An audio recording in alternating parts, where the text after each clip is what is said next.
Catch every Rangers game right here on 880 ESPN. WHSQ and WCBS-FM HD2, New York. Don. Sit you stink. Hahn. How about your nuts? Can I get some? And Rosenberg. He wanted me to jump up and make the jokey so the people go laugh time. This isn't North Dakota. This is New York. This is Don, Hahn, and Rosenberg. The best threesome I've ever heard. On ESPN New York and streaming live on YouTube. 3:01 in the big city with Don McGregor, right. Alan Hahn. Peter off today. And Don, I want to let me know what I want to get his name right.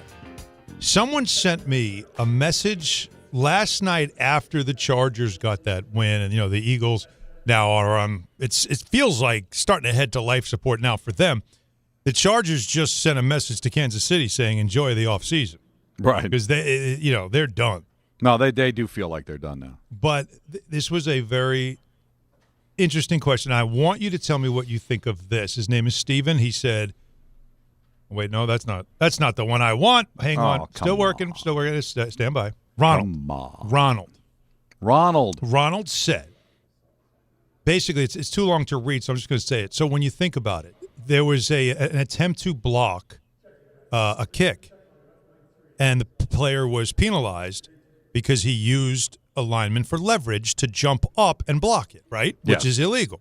That is illegal. So his question is, if you can't use a defensive player for leverage to make a play, why can you use an offensive player? That's a good point. point. In the tush push, and I thought that's a brilliant question to ask. Don, your thoughts? Well, my thoughts, you know how I feel about it. There used to be a rule Yep. that you couldn't aid the ball carrier, and they got rid of that, and Philadelphia's used it to their advantage up until recently, though.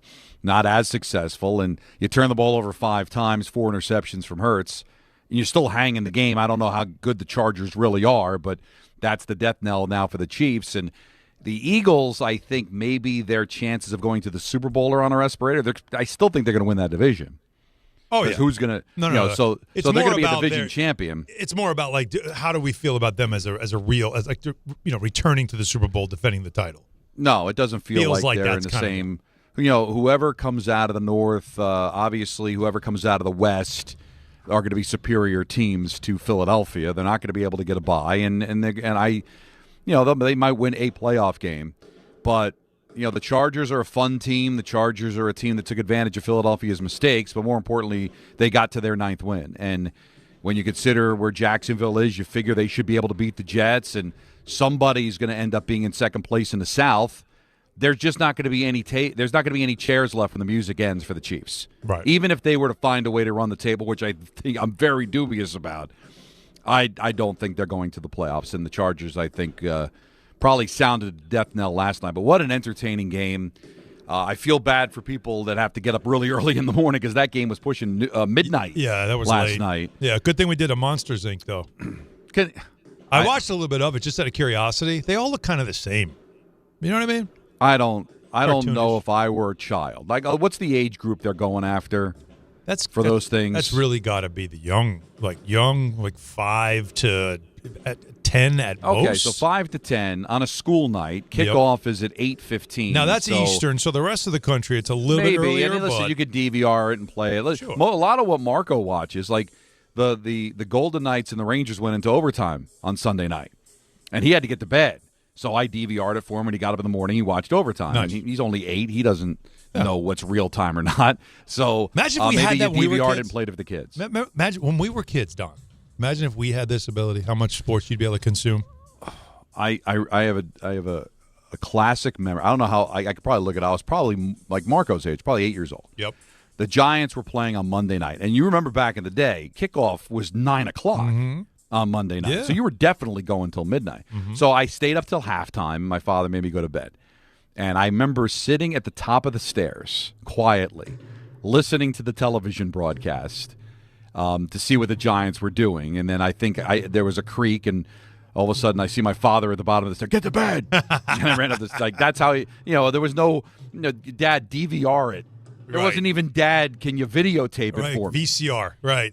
You're going to bed, and if he was in the mood to tell you what happened the next morning, then maybe you'd find out what happened. But a different world for sure. That's the funny part is you would. That's how I really learned how to read, was reading a newspaper. Most of the time, I was reading headlines as a little kid, big bold type, and I learned how to read a lot that way. And most of my reading as a kid was the sports pages, because most of the games I didn't see the end of it, so I'd read the story the next day. No, so maybe you DVR'd it for the kids or whatever, but it was interesting, and apparently they didn't know what to do with the Hurts fumble. I did see it was on social media this morning, the interception at the end of the game. Yep.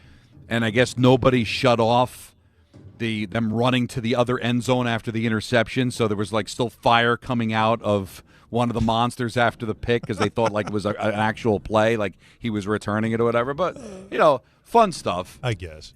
And I also didn't think about it yesterday because I was late to the show. Right. But a good job last night by ABC, because it was the 45th anniversary of the John Lennon shooting. Yes. And that was announced by Howard Cosell on Monday Night during Football. a Monday night game between the Patriots and the Dolphins. And he announced it before the Patriots, with 40 seconds to go, were about to kick a field goal to take the lead. And they did show the announcement of it late in the game last night, in case people didn't stay up late for it. So 45 years ago to the day. Yeah. And for people that don't know the inside, ABC broke that news because there was somebody in the emergency room when John Lennon was brought in that worked at ABC. So he was able to call it in to say that John Lennon was shot. Mm-hmm. So ABC was on top of it. And, of course, the game was on ABC. So Howard got word that John Lennon was dead. And during the commercial break, as they called timeout before the field goal attempt, and Howard asks Don Meredith and Frank Gifford, I don't think it's appropriate to announce this. They're about to kick a field goal to take the lead. And Frank Gifford's like, this is John Lennon. We have to do it. You have to say it. The game doesn't matter at this point. This is one of the biggest things that has ever happened in history musically. It's one of the biggest names on the planet. Mm-hmm. And Howard's like, no, you're right, and made the announcement dead on arrival 45 years ago yesterday. It's amazing. That's really truly the day the music died for at least our generation, right? Like when you think about, I'll never forget my mother, who I've told the story many times, is she was a Beatles fanatic to the point where she was at JFK when they landed. Yeah. One of those teenage girls screaming her head off, played hooky from school, got in a lot of trouble that day, but because she wanted to be there when they landed. And so she cried the whole day. The whole day. And I was, what was I, 7 years old, 8 years old? I had no idea really what was going on. But she just was really sad, and then I really got into their music right after that. Yeah, right after that, even as a little kid. So, but yeah, that was something last night. So a busy night. It was there was not much going on locally, but tonight something big locally. Don, the Knicks play. It's a doubleheader on NBC. The reason why the Knicks played 8:30 in Toronto against the Raptors in the quarterfinal for the NBA Cup is because the first game's at 6. Tonight's the East, tomorrow's the West. 6 o'clock is the tip-off for Miami and Orlando, and that's one of the quarterfinals, and obviously the winners will play each other in Vegas in the semifinal on Saturday. And so, we'll do more tomorrow, because I'd like to talk more if, we'll know the outcome and what it really matters, because the Knicks have been in this quarterfinal. This is the third year in a row. The thing with them is, can they ever win this thing and get to Vegas and see if they could show that they've got some type of winning pedigree, right? That, hey, we can win a big game in a big moment. It's a one-or-done type situation. So that's an interesting game tonight, even though it is the NBA Cup. I know both of us, we do both kind of roll our eyes a little bit. But there is, I don't know, tell me I'm wrong. Is there something just because you want to see a team that's trying to prove they can be winners? Okay, there's something here to win. Can you do it? It's a nice dress rehearsal, I guess. You're not going to be devastated if they don't win. No. But if they do, I think maybe we can even do it. I just thought about this. What? Run it up the poll. Okay. Do you care about this game in the sense of the Knicks advancing to Vegas, or is it just another regular season game to you? That's a great question. All right. 800-919-3776. Does it matter tonight? Does it matter tonight? And we can run it up the poll on social media. So whatever that percentage is at the end of the show, we'll make the announcement, right? Okay, I like that. And then we'll run it up the poll again tomorrow. And I bet you if they win, it'll go. The percentage will be higher. The percentage will be higher because I don't think you know what it means until you actually see it. Yeah. Like, I think it's fugazi. I don't care about it. And then if you actually see them win and how they treat it and how they talk about it after the fact, now they're going to go to Vegas. I wonder if it could possibly win some people over. And use it as a precursor to, hey, this is step one of what you hope is going to be many steps to at least getting to the NBA Finals. But I bet you the percentage will be higher. The Knicks haven't won really anything, including a lottery, in over 50 years, right? They won one lottery, 85, right? They won the one lottery, right? But they haven't really done that kind of winning where whatever it was, it's that okay. In this moment, you're the best, and as corny as it sounds, they do give you a banner to hang in your arena. The Lakers did it. They put it up. They had a ceremony. I was there for it. I kind of laughed in a way because, like, the Lakers have all these championships. Right. And they're having this moment where they reveal a banner. And I'm going, really?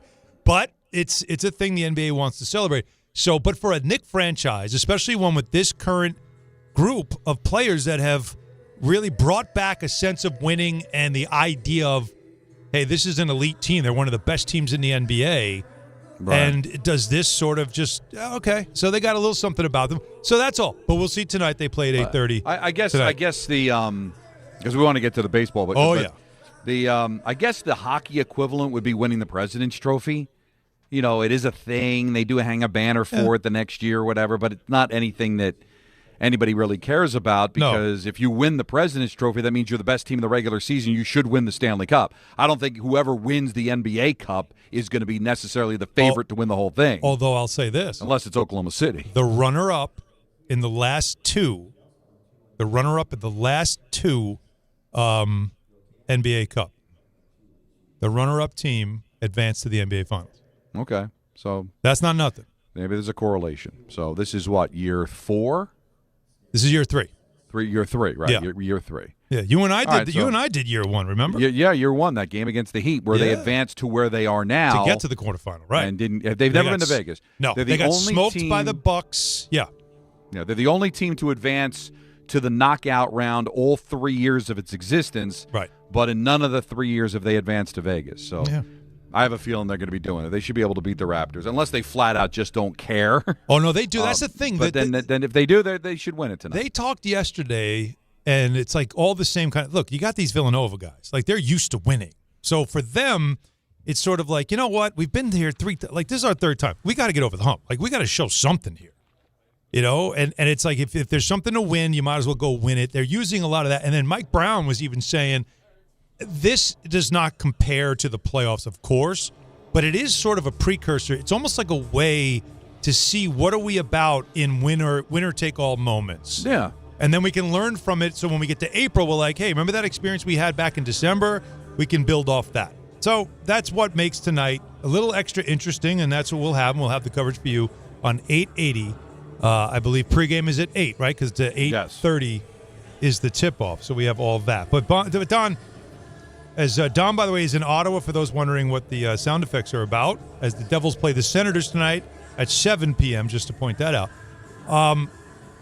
Baseball news is very interesting. Now, there's more Knick news when it comes to Giannis that we'll get to a little bit later on, but I do feel like the baseball stuff is a little bit more immediate. So before we get to calls, again, 800-919-3776. Edwin Diaz now no longer a Met. Yep. He goes to the Dodgers. I don't think that's a huge surprise. It's for a few million more. It does feel like he wanted to go to the Dodgers, and you can understand why. And Schwarber's off the table, and man, Cody Bellinger now suddenly feels like he's going to volley between Flushing and the Bronx. And there's a lot happening now with the Yankees and what they're going to be versus what we're used to them being in the offseason.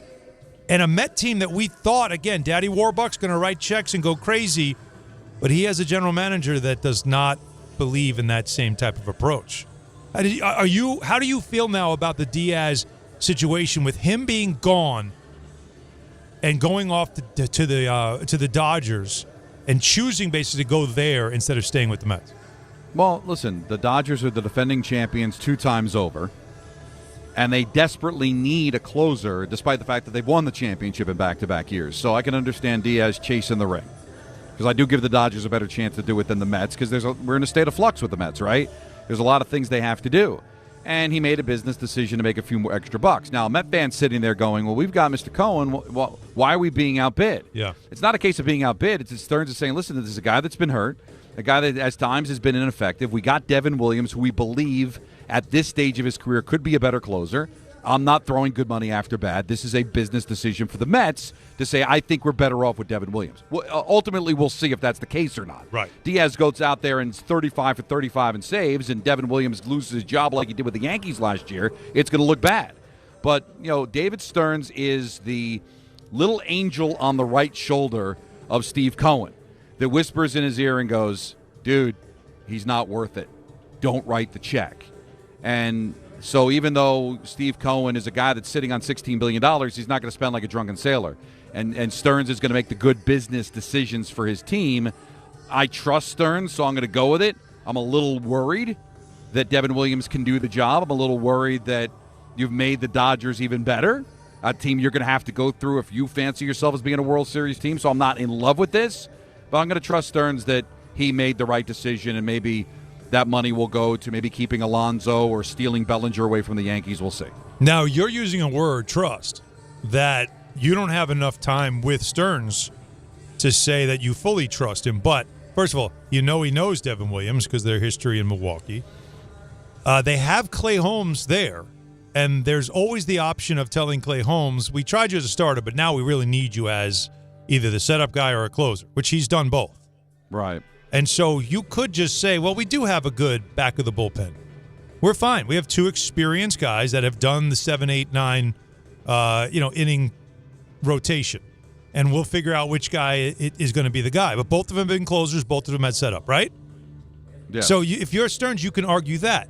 There's other places you can go with your pitching. Michael King is someone they're looking at. We all know that everybody's just kind of waiting to see, the Tarek Skubal, who's willing to offer something for him. Detroit will listen. Those things are real things. But I just feel like the first order of business for the Mets has been about the clubhouse more than it's been about anything else.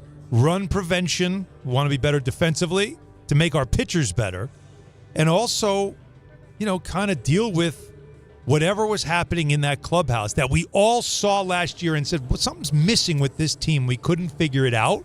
But the more things are talked about, the more it does sound like it just clearly was some disconnect in the clubhouse.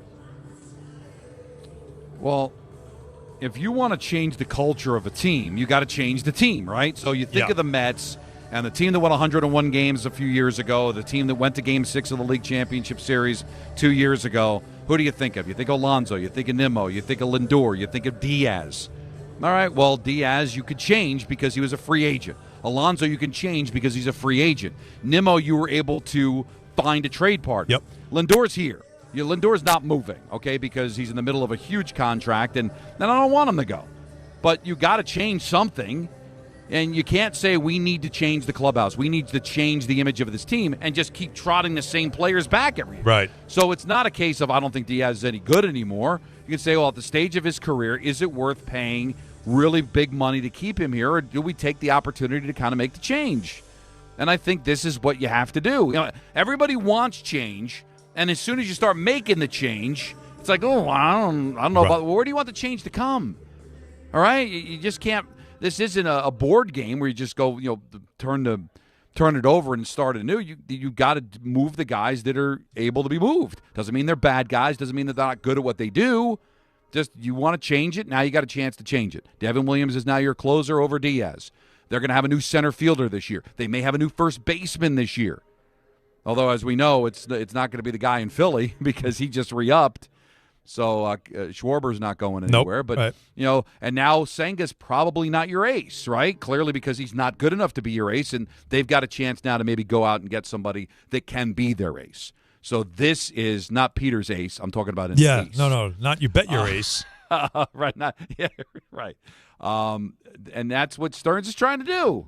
So this is kind of what Met fans want, but it does hurt to because it's guys want you're change used to until the change starts. Yeah, to happen, because what happens with change is what is players that you've gotten to know leave, and you're but I liked him though. Nimmo, he's a great hustle guy. I don't want to. But you have to understand that you're making choices on what fits in that clubhouse the right way, the pieces that fit, and you got to make some decisions based on player talent, player contract, all that stuff.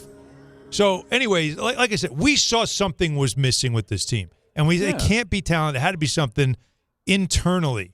Carlos Mendoza said this about the reports that there were issues in that clubhouse. It's amazing that, and I'm not going to get into what happens in the clubhouse, obviously stays there, but nowadays for the past 2 weeks, it feels like we were fighting with each other pretty much every day. That's wrong, because nobody talk about our clubhouse, when we got to the second week of June with the best record on baseball. We had the best clubhouse, and then we started losing, and now everybody's talking about some of the issues. Like, we had a professional clubhouse. Guys respected each other.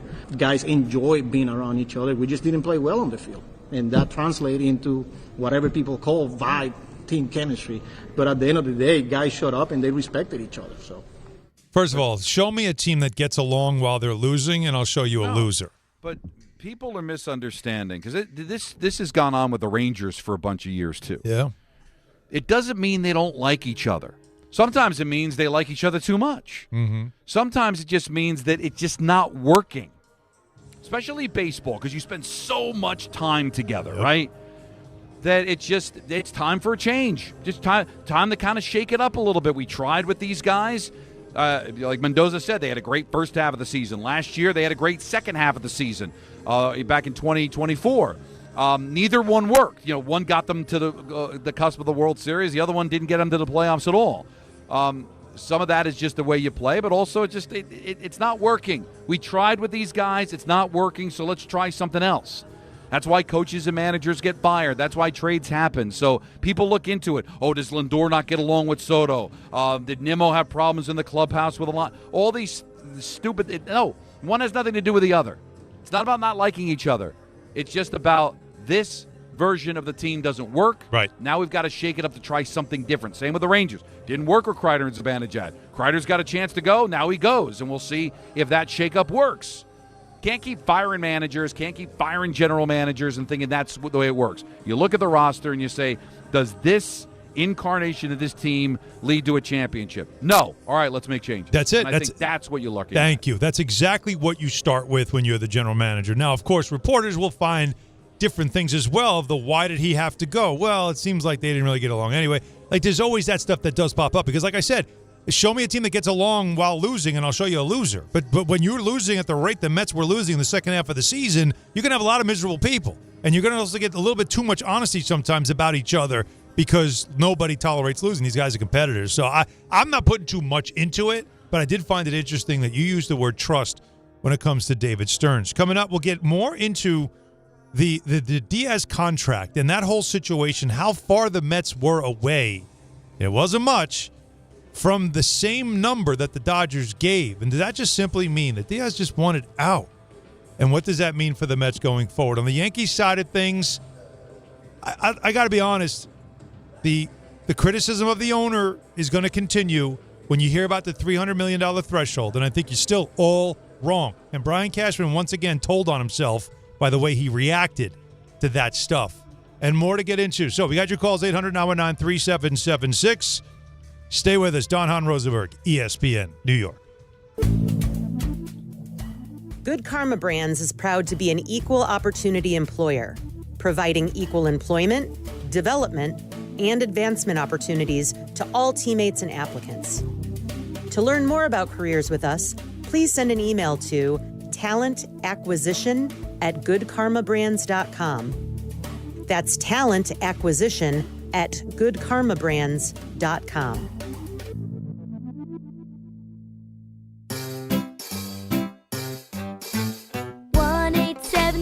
Cars for Kids, KARS Cars for Kids, 1-877 Cars for Kids. Donate your car today. 1-877 Cars for Kids. Donate your car today.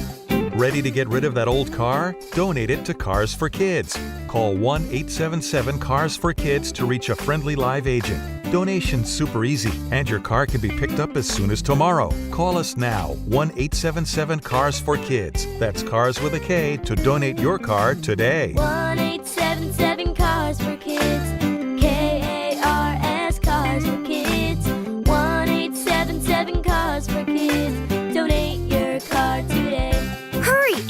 last chance to donate for 2025. Last chance. Donate now for a 2025 tax deduction. New York Lottery's holiday scratch-off games are the perfect gift for everyone on your list. Like me, your Aunt Jules. I told you I didn't need a gift this year, but I secretly really want one. Or me, your neighbor Frank.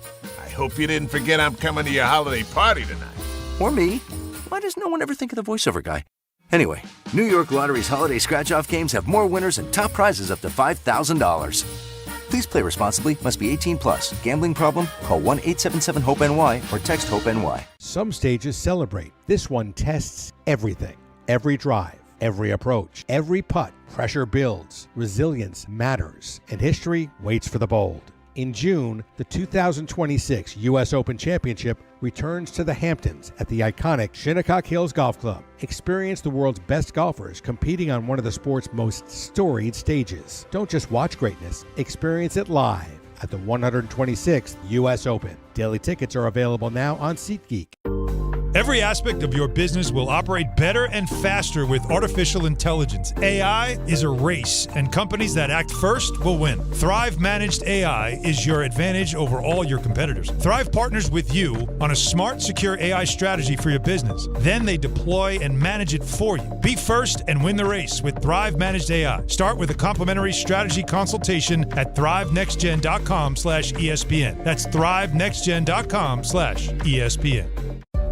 New York Presbyterian treats more heart patients than any other hospital in New York. From common to complex conditions, our cardiologists and heart surgeons are pioneers in advanced heart care, leading the way in minimally invasive treatments for faster recovery times.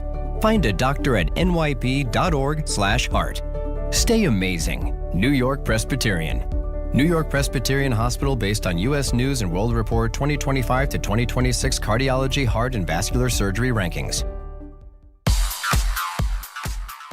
Now let's take a look at the traffic with Brandy Scott. Thanks a million, guys. Good afternoon. We've got the Jimmy V Classic tonight over at MSG. Men's college basketball doubleheader. Tip-off at 6:30.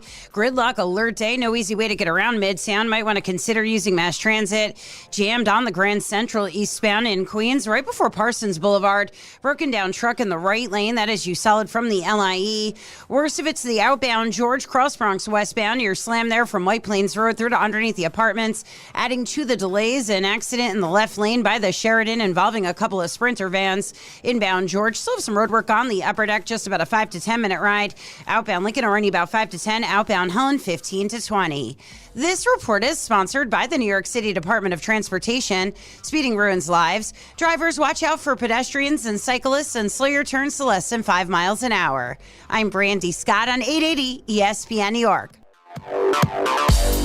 The post-career day press conference brought to you by Progressive. Anthony, can you tell us what happened during career day? I'm a biomedical researcher. The kids just weren't impressed. How did you feel when your son called in the backup? Embarrassed, and I knew it would be a fireman. It's always a fireman. It's cliche, but a crowd favorite. He had an axe and everything. I can't compete with that. And will the fireman be helping your son with his science fair project? Hope not. I'm literally a scientist. Like it or not, sometimes you need a backup. That's why there's Progressive to protect your home and auto. Progressive Casualty Insurance Company affiliates and other insurers. Not available in all states or situations. Getting more as a My Lowe's Pro Rewards member is easier than ever with the Lowe's app. Download it today and earn 500 points the first time you log in. Plus, your digital wallet helps you scan, save, earn, and access what you need to manage it all in one place. Download the Lowe's app and take advantage of your Pro benefits today. Lowe's, we help, you save. Valid 12/1/25 through 1/7/26. Offer valid for first login per organization only. Loyalty program subject to terms and conditions. Additional restrictions apply. Visit Lowe's.com/terms for more details. Subject to change.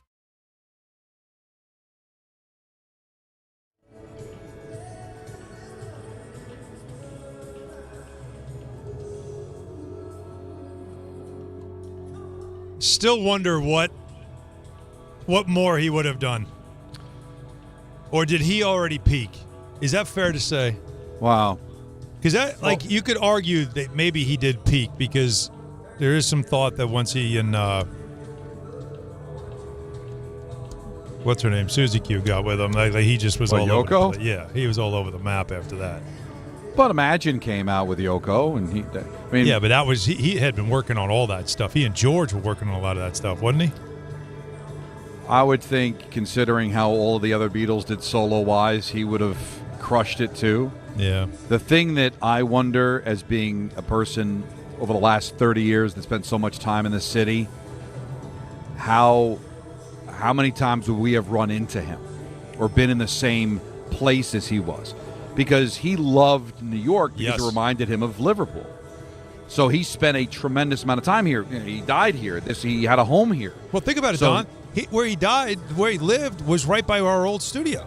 Right, exactly. So we would have saw him walking down the street. Talk about in the wild. Yeah. We would have ran into him. You would see him at the Garden for Knicks games because he was a big sports fan. That was the thing that was going around social media last night too. In 1974, he was at a Monday night game being interviewed. That's right. By Howard Cosell. Mm-hmm. So you would have seen him at events. You would have walking down the street. There's John Lennon. More so than any of the other Beatles, because none of them spent as much time in the city as John did. So that's what I always wonder. Wow. How many times would we have been in the presence of John Lennon? I didn't even think about that, and what we've missed just from that aspect of him becoming a New Yorker, like to that level. Didn't even think about that. But yeah, no, it's a sad history, of course, but history nonetheless. Again, 800-919-3776. We were just talking about the Mets and the Edwin Diaz contract that the Dodgers gave him. This is a reported 3 years, $69 million deal. That's a record. The Mets, again, reportedly offered Diaz 66 over 3 years with deferrals, of course. But still, you're talking about a difference of, 3? So do you see that simply as he clearly wanted to go to the Dodgers because the Dodgers right now represent many things, but the one thing they do represent is a chance to win a championship year in and year out. It's an all-star roster. It's also a pretty nice place to live. If you do the tax thing, what's the difference? It's a wash. New York, L.A., you're going to get killed. Taxes and traffic, very similar. The only difference, weather. Now, it's summer when you're really spending most of your time, so one's dry heat, the other one's humidity. Well, I don't know if it's really location, Don. I think it's franchise. Don't you? Well, if everything is equal, you're going to pick the Dodgers. They've got a better chance to win. Weather there is incredible, right? Well, yeah, but it is still in this summer there. It's not as humid, but it's still hot as hell.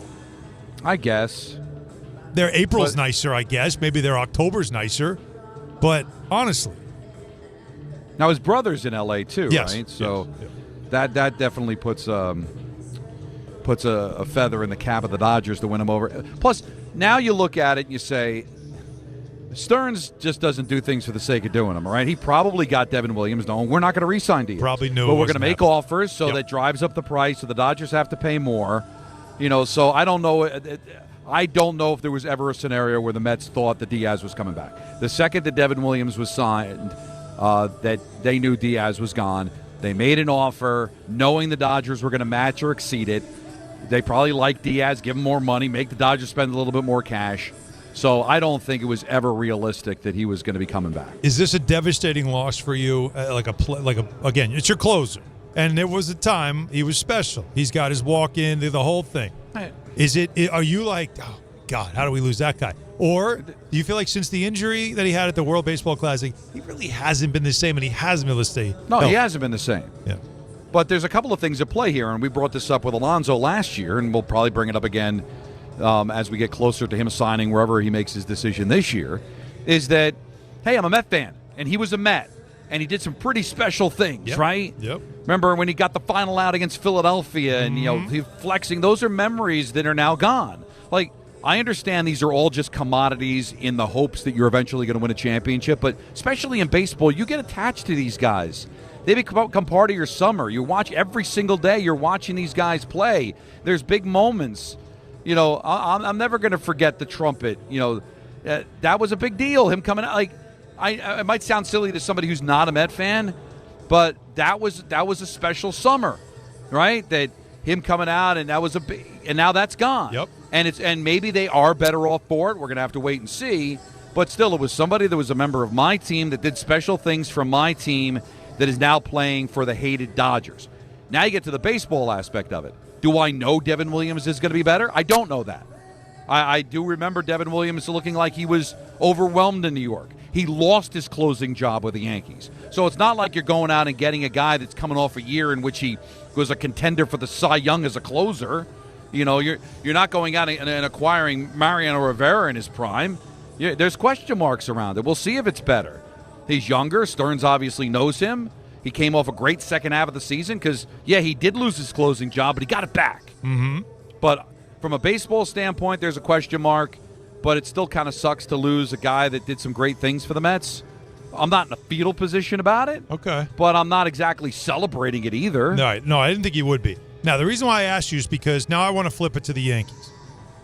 Because with the Mets doing these things or not doing anything, and you can see a clear need for them in the outfield, and you know that Cody Bellinger is now the next guy up, right?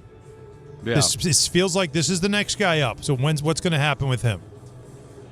And what you've heard about the Yankees, Michael Kay mentioned Hal Steinbrenner doesn't want to go over $300 million. I have seen that written by other there were reporters who have said the same thing. Eric Boland of Newsday is one of them that I happen to see. So this doesn't sound like this revelation or this secret that got out. But for some reason, Brian Cashman wanted to call out Kay about it. I don't know if you saw that. Yes, where he's like, well, when they were asking about this, apparent limit or budget, why don't you ask Michael? I guess Michael knows. See, that's when you're telling on yourself. Yeah. Because you get your back's up and you all of a sudden get a little like you want to get feisty about it. And that's telling me that it definitely bothered you that got out. Rather than if it's not true, which he was trying to say, that's when you just dismiss it like, I don't know where that came from. Right? But he knows where it came from. And he doesn't like that it's out there because it makes him look bad. You know why? Because the Yankees, think about this, and this is what boils me, because Edwin Diaz wanted to leave. So you can be like, it sucks, but clearly he didn't want to stay here. Cody Bellinger, I believe, wants to be a Yankee. He wanted to be a Yankee. It's why he first came here in the first place. He has obviously the lineage, the blood in the ground, as I like to say. I think there is something special about playing with Aaron Judge that he likes. There's a lot about being a Yankee that he really enjoys.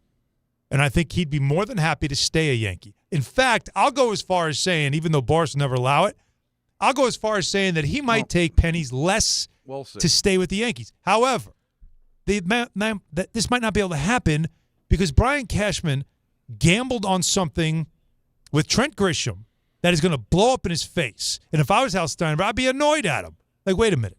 I told you under 3. Oh, I didn't know he was going to take the qualifying offer. Nobody thought he would take it. Yeah, but he did. Now what? Now I got to go over again?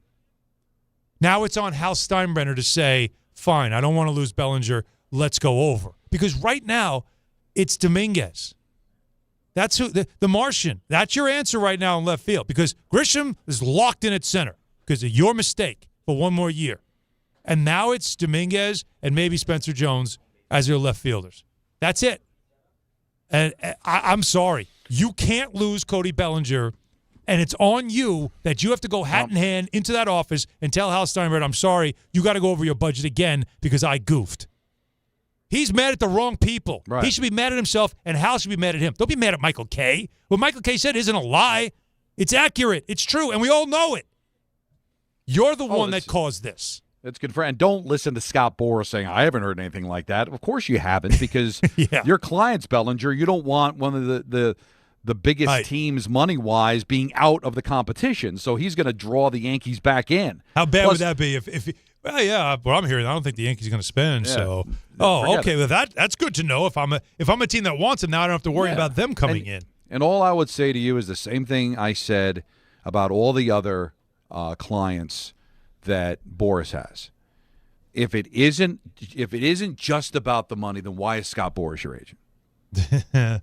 So I'm with you. I think he wants to stay a Yankee. Yeah. But you could have any other agent in the world, but you got the one that's always about getting the absolute most money and seems to have his finger or his thumb over these players when it comes time to where will Scott Boras allow him to take a discount and stay with the Yankees. So do you want to hear a limerick?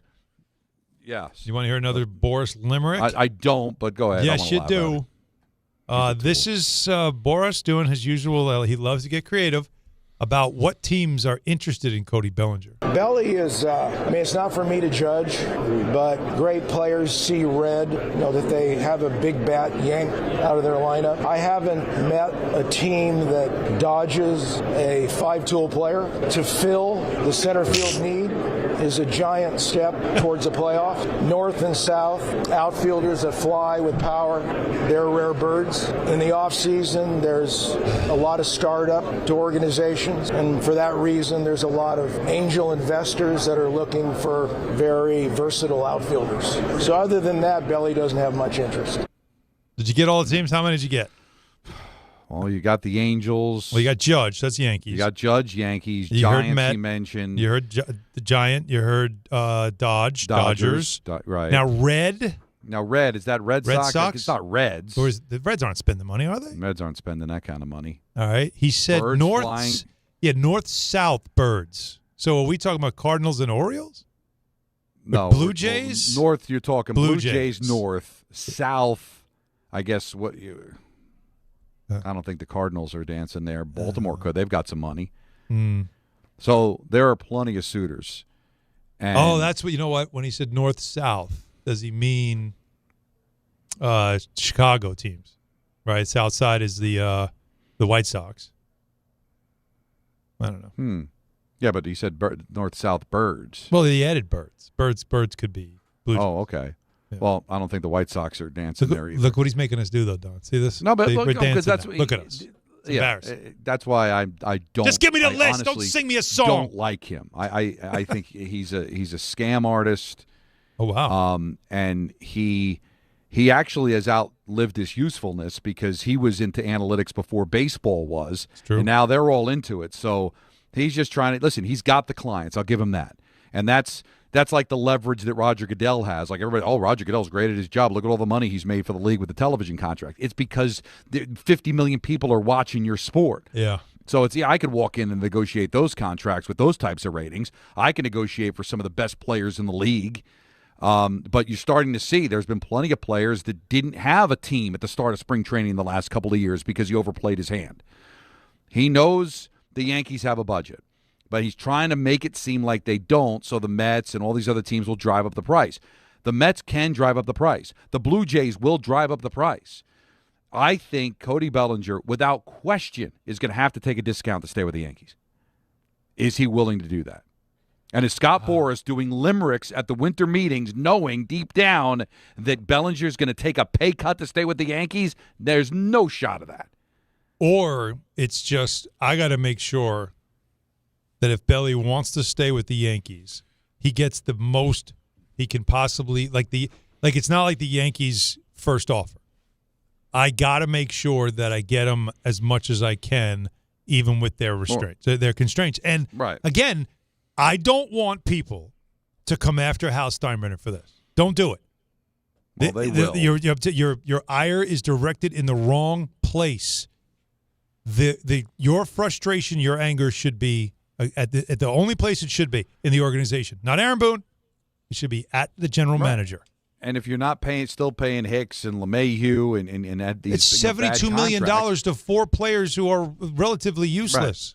Right. And you would be able to work that out. But yes. The other thing Boras is hoping is like what happened in 2009, where Hal will just say, "Okay, go get Teixeira.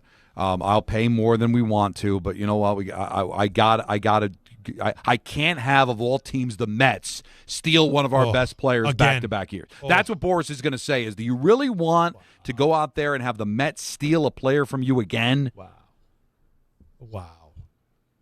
800-919-3776. But Alan, there is a number that the Yankees can't. They just can't write a check. No, I know. That's exactly it. And the Mets have a need. This is not a want for the Mets. This is a need. Yeah. And he fills it. And it's right there for you. Yes, there are other teams. I can't see Bellinger bouncing around to different places like some of the teams we threw out there. I don't see that. But could I see the Mets? Of course I could. Sure. And it's the worst nightmare back-to-back years. But don't be mad at the owner. It's the general manager that deserves all the ire. 800-919-3776. We'll get back to your calls on the baseball. Diaz leaving the Mets and where they go from here. Don says he trusts David Stearns and his decisions. Do you? And the Cody Bellinger of it all, which we could hear something today. We could, or at least today or the next couple of days. The Knicks tonight, NBA Cup. Are you interested in that? And there was some interesting news. I don't know if it's news or more an update on the Giannis trade situation involving the Knicks that we have to get into as well. So lots more to do. Don Hahn, Rosenberg, ESPN New York. D'Agostino & Associates is a legacy firm, and I'm proud to be a part of that legacy. I'm Jenna D'Agostino, and like my father, I fight to get justice for the injured. The hustle and grit of these streets shaped me. I'm John D'Agostino, and from the concrete to the courtroom, I built this injury firm 35 years ago to get accident victims justice. So call my team first, 1-800-BITE-BACK. That's 1-800-248-3222. You want justice? Think Jenna D'Agostino. Think D'Agostino & Associates. Justice isn't just a word. For us, it's a way of life. It's having compassion for your struggle and getting you paid for your pain. Now that's justice. D'Agostino & Associates means being there for the injured. Seriously injured? Call my team first at 1-800-BITE-BACK. That's 1-800-248-3222. D'Agostino & Associates has offices throughout New York and New Jersey and will come to you. I've been there, and I'll be there for you. D'Agostino Law, Bite Back.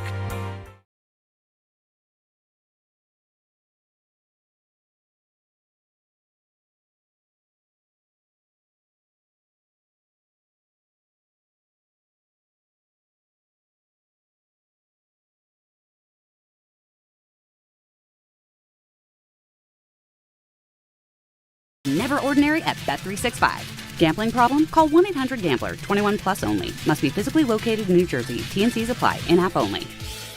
Hey, it's Alan Hahn. Let me tell you about my friends at Bathfitter. They remodeled the bath by my pool. They converted a tub into a shower. The result is amazing. Bathfitter offers all types of custom bath renovations, including their unique PermaFit solution for a watertight fit. It's done in one day, easy to clean, and durable with no demo or mess, and it costs less than a standard replacement. Plus, a lifetime guarantee. Right now, you get no money down, no payments, or interest until 2027. So start designing your bath today at bathfitter.com. There's only one Bathfitter.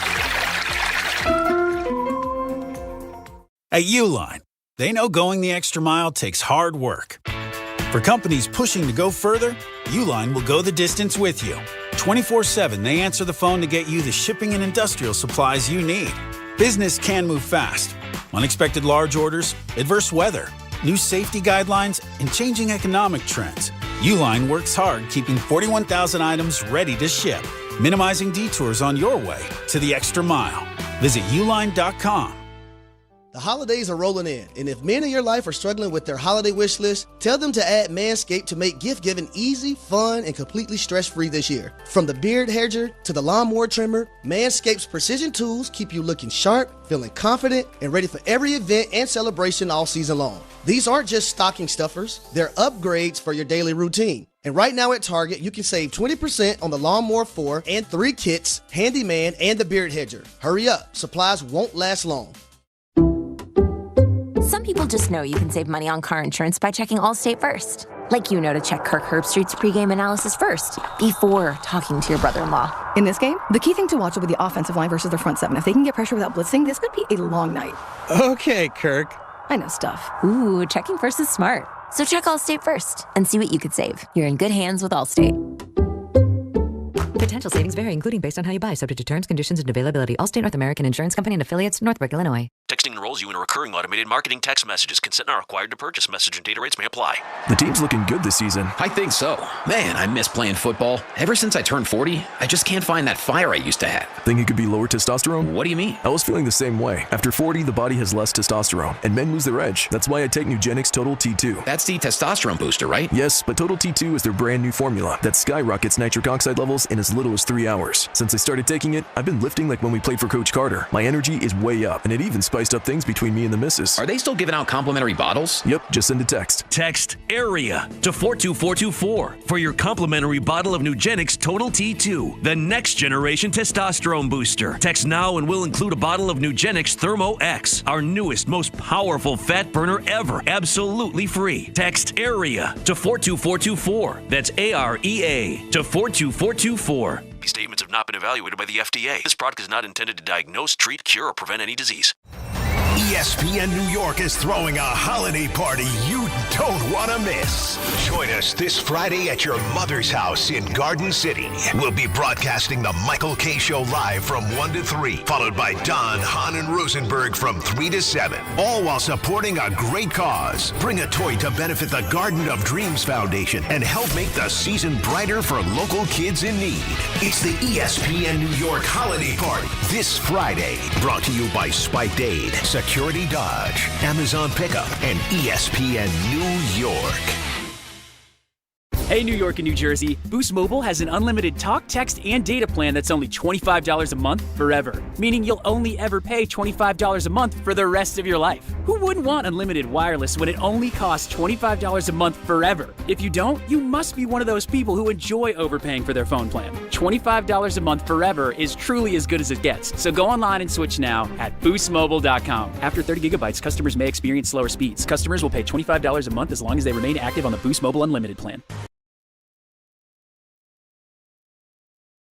One last time.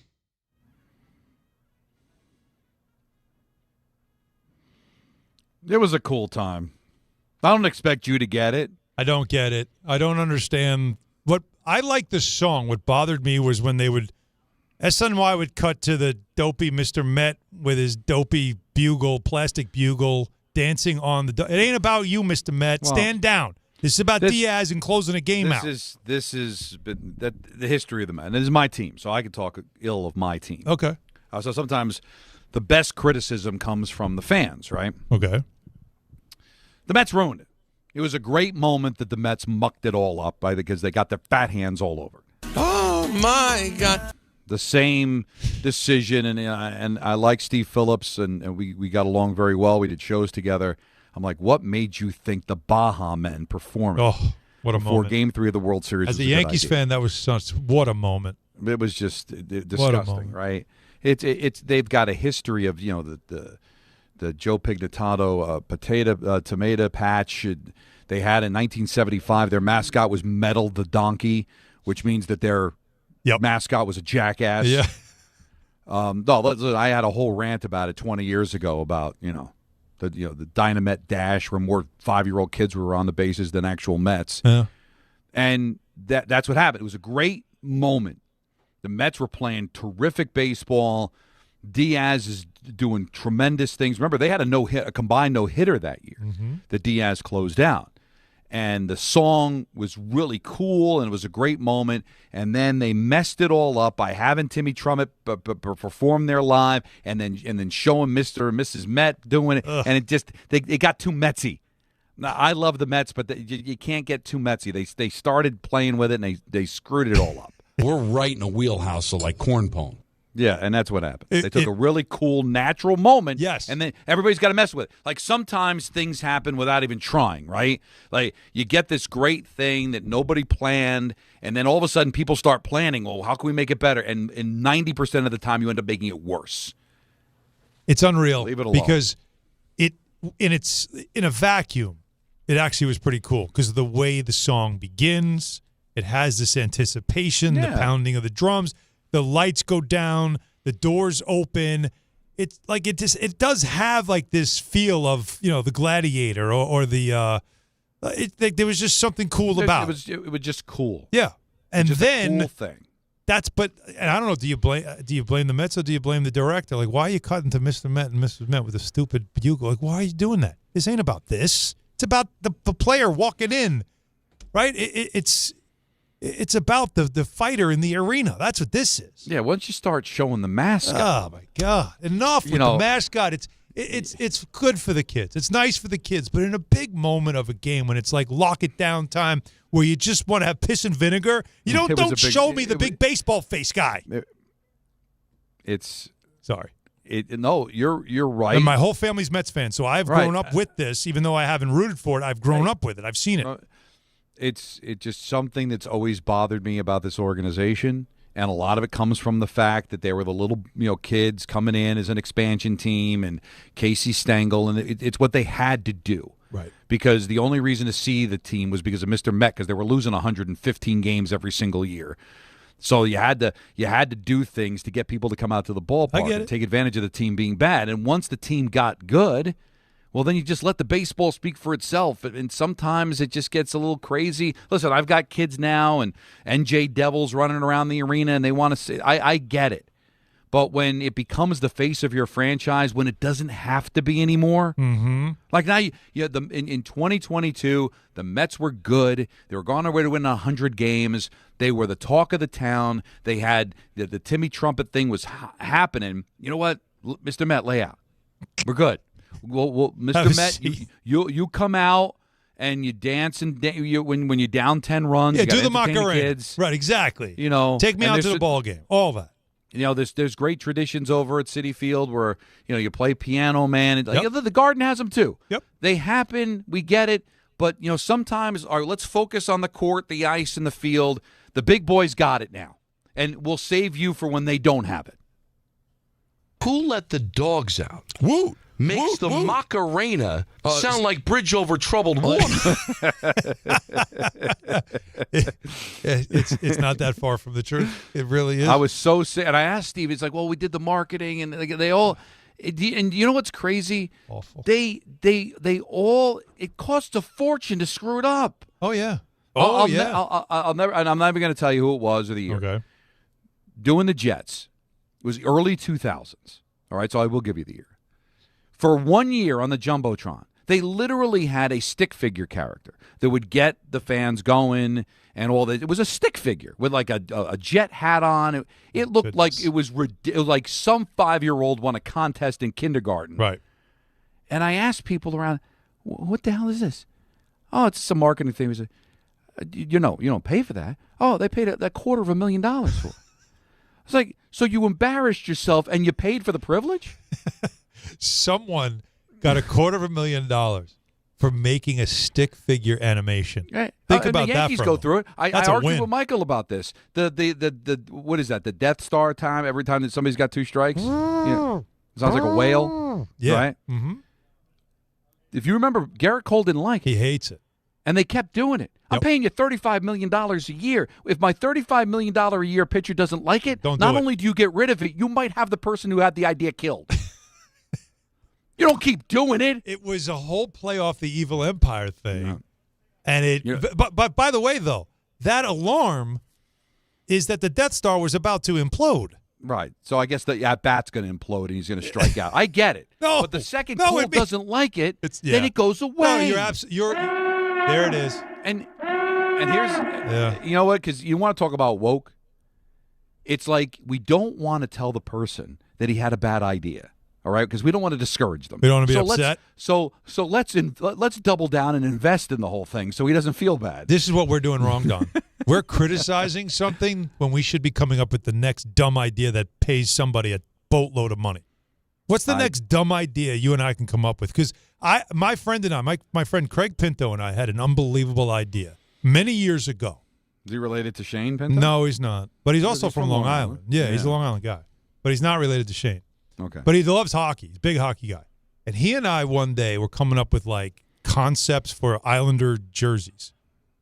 And he and I both said, what if you took everything out and just did the NY part?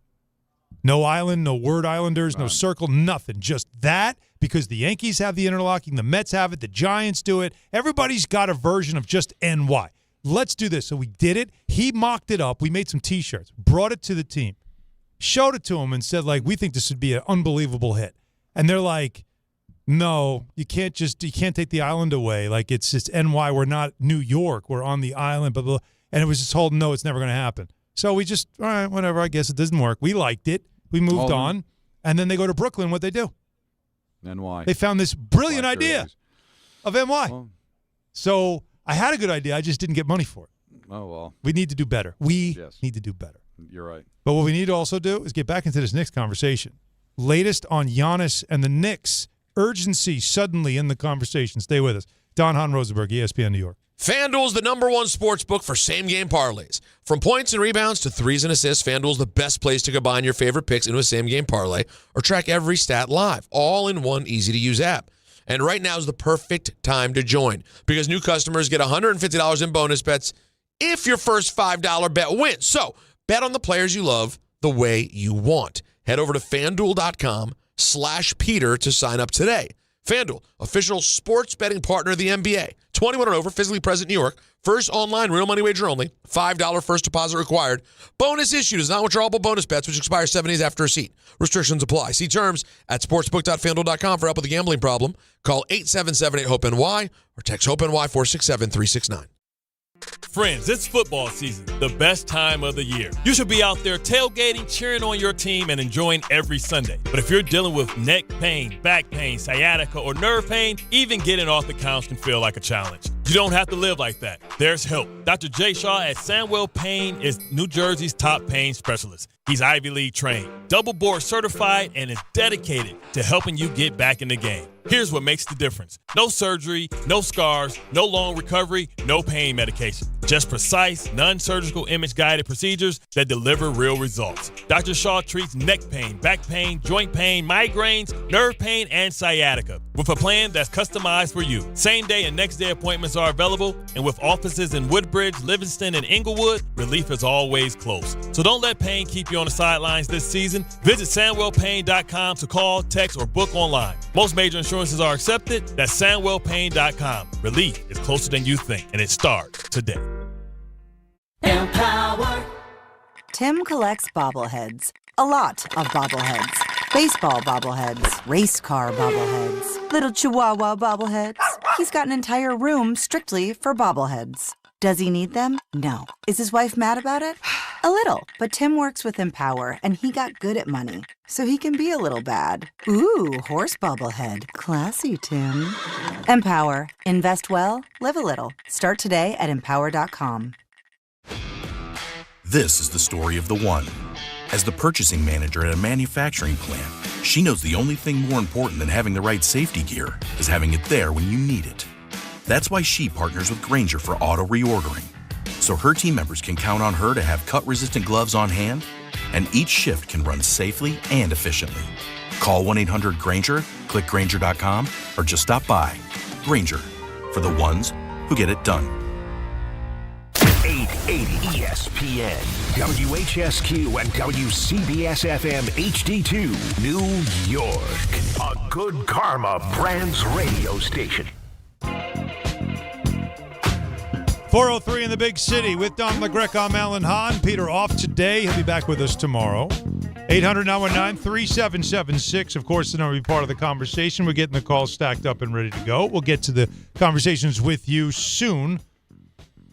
But Don, Shams Charania, our ESPN NBA insider, had put out some, just some notes about NBA rumors. Now, December 15th is a key date because that's when all contracts in the NBA are tradable. So it's the unofficial start of the NBA trade season. We say it every year.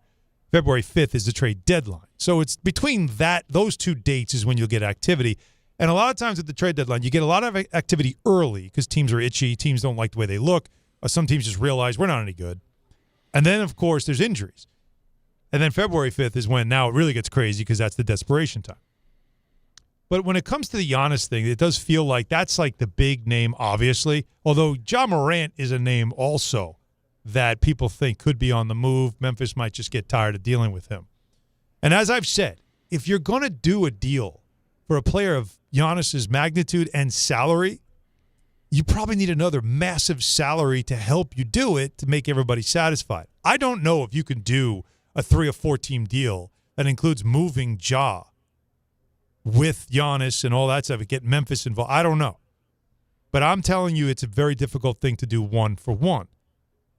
But remember when this all came out and I said, right now the Knicks are the only team. But that doesn't have to stay like that forever because it benefits the Knicks to be the only team. They can keep looking at the Bucks saying, look, he doesn't want to go anywhere else. He's going to tell everybody else, I'm not signing an extension with you. And so he's a rental there, and they're not going to pay as much. So take our deal or take nothing. And the only way that could change is if Giannis and his side, if the Bucks go to Giannis and say, listen, you got to open it up. We got to put some pressure on the Knicks. You got to create, if you're not seriously interested in another team, you got to create the illusion that you would take a deal somewhere else. So Shams writes that one source with direct knowledge of the Bucks' dynamics with Antetokounmpo said, quote, the writing is on the wall, which is what I've been telling you. Where there's smoke, there's fire. Something's going to happen. He's not happy. He's out with an injury. The Bucks are not playing well. They're not a championship caliber team, and he wants not a playoff team, maybe. Well, right now, right? No. So the next line from Shams is this one. If the Bucks are open to discussing Antetokounmpo with teams, the Knicks will no longer have the exclusive negotiating window as his preferred destination, sources told ESPN. So that sounds to me like the Bucks are getting to a point now where they're like, we've got to just be open to trading him to other teams, whether he likes it or not, because he does have one more year before he can opt out. So he doesn't quite control it. He can just tell whoever acquires him, like Kawhi Leonard. Kawhi Leonard went to Toronto. Toronto did not know if they were going to sign him. They were going to bring him in for a year and hope. It's like the Juan Soto thing with the Yankees. I'm going to bring him in. Yeah. And if we win and things go well, maybe he'll want to stay. Now, it famously worked in Toronto. They won a championship that year, but Kawhi left. But they won a championship. So, the Yankees got to the World Series. Juan Soto left, but they got to the World Series. So is there a team out there that might say, I've got a lot of assets. I think we could make a run if we add him, and I'm willing to take a risk that he'll leave as a free agent after that year, but it's worth it for us. And if there's a team out there that thinks that way, then the Knicks are going to have competition for him. But that's still going to affect the package that goes back to Milwaukee, right? If I know he's only guaranteed to be here for the rest of this season, is that going to affect how much I'm going to be willing to give up, as opposed to the Knicks, who know he's going to stay here, he wants to be here, so I'm willing to give up a little bit more. There has to be a team, like the Yankees were, that says, I think this is the guy that's going to get us over the top. And if we win a championship like Toronto did with Kawhi, and he leaves, no big deal, we won our championship. Is there a team that could feel that way when you've got Oklahoma City sitting there? Are you telling me that Giannis is going to guarantee you anything when there's Oklahoma City that still has just that one single solitary loss in the right of the standings as we go deeper into December? Can you honestly say that's the case? What if I told you that there is a team? Okay. And when I tell you the team, you might throw up. Because the team that has the most assets to give when it comes to draft picks, draft capital, young talent, all the things that you would want in return for a star of that caliber, and could say, even if he leaves after a year, we still got a really good roster. We're fine. But we can get a second title. The Oklahoma City Thunder. Wow. And if that happens, that's it. That was well timed. That's it. That's the death knell. That is, like, you might as well.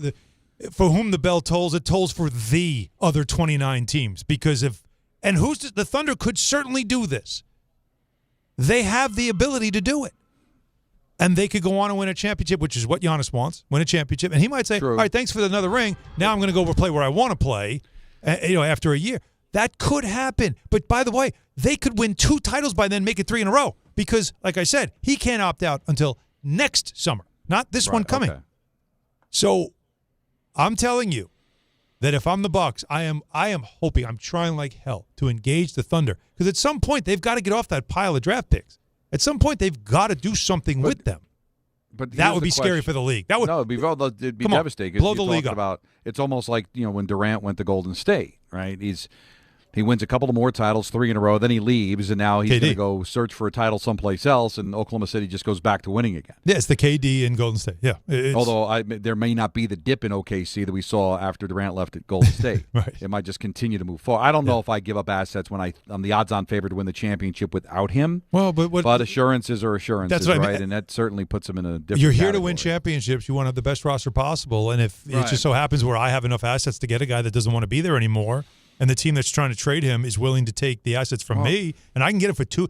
I get him for this year, so you get him for half a season and then another full season. You're telling me that you wouldn't want to do that? And I could give myself 2 titles, if not 3, at most 3, at worst 2. Right, and he's already got the 1. And this is all you're trying to do. That's the scary thing for me, and that's the scary thing for the whole league. The whole league has to worry about that happening. Right. Well, they have to worry about it because like a dynasty, but the Knicks have to worry about it because now there is a legitimate competition to trade for him, and you never know. Like he could end up in OKC, win a couple of titles, and say, you know what, I dig it here, man. I don't want to be known as the guy that's chasing rings like Durant. I'm going to stay here and see this through, and then they never get him. The other question is, and I guess this is what the Knicks are going to be wondering. Well, he'll also be over 33 years old by then, too. Yeah. Durant, obviously got looked upon as a guy that was chasing rings. Does he want that on him? All right. But the other thing, because you're not really going to be accused of chasing rings going to the Knicks, right? Even though the Knicks have become a destination, there's no guarantees. They haven't won since 1973. Mm-hmm. But the question for Giannis is, do you want out of Milwaukee more so than wanting to be a Knick? Like, what is it? Just getting out of Milwaukee, or is it really the end game? I want to be a Knick. If that's the case, then just be patient. You'll be a Knick. Don't mess around and go someplace else. It sounds like New York, the Garden, the whole idea of him and his brand, kind of doing what he saw Carmelo do, seeing what's happening for Jalen Brunson. I mean, Josh Hart's doing underwear commercials, national television. Think about that. Josh Hart. Yeah. Okay. So is it that he's seeing it as a great place for me to move my career? And because it's just, look, he's Greek, big Greek contingent here in this city, as we know. When he comes here, he has a huge following. And so for him, it would be very comfortable to live here. He loves it here. He's here in the offseason.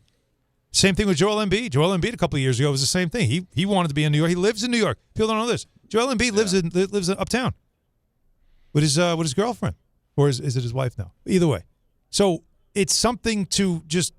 I think it's more about he wants to come here and play the end of his career here, and he's done enough in Milwaukee. He feels like I've done enough here. I don't owe you anything anymore. Now I want to do things for me. Right. And I don't think it's chasing championships. I think it's more about where he wants to go, and he believes. See, people also mistaken this one. Star players aren't going somewhere and saying, oh, I want to try to win a championship because that team's championship caliber. Star players think I make you championship caliber. Right. At least NBA players think that way. I remember saying this once on Get Up, like behind the scenes, talking to a former NBA player, and that's when he corrected me. He's like, whoa, no. I think I'll make you a title contender because I'm that good. Oh, I see. It changes the whole math. So that's what Giannis is thinking. And at least that's what I believe what he's thinking. It is about playing for the Knicks first versus chasing championships. Right, because we've seen how it played out for Kevin Durant. Kevin Durant does not get credit for those championships in Golden State. Even though he won MVPs there in the finals, he does not get credit. He looks like he's a ring sniffer that went to a ready-made championship, won a couple of rings, and I think it hurt his reputation more than helped it. Mm-hmm. That would be the same for Giannis. This is an Oklahoma City team that won the championship last year, and now this year, what are they, 24, 25, and won something ridiculous on their way to winning another championship without, having to add Giannis. So if Giannis joins the team and they win another title, it'll be, Giannis got 2 rings, but look what he did. So he would be doing it just for the satisfaction of winning a championship. It's not going to help his reputation. It's not going to put him in, when you start talking about multi-ring winners among stars, he'll be thrown into the Durant category. Now, if he comes to the Knicks, different story. Oh, he helps them win a title? The dragon, Oh, he becomes Mark Messier. Absolutely. And it's a completely different. But, him but and again, Brunson I don't become know, legends. Yeah. Is that his motivation, or he's just, hey, I just want to help my brand, man? Well, if I can win a championship, one thing to keep in mind, if he ends up with Oklahoma City, it's because the Bucks did that. But Bucks wanted the better deal, right? They were you can't say Giannis forced his way to OKC. Kevin Durant chose to go to Golden State.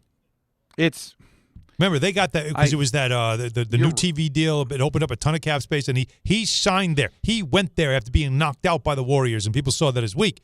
Whereas Giannis wouldn't be Giannis demanding to be traded there. This would be OKC saying we want to get one of the best players in the league and make us the evil empire, and the Bucks saying they've got a lot of stuff to offer that the Knicks can't offer. True. We're taking this deal.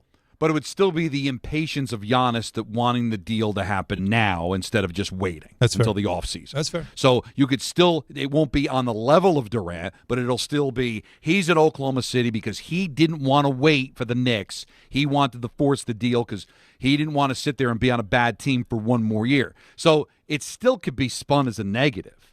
That he didn't force his way to Oklahoma City, but he still forced his way out of Milwaukee at a time where that was the only place he could end up going.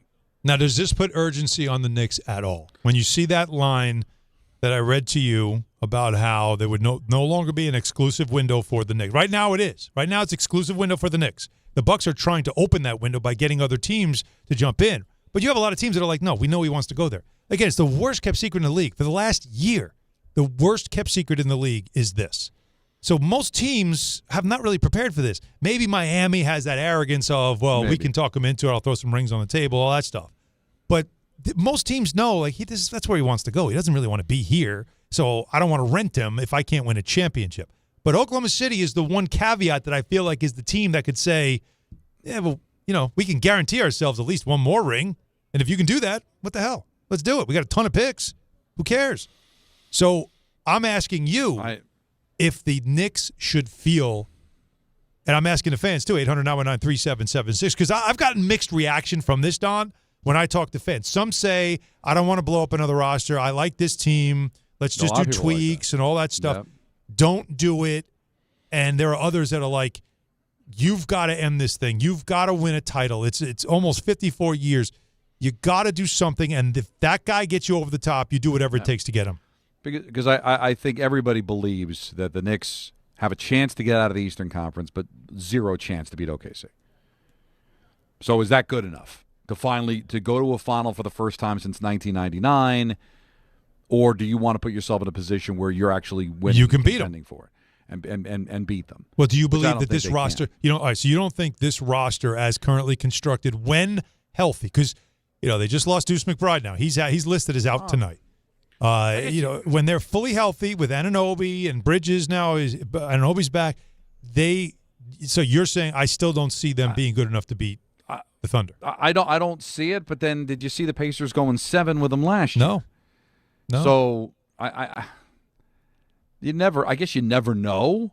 Mm-hmm. It's tough to win back to back, and maybe there's an injury. You're not going to say no. But the odds are going to be that OKC is going to be – it looks like this is like a forever team. It does. And that it's going to break the record for wins in a season and just be on their way to a championship, and you're just going to be a mosquito on a windshield.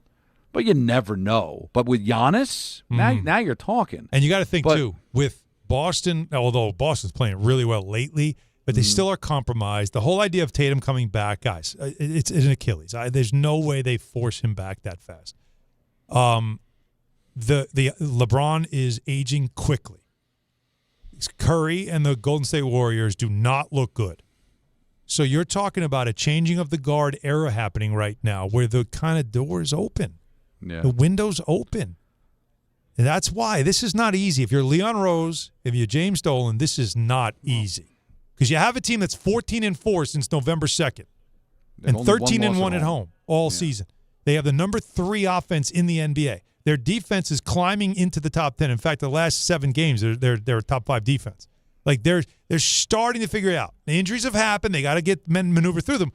But like is it too soon to say, I don't know if this team can do it, or do you really need to see more with Mike Brown at the helm before you make this decision? Yeah, this is not easy. I don't think this is a slam dunk decision. No, it's pun not. intended. Well, luckily, you don't have to make it now, Well, right? It sounds like the Bucks want that to happen. They want to ratchet it up. I still want to lean towards you want patience. Being patient. Okay. You're a good team. This is not like the old days where you're trying to become relevant. You are relevant now, and this could all just be fugazi, right? This all could just be a work. 5 minutes ago, it was he only wants to go to the Knicks. We know that in order for them to cash out on this deal, Milwaukee has to come up with some narrative that there are other people involved in this. Yes. So there's still this feeling of a lot of this could just be all made up. You know Giannis' destination is New York. Going to Oklahoma City could disrupt that. Even for him. He might get him to a situation where I really want to go to Knicks, but I'm going to stay at OKC. I'm winning too much. It's nice here. I still believe it's a risk, but I still believe just wait it out. Don't buy into any of this stuff. Take care of business in the offseason. All right, let's hear from the people on this. We got a lot of calls. 800-919-3776. Let's begin with Mark in Harlem. Go ahead, Mark. How do you feel about it? How you doing, guys? What's up, Mark? All right. Listen, Alan, I have a question for you. I want you to answer this as a fan, okay? Good. Do you really believe the Knicks should take Giannis after he makes a lot of money and the last 3 or 4 year playoff time, he's been hurt? Mm-hmm. It's a great question. It's hard to answer because when he's healthy, and I can tell you this, 7 years in a row, he's top 5 in MVP voting. Sure is. He's a beast. I love Giannis. He's one of the best players in the league, man. Right? I love him. So you just want to make sure you get him healthy. Right now, he's not, and that's a red flag for me already. Got a calf issue. And he always been hurt playoff lately. It's fair, Mark. Mark. It's absolutely fair. See, Don, and it's fair. Is making a dramatic move like this. They're never guaranteed moves, right? They never are. You hope they work. And this is one where it's true. But what am I giving up? Because that's the other part. I can't gut important pieces on my team either because then there's nothing left. And now what are you doing? Are you just going to become the Bucks roster? What good is that? That's not helping. Nick in Woodbridge. You're up next, Nick. Hey, guys. Thanks for taking the call. You got it. I think for me it comes down to, do you believe that the Knicks can win a title with Jalen Brunson and Karl Anthony Towns at the helm, given what we know is an opportunity for both of those guys defensively? Offensively, they're special. They're elite. And Cat's not even shooting the ball well yet, and you see how well this offense is clicking. But if you make the move for Giannis, you're getting one of the best two-way players in the league, so it will help you defensively. But I can't imagine you keep Anunoby and Bridges in that trade. One of them is going to have to go. That's the part that bothers me, Nick. Too. Yeah. No, Nick, that's what bothers me is losing those wings in a deal like this. I will answer your question with this. Jalen Brunson's a winner. He's proven it at every level he's played. He's a winner. I'm not worried about him. Like when people say, do you think he can be a leader on a championship team? My answer is an affirmative yes. No question. Why? I've seen it. So I don't worry about that part of it. But I do worry about what he said there, Don. You know, if I'm the Bucks and I'm like, well, all right, I got to take Towns' contract because it's a big contract. Well, there's a 30-point guy off the table. Yep. I also got to take one of your wings. And Anunoby is an elite defender who makes you better. And they missed him when he was gone. So that's the stuff that does give me cause for pause. Yeah, there's no guarantees. A trade's a trade. The Bucks are going to want something back in return, and you don't want to cut off your nose to spite your face. Giannis is a singular talent for sure, but what goes back the other way can make this look a lot different. What you're left with makes things a lot different. Yeah. Coming up, so we have a lot of calls, 800-919-3776. We certainly want to talk with you, but I'm looking out the window of our studio here, Don, and I see a familiar face. It is one of Rich Eisen. Oh. Hanging out, meeting some people, talking. He's in New York, of course, for the 30 for 30 Booyah. which is I think it's premiering tonight, right? And so it's tomorrow night? Okay, so Stuart Scott, of course, everybody loved him, and that was Eisen and he were partners for many years. So Rich is going to pop in, sit down with us.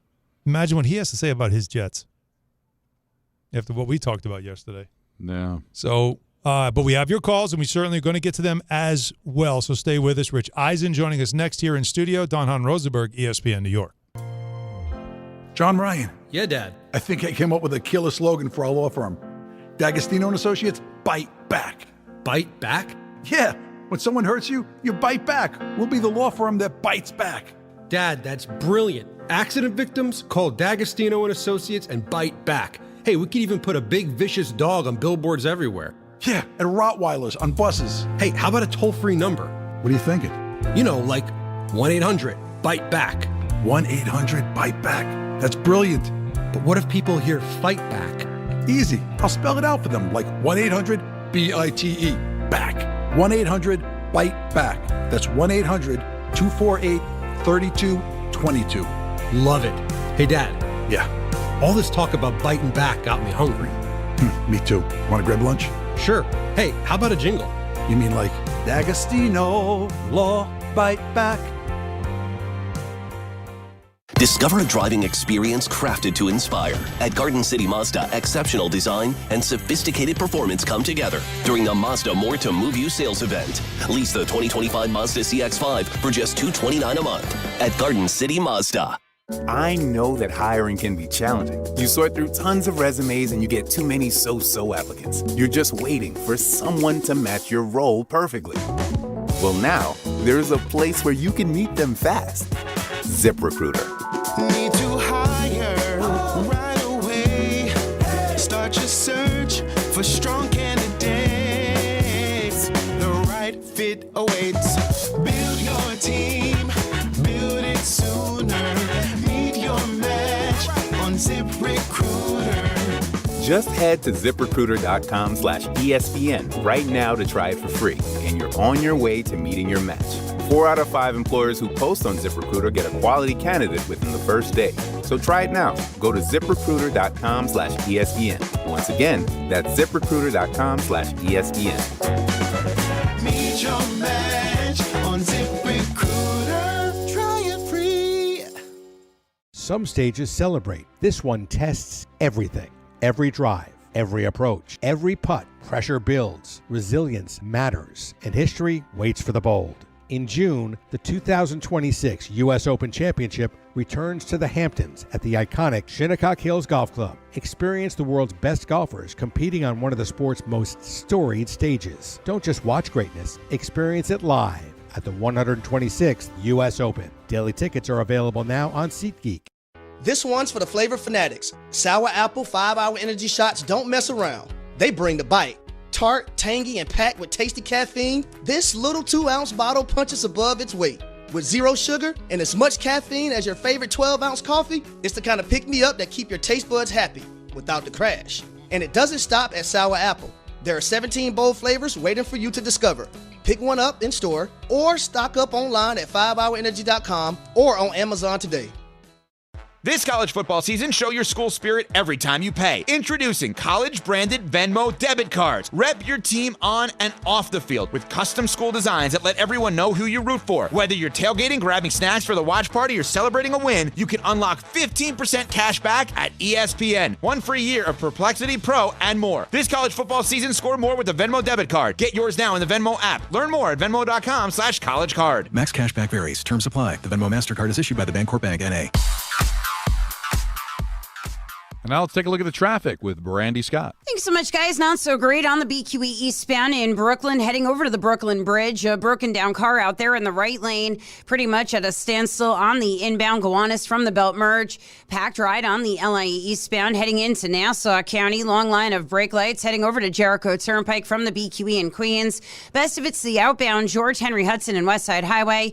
Cross Bronx westbound. Still have this crash by the Sheridan in the left lane involving a couple of Sprinter vans. Traffic is solid there from White Plains Road on through. Inbound George about 5 to 10 for the upper deck. Outbound Lincoln are running about 15 to 20. Outbound Hahn 20 to 30.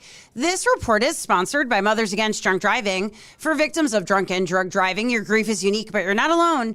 You always have a place at MAD. Visit mad.org. I'm Brandy Scott on 880 ESPN New York. The NBA is happening Christmas Day. 5 games, 1 unforgettable lineup. That's what Christmas is all about. Buckets for breakfast, breakaways for dessert.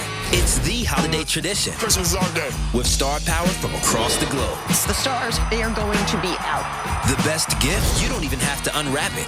We want to say Merry Christmas and Happy New Year! NBA Christmas Day begins at noon Eastern on ABC and ESPN.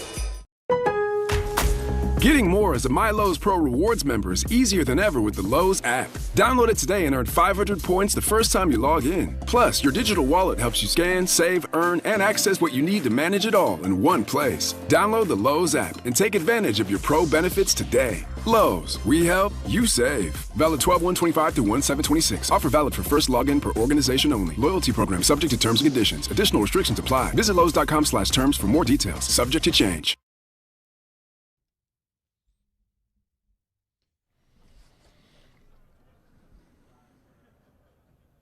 All right, so there's no more Timmy Trumpets and Edwin Diaz at Citi Field. No. Well, maybe we could have something like this instead for the next whoever it is. I don't know if Devin Williams even has a walk-up. He's had a walkout. It's a boo song. People just boo.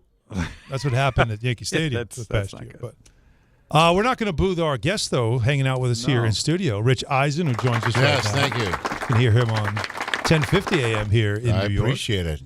And yeah, Devin Williams is a 4-letter word in my household. I live out in Los Angeles, and I tell this to Kay all the time.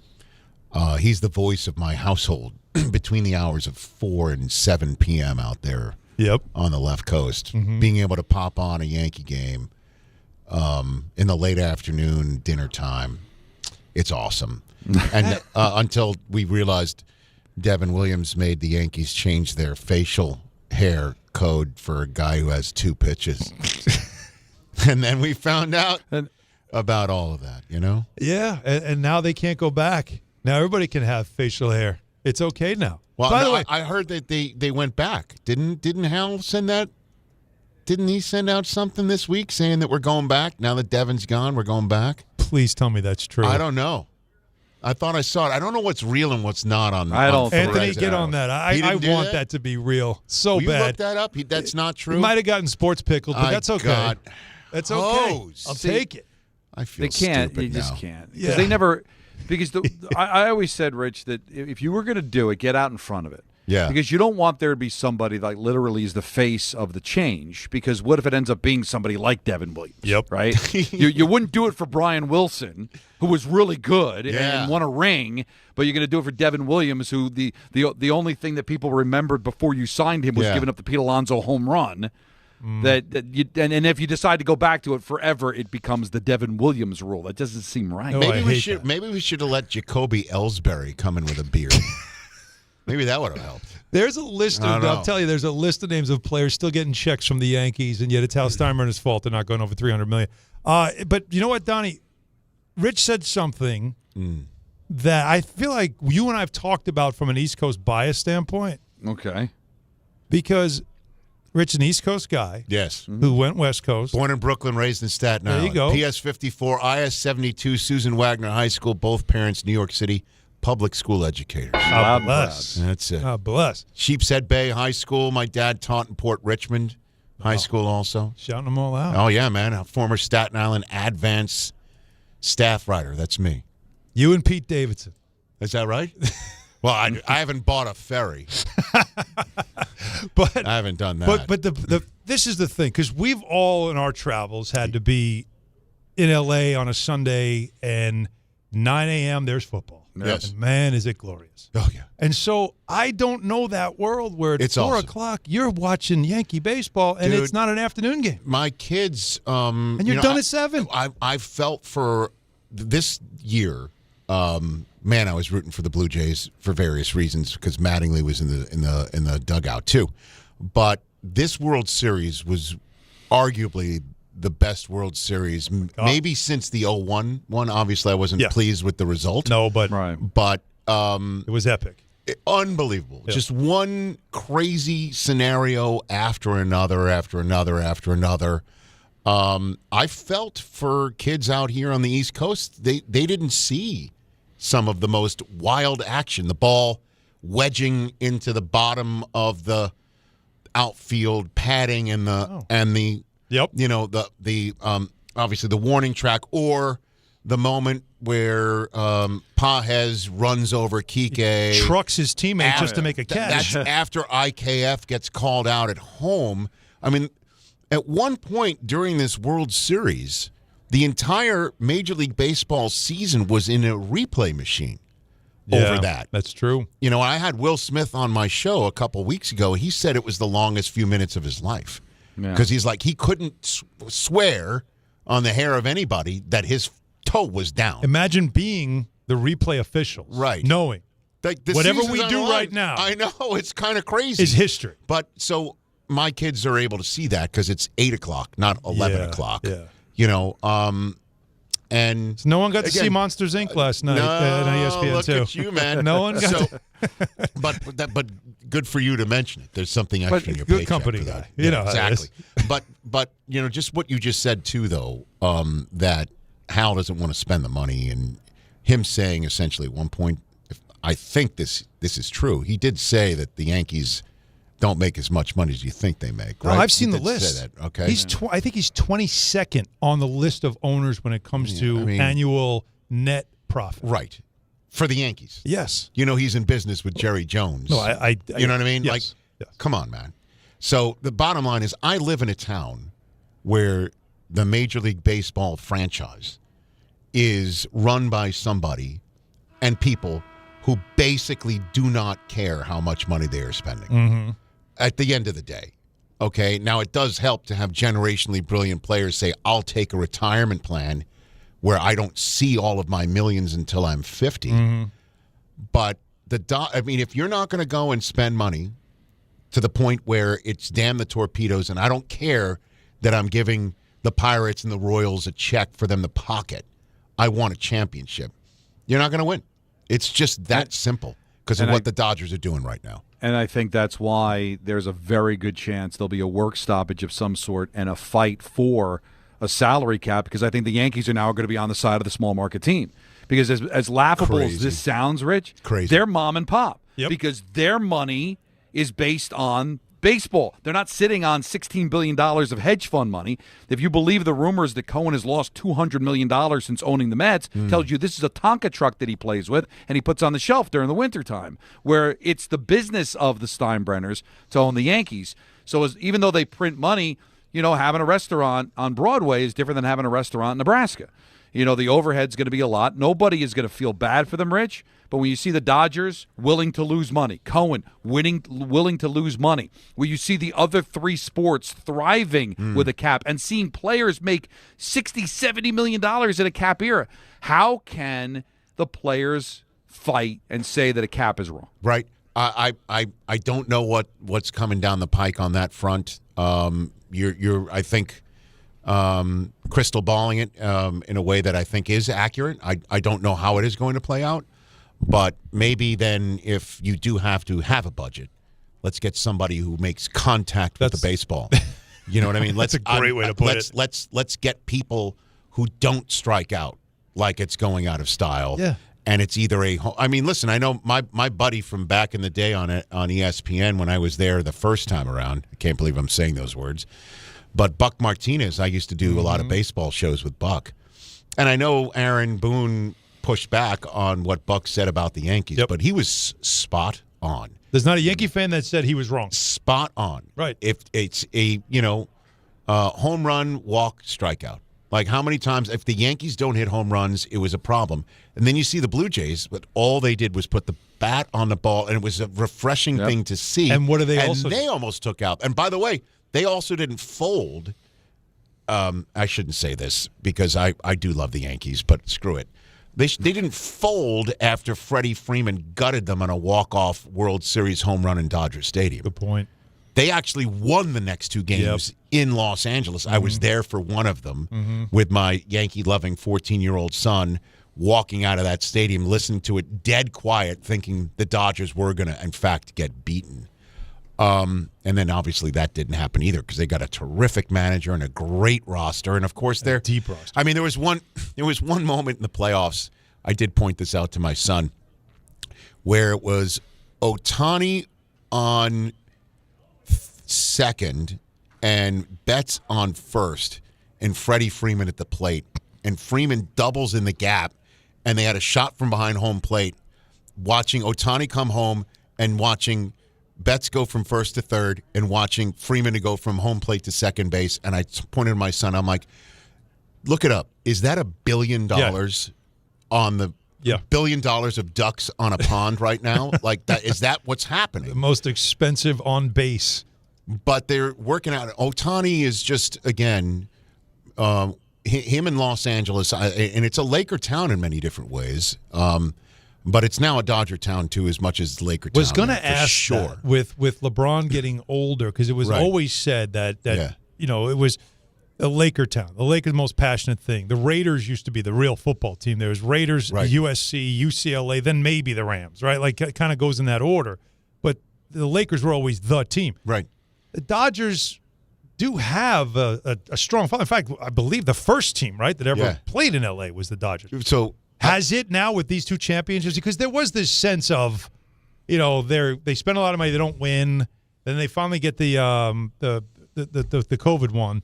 But these last 2 have been, and they deserve it. They're incredible. They are absolutely incredible. Yep. And this is a funny story. So it was 2023 Halloween. Okay, I'm going trick or treating with my kids because I'm Father of the Year, and I'm dressed as a banana. I swear. Oh, that's okay. That's Father of the Year. You know what I mean? I'm dressed as a banana, walking through. You're in. I had a roadie with me, because again, you know, you got to get through it. There's limits, and so I'm walking, and my son, was 12 at the time. He is dressed as a hurt Aaron Rodgers. Oh, no. Okay, so he's wearing a Jets. Wow. Yes, he's wearing a Jets 8 jersey, right, or whatever he was wearing, the number, and a wrap around the Achilles foot, right, around his Achilles. Oh my God. Okay. Now, also, he's a Patriot fan because my wife's from New England, and I could not, when he was born, when my children were born, say, no, you got to root for the Jets. You wouldn't do that to them. I'm a Michigan guy, too, so Tom Brady was winning championships. My wife loves the Patriots. Child Services would have removed him from the house if I'm like, no, you got to root for the Jets. But anyway, so he's wearing this ironic getup. And there's a guy, as we're going through the trick-or-treating, and he basically starts trolling my son. This is a grown man for being a Jet fan and being a New York fan. And I'm like, all right, now, okay, who do you root for, sir? Right. And he goes, the Dodgers. And at the time, I was able to go, Dodgers? Give me a break. And he goes, who do you root for? And I'm like, the Yankees? And he says, the Yankees haven't won anything since 1970. And I'm like, dude, 1977, 78, you know, and I kept going. 96, 98, 99, 2000, 2009. I just went through it. And he didn't have a leg to stand on as I went back at him as a banana. Okay? Yeah, that was the intimidating part. It doesn't matter how I'm dressed. If you're going to come at the Yankees in New York in front of my son. Of course. You know, I mean, it's on. But now I'm not going to that man's neighborhood. No. You know what I mean? Like, I don't have a leg to stand. And ever since then, and obviously Ohtani going there, I keep thinking to myself, if Ohtani had signed with the Yankees, honestly, what a massive seismic thing that would be for this town to see him doing this and what he does in this town with Judge. That's the and Stanton when he's healthy. And running. We don't want to see running. We don't need to see running. Or fielding. But yeah, or that a crisp walk. I'll take a crisp walk, a brisk, gait. I want to ask you something football that Don and I. Sure. I asked Don at the top of the show about this because somebody reached out to me after last night's game. I see the highlights of Chargers Eagles. Yeah. And I never thought of this. And maybe you have brought this up before, so if you have, forgive me. Sure. But as we know, the tush push is about pushing a teammate, right? Yes. Using leverage and pushing a teammate. Yes, sir. But last night, a player tried to use his teammate as leverage to block a kick. Yes. It was called for a personal foul, Yes. right? Yes. What's different? That's a player safety issue because a guy who's got his head down as an offensive lineman to have a now 300-some-odd-pound man push him Well, he used his own down on the teammate. ground. Use his own teammate. Well, you're jumping You're off. talking about the trying leverage, to block a kick. The leverage you're Yeah. talking about? No, he had his hand on a charger. That wasn't his own teammate I don't pushing believe off? so. No. Because that's what that's what it looked like to me. I don't think Because I guess so. you're not allowed to use a teammate to jump higher enough to block. You're not allowed to use the offensive lineman. Oh, That's I a understand player that. Safety issue. Yeah. Yeah, no, that I part think I that's what understand. it was. Maybe I think you're I'm right. wrong. You're absolutely right. I was watching it on the plane. You know, it might have been a difficult. Because I was always moment. thinking, I why might have couldn't lost you got contact with why the couldn't ground. you just jump off someone's back then? No. You know? Interesting that that's the play that stands out from last night. Oh, no. There's a lot mean, more. That's about to say. Last night was drunk. First of all, two turnovers in one play. possession is. Can you imagine you have Jalen Hurts in fantasy? And how about this one? How about this one? By the way, I don't. So I'm just. These are the things I think of. Is that I'm wondering if the league is looking at the moment where, how did Jalen Hurts have possession of the ball to fumble it after an interception and a fumble on the same play? Right. He had it for like 2 seconds before they ruled him that he was down. That based on seeing the way he grabbed it, I don't think he had it long enough. If he was, let's say, a receiver. Well, I'm sorry, was it I 2 would've thought- steps? Exactly. Or Right. you need a third act. Like that's why, Isaiah Likely lost his touchdown against the Steelers. Right. I'm wondering if the league, they do have people that go back and look at this stuff and do a stat correction. That Jalen Hurts might get 2 points back because take away the turnover. Yeah. One less turnover. If you were him, you're that begging, sort of thing. you're begging the league. But and so many people are lighting Jalen Hurts up today. He put the ball in A.J. Brown's hands on the first throw of the game for a touchdown. He dropped that. He put the ball in A.J. Brown's hands towards the end of regulation. He dropped that. They went for a field goal, got that instead of a touchdown. There might not have been overtime there. He put the ball in A.J. Brown's hands over the middle at one point, went off his hands into the hands of the Chargers as well. Saquon ran it for 100 yards. A.J. Brown did catch for 100 yards. They did sack Herbert 7 times. It's just like the Eagles and the Chiefs right now, the Ravens, I'll put them in that mix too. They just can't put clean drives together. They can't put clean quarters together or games together. Isn't that the whole league right now? Like, is there one team that you feel like? I mean, the Patriots at 11-3 they look as close as possible, but they're still young. No one's infallible. I'm putting the Rams there. Oh, still okay. I know they lost in that Carolina. Carolina loss was. I know, but going west to east early window, the Seahawks are terrific at that. And Carolina might win the division. That is entirely true too, and they can run the ball as well. They're good at home. I keep saying this every year. You know, the America's Game documentary that NFL Films puts together for NFL Network, where they chronicle the season of every Super Bowl champion, and we put it on NFL Network every September. There's always a part of that documentary, no matter which team has won, no matter what their record is, even the undefeated, Patriots who lost a game, as we all know, even any of those Patriots teams. There's always adversity. There's always a moment where they're like, this is where things changed, or this is where things didn't go well for us. The Rams have potentially the MVP of the league in Matthew Stafford. Yeah. Drake May is in that mix too right now. But Puka Nacua and Devontae Adams are, I think, the best receiving tandem in the NFL. And they have a run game and a coach who can dial it up and a front seven that can get after you. And their kicking game that was a problem in Philadelphia while they lost has been fixed. So I think the Rams are the best team in football. Mm-hmm. And we'll see what the Patriots do coming off their bye. Their next 2 opponents are the Bills, and they could wrap the division up. And then they take on the Ravens, whose back is going to be against the wall. We'll see what happens here. And then obviously they're going to go through the crucible of the playoffs for the first time together as a team with a guy that's never done it before. That said, the Patriots fielding a coach that's getting his second shot at being a head coach with a young quarterback in his first full year as being a starter in his second year in the league. Where have you heard that story before? Certainly if they take on the Rams in the Super Bowl. That sure sounds familiar. These are things where you never know. Denver, Offensively has been tough to watch. Defensively, they're as good as anybody else. You could say the same thing about the Texans. And then the Packers are pretty damn good. The Bears have been good. The Niners lurk. I mean, they've got a last place schedule the rest of the way. They play the Bears in Week 17 on Monday night. That's going to be a big one. Certainly if the Bears, who have some really difficult games between now and then, take on the Lions in the final week of the season, and that may be for the right to go to the playoffs or not. Like the Lions and Bears might be the final game of the season. There's so many great matchups over the next few weeks here. No, you're saying a lot of NFC. That's what I'm noticing as well, and a lot of pressure on Buffalo. Wouldn't you agree? I completely agree. That's what I'm saying, and yet I'm looking at Buffalo and wondering is like, when is it going to be the year? Because every year, and this felt like it could have been, especially with Mahomes now feeling like out of the way, and Joe Burrow not healthy for most of the season, as always. Well, they are 9-4. Yeah. And what they're doing is running the ball very well, and they do have a quarterback that can show up for work one day and say, you know what, I'm going to count for 6 touchdowns today. What about you? Yeah, and he's got to break through in the playoffs. Right. They keep telling me you have to go. Oh, I mean, I've got people that are here that I guess want to. Yeah, they want to see you. But I'm a man of the people.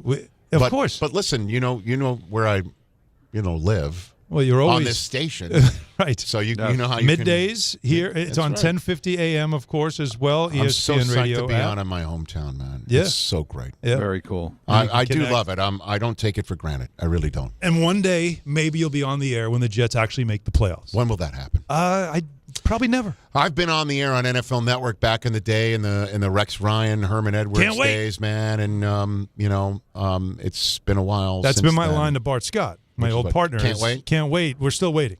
We did not take that literally. We're still waiting. Yes. That's a different sort of spirit to that. Kind of hurt. You know what I mean? Rich Eisen, everyone, again on 10:50 a.m. middays. Great to chat, guys. Here on ESPN New York. Thanks so much, Rich. 800-919-3776. Back to the calls we go. Don Hahn, Rosenberg, ESPN New York. Listen up, New York. It's football season, and you should be out there enjoying every play, every tailgate, every moment. But if you're dealing with neck pain, back pain, joint pain, or sciatica, even getting off the couch can feel like a challenge. That's where Dr. Jay Shaw at Sandwell Pain comes in. He's one of New Jersey's top pain specialists, Ivy League trained, double board certified, and dedicated to getting you back in the game. Here's the difference. No surgery, no scars, no long recovery, no pain medication. Just precise, non-surgical, image-guided procedures that get real results. Dr. Shaw treats everything from neck pain, back pain, migraines, nerve pain, and chronic joint pain. And he builds a custom game plan that's right for you. Same day or next day appointments are available with offices in Woodbridge, Livingston, and Inglewood. And yes, most major insurances are accepted. So don't let pain keep you on the sidelines this season. Go to SandwellPain.com to call, text, or book online. Relief is closer than you think, and it starts today. Hey, New York and New Jersey, Boost Mobile has an unlimited talk, text, and data plan that's only $25 a month forever, meaning you'll only ever pay $25 a month for the rest of your life. Who wouldn't want unlimited wireless when it only costs $25 a month forever? If you don't, you must be one of those people who enjoy overpaying for their phone plan. $25 a month forever is truly as good as it gets, so go online and switch now at boostmobile.com. After 30 gigabytes, customers may experience slower speeds. Customers will pay $25 a month as long as they remain active on the Boost Mobile Unlimited plan. Coverage varies by plan. View contracts and exclusions at EnduranceWarranty.com. If your car is out of warranty, one major repair bill could wipe you out. Just ask Ludacris. Car breakdowns can wreck your wallet. Without Endurance, a worn-out timing belt could cost you $1,700. A busted transmission, that's $4,000 easy. An engine meltdown, $7,000. But if you got Endurance, you could never pay out of pocket for a car repair again. With Endurance, your car's most expensive parts are covered. Plus, you pick the mechanic you trust to do the work. With Endurance, your rate stays the same no matter how many claims you file. If your car is under 20 years old, Endurance has you covered with unlimited miles. Plus, your plan includes 24/7 roadside assistance anywhere in the country. Choose the name Ludacris trusts, Endurance. Right now, get $300 off any plan, plus a year of elite benefits, a $2,000 value, free. All backed by a 30-day money-back guarantee. For your free quote, call 800-431-8958. 800-431-8958. 800-431-8958. You live for this. The wins, the losses, the slam dunks, and the buzzer beaters. The dream that this is your team's year. Hope, it's what keeps you coming back. So you represent, with anticipation and with pride. Because when everything's on the line, your support means everything. That's why the NBA Store is here to support you. Check out the largest selection of official NBA gear at NBAstore.com. A Fanatics experience.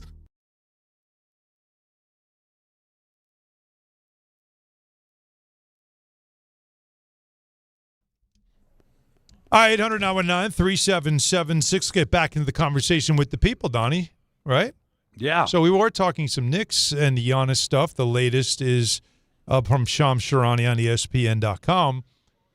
Different rumors are, like one of them is that the window of exclusivity for the Knicks when it comes to dealing with the Bucks for Giannis, who's made it clear he wants to go to New York and play for the Knicks, that window will close soon if they can get other teams to get involved. And so I was asking the question, and so did Don, of like, what is the urgency here if you're the Knicks? Are you worried about it? Does it make you feel like, uh-oh, we better get on something? Or are you like, you know what, no, we're not blowing up our team for a player that is a great player, but, you know, like, what does it do to the roster? So Dave in the car, though, feels the urgency, though, Don. Go ahead, Dave. Oh, hey, Alan. Earl Monroe demanded a trade way back in the day. Donnie doesn't remember this, okay? And he wanted to he didn't demand to go to the Knicks, but he demanded a trade, and he was injured, okay? So when he got to the Knicks, he's what's called a superstar. So when you have a chance to get a superstar, you go get a superstar. So you trade for Giannis, not today. You trade for him yesterday, the day before, the day before, the day before.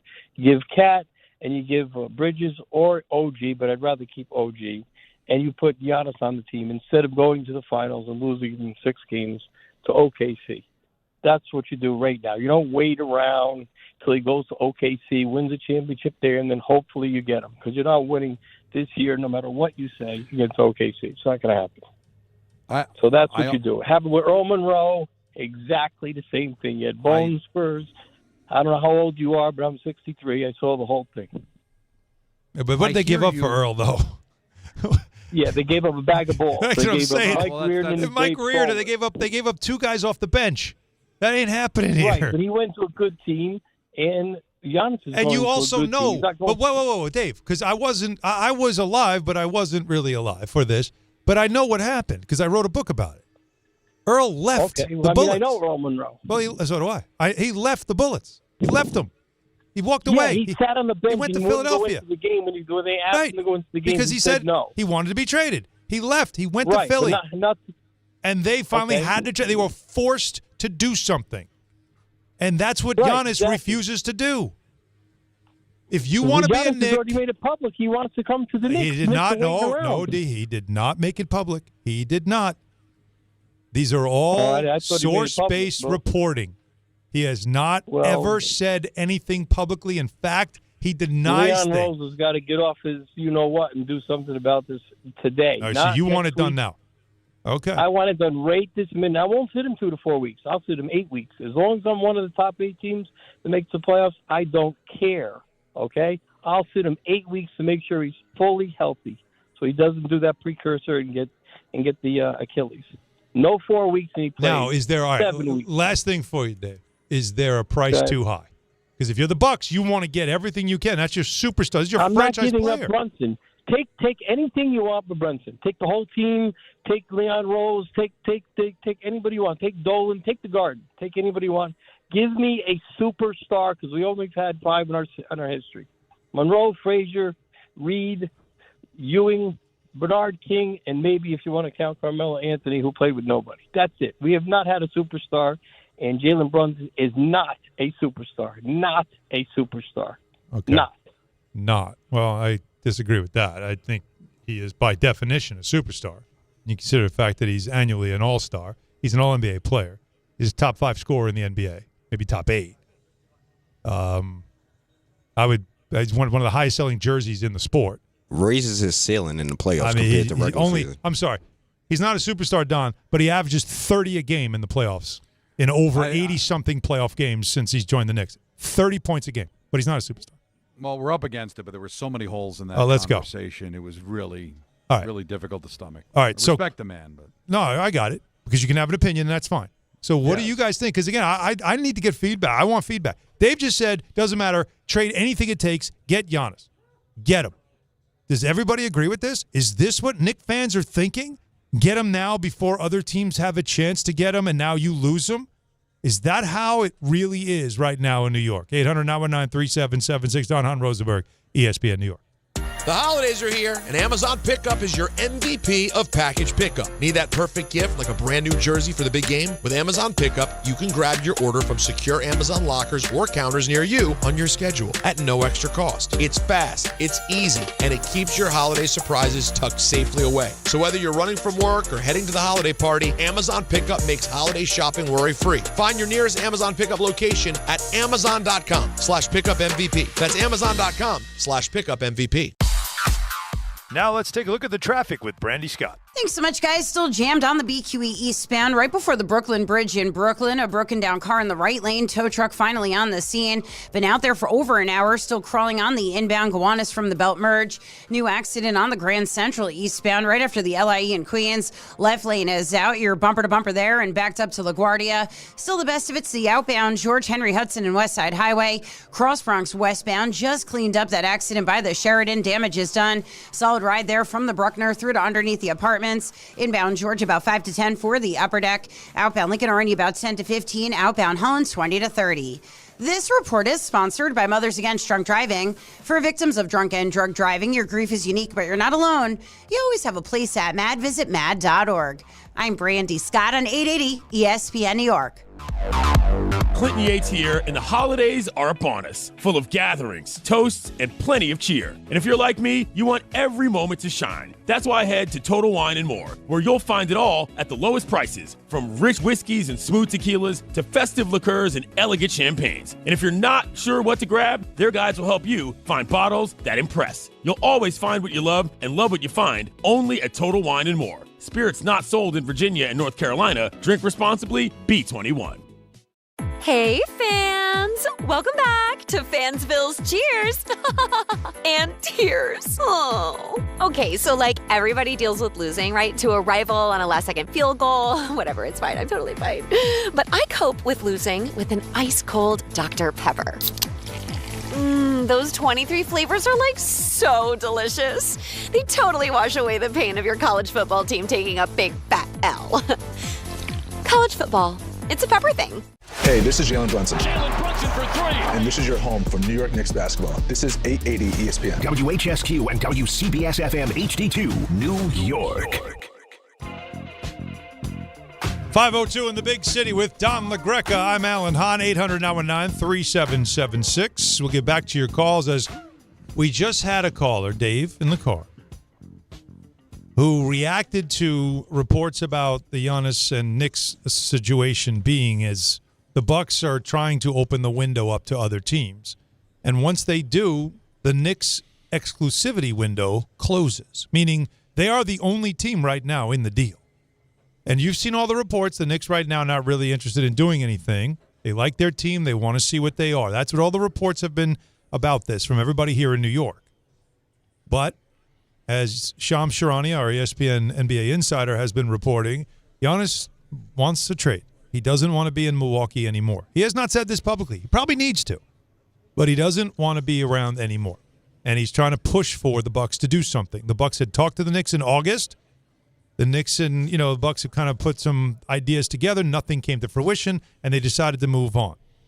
But Giannis has seen this team already, 20 games in, not happy, doesn't think they're a championship contender, and now he wants to finally move, and New York is his preferred destination.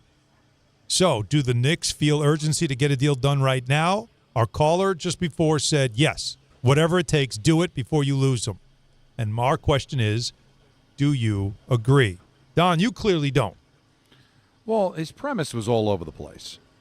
Number one, you give up everything for him. Well, then you become the Bucks. What are the Bucks winning? Right. They have Giannis. Even when Giannis was healthy, where were they going? Well, the idea is you have Giannis and Jalen Brunson because Jalen Brunson's not going anywhere. But he's saying Jalen Brunson's not a superstar. That's the other problem. Well, that's the call. I understand that traditionally that position does not create a championship, but it's a position that they haven't been able to fill in years and now have it filled. And they're just trying to put everything else together. They went to the conference final last year. They're the odds-on favorite to go to the final this year. So I understand you want stars, but you don't want to gut your team to get the star. And he kept going back to Monroe. Well, we didn't have the reporting back in the 70s that we have today, but he even admitted in his conversation that he wasn't demanding a trade to the Knicks. He just wanted to get out of Washington. Right. This sounds like, according to the reports, he wants to be a Knick. So I don't see the same sense of urgency. But the question I have for you, Alan, is how much different will this deal look in the offseason as opposed to if they made the deal? It's a great question. It's a great question. Because it's hard to really, I'm saying be patient, but if you're telling me it's pretty much the same deal, then maybe you just do it now. It probably is pretty much the same deal because the bulk of the Knicks core is all under contract now. No one is due anything. Towns is due something in another year. I think he and Giannis actually line up. But he's got an opt-out in 2 years, so he's still under contract, under control. Bridges just got his extension, Anunoby got an extension. We all know Brunson got his extension. So the key pieces here, the big money guys, are all nobody's going to be walking through the door into free agency. The only one that can walk is Mitchell Robinson. He doesn't make a ton of money. So that's it. So whatever you would do at the deadline, you probably end up doing in July. I don't think it would be any different. It's the draft picks that, I guess if you wait till July, then one more draft pick becomes available for trade because of how the rules go. All right. So if essentially the deal's the same, yep, then why not now? Because it's the middle of the season. But if you don't believe you're good enough. Now, if they believe they're good enough, unless just posturing by the Knicks to say, I think we're happy with our team. No, I actually think they really do believe. I think if they kind of want to see what this becomes. Team, then why not see what it can become? Because let's say they win the title. And listen, I know OKC's coming off a championship. All right, so they've proven that they can do it. But, Alan, we've been around long enough where we've seen teams with regular seasons, and then just for whatever reason they don't win. And you can look at no further than Golden State when they broke the record for wins in the season and didn't win. So as much as I think it's going to be really difficult to beat OKC, and I wouldn't bet on them losing, if you believe as a Knick organization that you're good enough to compete, wouldn't you want to try to see if you can beat OKC without making this deal? And then what if you did? How much better would you feel? Well, of course. All right, but everybody's hell-bent on saying that nobody's beating OKC, and maybe that's the case. But, God, I think they deserve to let's see what this looks like. So far, so good, right? No. There hasn't been a ton of growing pains. They're outstanding at home. And they even through injuries. They haven't even been whole. Yeah, even through injuries. As I mentioned earlier, so they got off to the 2-3 start, but since then, since November 2nd, they're 14-4. It's one of the best records in the NBA. They have one of the best records in the NBA already. But I'm saying 14-4. They have 10 games over 500 over an 18-game span, and they have one of the best offenses in the game. They have gone through some injuries. The bench has not been what they hoped it would be with some of the pieces, but whatever. They have been playing very well under Mike Brown. They have been. But do they look like a team that can win a title? I don't think I could say that about them right now. No. But it doesn't mean that as we go along in the season, with the trade deadline can also give you a tweak here and a tweak there in other areas instead of doing something mega like this. Right. And before we get back to the calls, the other thing I just want to add is everybody likes to equate the Carmelo trade with this because the Carmelo Anthony trade was done in season right before the deadline. And a lot of people felt like, you blew up the roster and that was a good team. And I have to correct people. That team was, I think, 500 or a game under 500 when they made the trade. That team got off to a good start with Amari Stoudemire. It was sort of a little engine that could kind of team. It was fun. Then it was leaking oil by January, and it was really starting to wear down. They were asking Amari to do too much. He had to carry the team offensively every night. And by the time I remember covering games and saying to myself, this team's starting to run out of gas. The Melo trade reinvigorated them. They made the playoffs, and then injuries in the playoffs cost them a chance to take on the Celtics. They had too many injuries in the first 2 games of that series in Boston. People don't remember those details. They only remember a lot of play. I think it was like an 8-player trade. So you remade the whole roster. And on the fly, they had to kind of assimilate 2 superstars to play together and figure that out, adding a point guard in Chauncey Billups and other pieces, and had to figure out what do we got, and let's get it right before the playoffs. So this, while it would look the same, this team is one of the best teams in the NBA. That team in 2010, 2011 wasn't one of the best teams in the NBA. It was just a competitive team. But the Knicks have been bad for so many years before that there was this sense of, wow, this is really good. You were just so used to seeing them lose for so many years before that. Right. And let's take a deeper look at this Knicks team. They're in second place in the conference, and that's after a 2-3 start. Right, 2.5 back of Detroit. Went to the conference final last year, losing to the Pacers, who made a coaching change. Yeah. And so far, that looks like it's worked. The team that you lost to in the conference final took OKC to 7 games. And lost their star that cost them the championship. You know, that game was up. That game 7 was up for grabs. So now you've improved your team in your eyes by changing the coach. You responded to that. So why can't the next step be taken to say, now we win that Pacers series, and if the Pacers could have taken OKC to 7, then we can dance. Again, this is all hypothetical, but this is how good this Knicks team has been, where you can have that conversation. And now you want to bring in a major piece to win that championship that could disrupt a lot of things that are happening here. I still – that's why I asked you about, like, how much different is the deal. So I could see the temptation, if there isn't much of a difference, make the deal now. But a part of me really just thinks be patient, wait, see how this looks. And then during the offseason, you could say, do we need to make this deal or not? You might look at this, even if you don't win, Alan, and say, I don't think it makes that big of a difference. Let's stick with this. It's possible. And you have, like right now, a game tonight, which is an NBA Cup game, and I do that in air quotes. It's a quarterfinal game. You win this game, you go to the semifinals in Vegas. You become like, it's like a Final Four weekend kind of feel to it in Vegas, where you're playing for something. Is it a Fugazi championship? Yeah, but it's still something. If you come out of that weekend and you get some wins and you roll off some wins and come away with this thing, are you going to tell me that people in an organization are like, you know what? I like what we're made of. I don't want to touch this. Well, you're tapped in, Alan. When they look at this team, do they like what they see, or are they just saying that publicly for leverage in a possible deal with Milwaukee, or do they honestly believe they're a contender? I think they truly believe that at their best, at full health, they can beat anyone. Okay. Because I was there last year in Oklahoma City. I called the game sitting next to Mike Breen. I called that game, and it was a banger. Like, this game was unreal. Really good game. Yeah. Early fourth quarter, because there was such heavy workload on the starters, the Knicks got tired. They ended up losing the game late. But that game was, anyone could have won it. It was a phenomenally played game.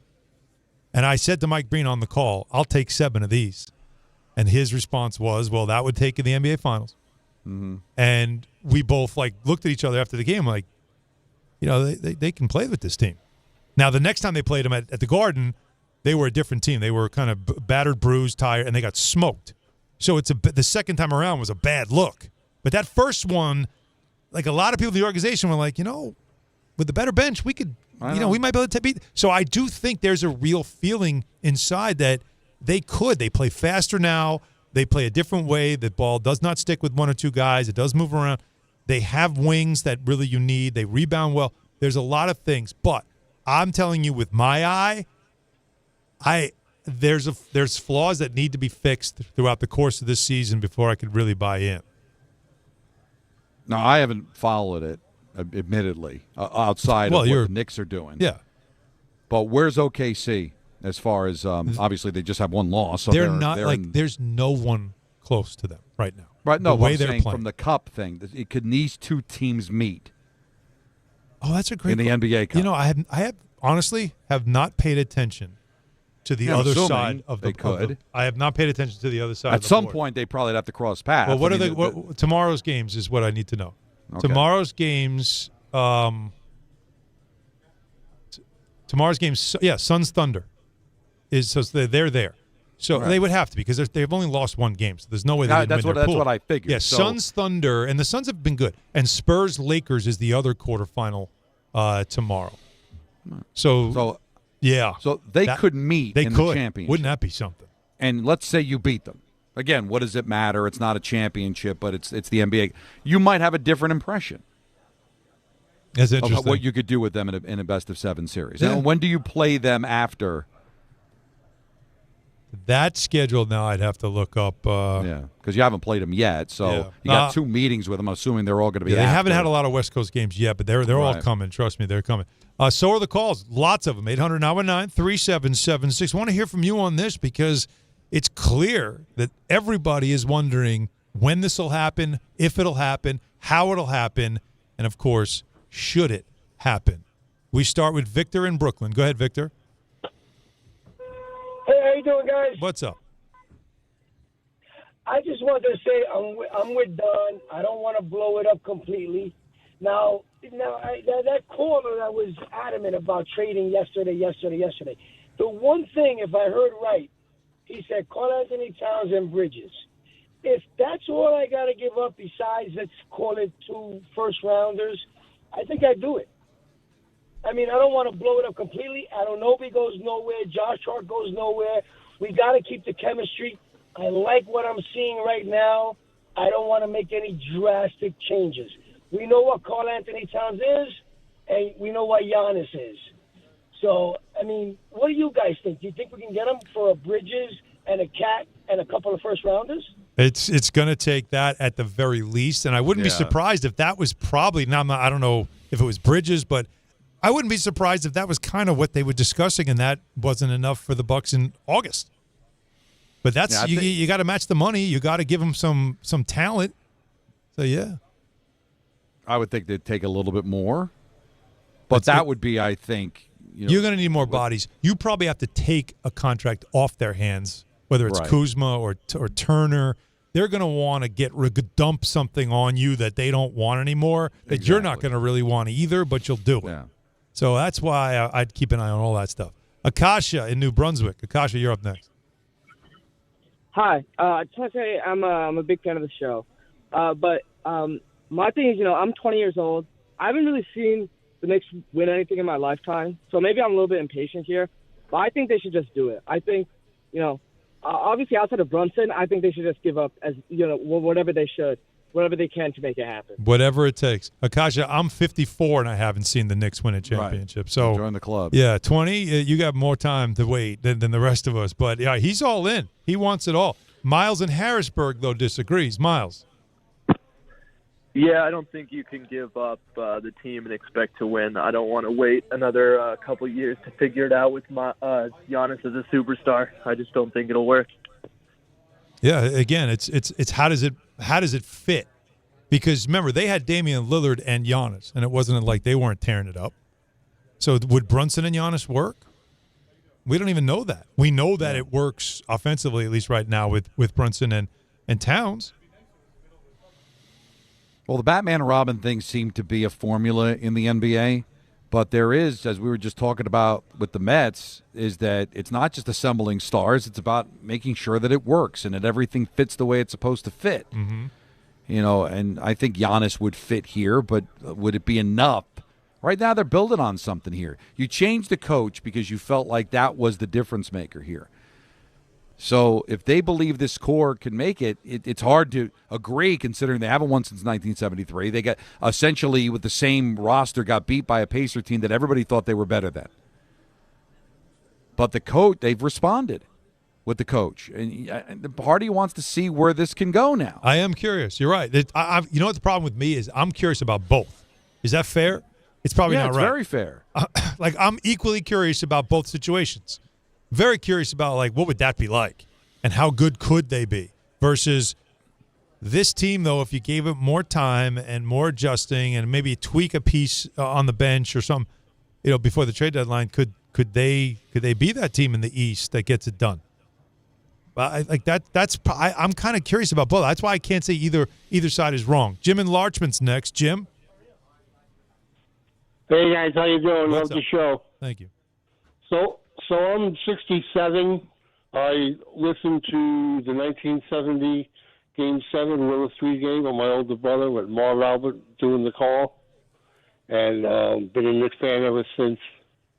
And my parents let me stay up and watch the midnight replay of it on TV. So Nice. That's right. Isn't that amazing? Isn't that amazing? The midnight that replay. long ago, right? That's unbelievable. Yeah, that's what people forget. Those games in those days were not televised. They were blacked out because they wanted you to buy tickets. Yeah. They did another thing sometimes during the season back then. They were like on Channel 9. They would do it on delay. Like the game would come on like an hour and a half after the game actually started. I remember, but we could listen to the radio broadcast if we wanted to live, but the TV was an hour and a half. It was weird. But anyway, about today, don't do it.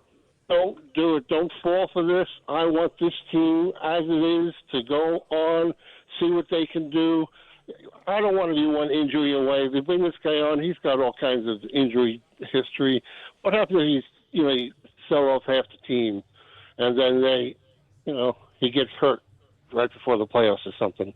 That's it, right? I mean, we're done if he gets hurt, right? Based on what I'm hearing, who you're going to have to trade away and whatnot. I get it. The only response I have for you, Jim, because I'm not saying you're wrong, but the only response I have is if you don't do it and someone you didn't trade gets hurt, and you're kind of in the same situation, right? Like, so I think the hurt thing works both ways. It does. You can't predict an injury. Anyone can get hurt at any moment in sports. True. So but I don't Giannis like is saying older that. And he's just got hurt. Yeah, well, he's right. He's already hurt. That's the problem. Right. That's my red flag if there is one. Let's go to Jay in the Bronx. Jay. Hey guys, thanks for taking the call. Look, it's for me. I want to see what this team could do. I love Giannis. If it's something about just sending over some serviceable pieces and keeping the core group together, fine. But I just don't see Milwaukee going for that unless a third team could get involved. I really want to see what this team could do. We've had a lot of issues with getting into injuries in the playoffs. We're deeper now, and this is a coach that seems to be doing well and kind of spreading the minutes out. I want to see what we could do, and if we could wait for next year and see if we could get them in, great. But I'm really excited about this team. I don't want to do anything drastic. Thank you, Jay. Yeah, just think as a Knicks fan what we went through during the offseason when they let Tibbs go. Yeah. Is that the feeling was that they weren't a player away. The organization said we're a coach away. Mm-hmm. So, and you have faith. Like I said, that I have trust in David Stearns. Yeah. Hasn't Leon Rose and this brain trust done enough that you have faith that they could feel that they did the right thing by letting Tibbs go and bringing in Brown and seeing this through? Yeah, I mean, again, this is not a team that finished 500 last year. No. This is a team that was in Game 6 of the conference final. They had the thing.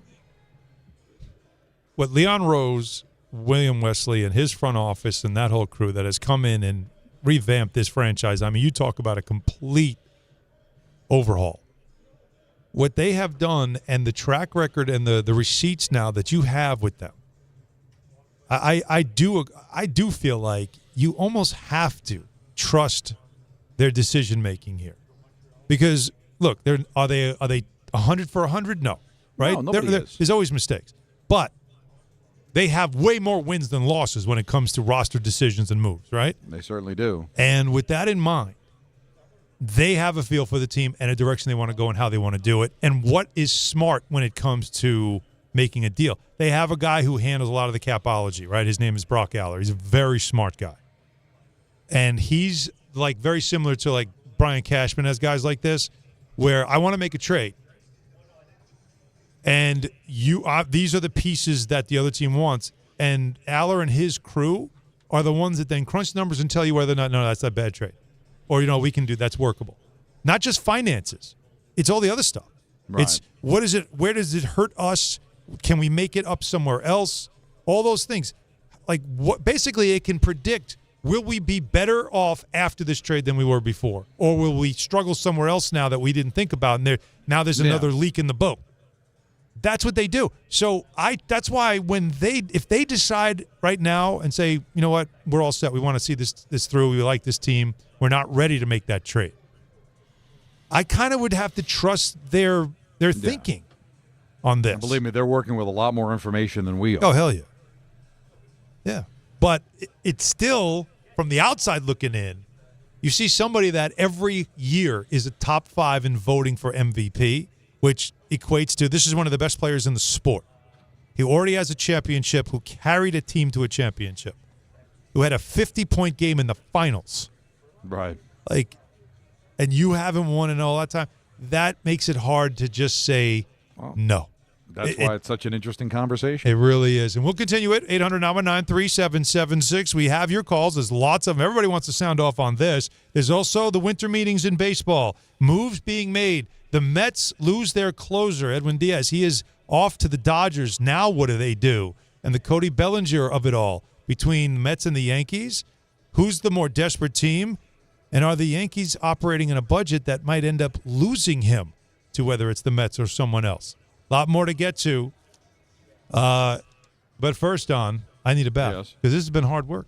There's been a lot going on today. A lot going on. Yeah, but if I wanted to take a bath, I could take a beautiful shower in my house because I had an old bath renovated completely, remodeled by Bath Fitter. And they actually do this. They rip out your bath, they put it in a shower. They also, of course, have what everybody has seen before, their unique PermaFit solution. You get a watertight fit, goes right over your old bath, and it is gorgeous. It makes the whole bathroom brand new again. It is a permanent solution, by the way. This is not something that's going to bubble up in a couple of years. They're the leader in bathroom renovation for a reason, so that's why you don't go to any other imitators. This all gets done in one day. That's what you love. It's durable, easy to clean, no demolition, lower cost than a full replacement. And by the way, the most important part of it, the lifetime guarantee. So you can trust the Bath Fitter team just like we did. Start designing your bath today at bathfitter.com because there's only one Bath Fitter. Every aspect of your business will operate better and faster with artificial intelligence. AI is a race, and companies that act first will win. Thrive Managed AI is your advantage over all your competitors. Thrive partners with you on a smart, secure AI strategy for your business. Then they deploy and manage it for you. Be first and win the race with Thrive Managed AI. Start with a complimentary strategy consultation at thrivenextgen.com/ESPN. That's thrivenextgen.com/ESPN. Discover a driving experience crafted to inspire. At Garden City Mazda, exceptional design and sophisticated performance come together. During the Mazda More to Move You sales event, lease the 2025 Mazda CX-5 for $229 a month for 33 months. Or the 2025 Mazda CX-50 for $239 a month for 33 months. Both with $49.95 to its signing. It's the Mazda More to Move You sales event at Garden City Mazda. At Garden City Mazda, expect the exceptional. At Uline, the prevailing opinion is, if you don't live it, you don't believe it. The people at Uline believe in hard work, and they live it by being there 24/7 to answer your call, having 41,000 items in stock, and offering same-day shipping from 12 locations across North America. Business owners, sellers, buyers, shippers, and packers believe it. Uline is the hard-working, dependable source for your shipping and industrial supplies. Visit uline.com.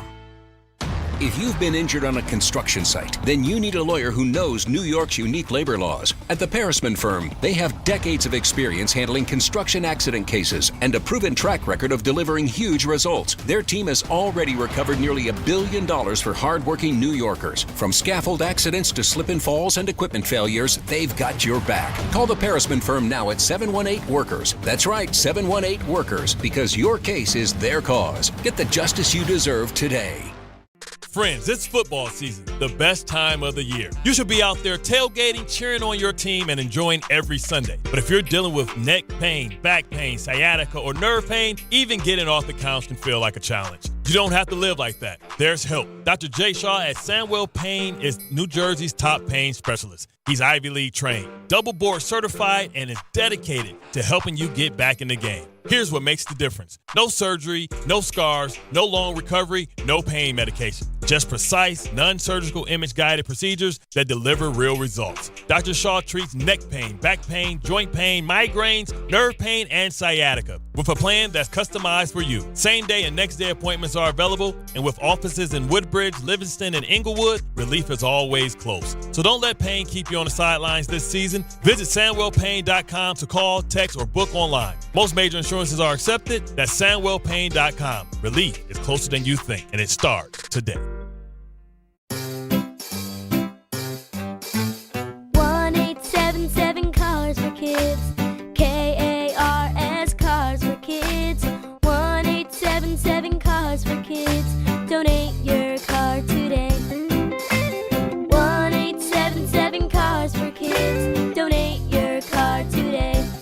Ready to get rid of that old car? Donate it to Cars for Kids.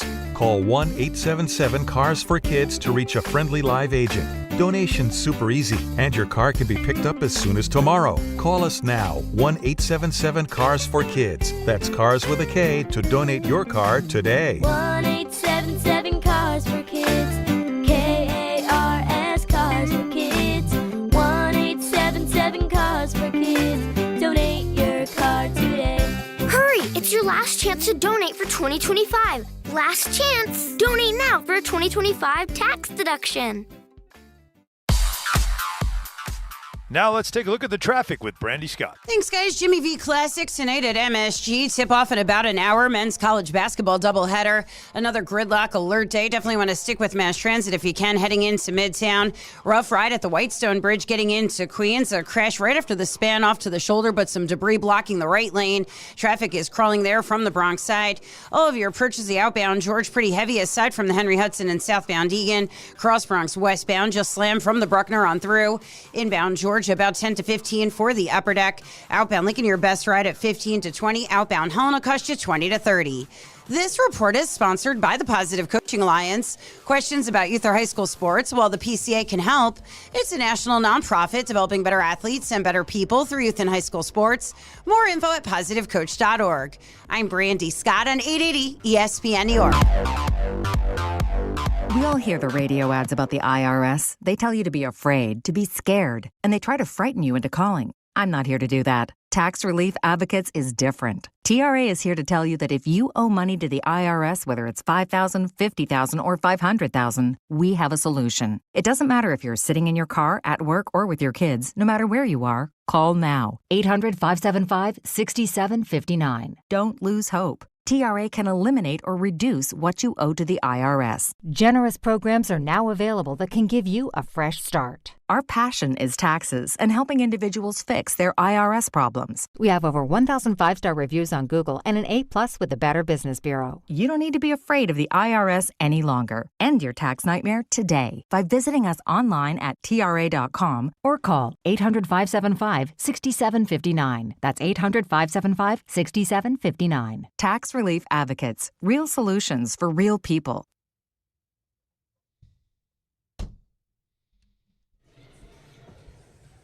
Oh, you got to know this song too, right, Don? I have heard it, yes. You don't know who it is, though. Tell me, mirror, No. what is wrong? Was that Can wrong? it be my daylight clothes or is it just If you made my a multiple daylight choice, I think I might be able to get it. Oh, okay. Well, they just said he kind of I gave didn't away hear the it. band name. Okay. I didn't hear it. All right. Is it Tribe Called Quest? Okay. Is it Leaders of the New School or is it De La Soul? De La Soul. Nailed it. See, I knew you'd get that. I had a feeling it was De La Soul, so that confirmed it. So I said go multiple choice. I didn't Well go too much out on a limb. No. Not completely ignorant to the subject, but No, not at all. definitely in a special class. And there was a trick question because actually all three bands are sort of related. Oh. Yeah, they actually are interconnected in some ways. But anyways, they all did one song together, which is great. Game time right now brought to you by Tullamore Irish Whiskey because when it's game time.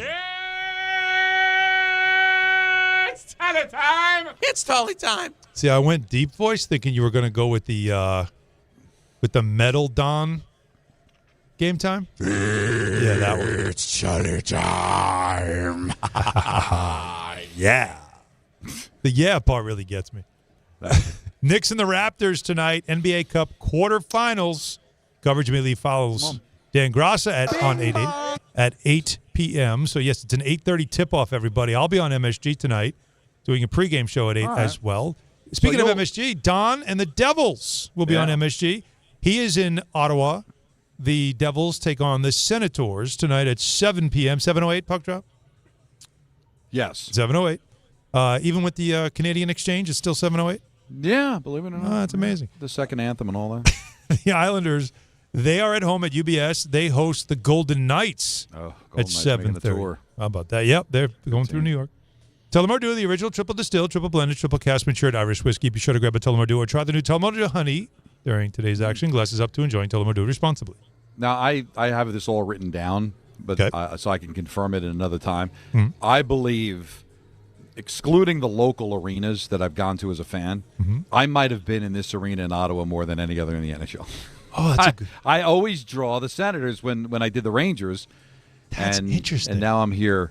Yeah, it's odd, right? And then I was here for the 2007 Stanley Cup Final when they played the Ducks. Right. So, and again, I feel bad because it is a great city that we never see. Well, I told you, I love it there. And I loved when we would have games if it had to be January. Because that's when the canal is frozen over, and you can skate it. And one year we were there for a January game, and you remember John Weideman? Oh, of course. Oh yeah. Well, John did the Islanders when we had the station, and that's right.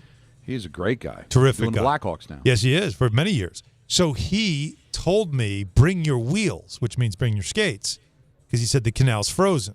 So I packed my wheels in the bag, and when we went.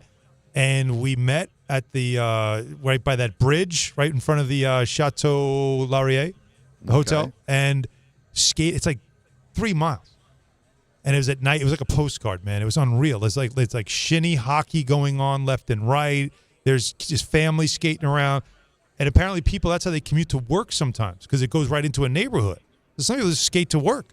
So it was such a cool thing. Yeah. I love. They get the beaver tails. You get the hot cocoa. It's awesome. But the problem is, like right now, I am in the arena, and I just looked it up on Google Maps. Okay. It's 14 miles away from the hotel that you just mentioned.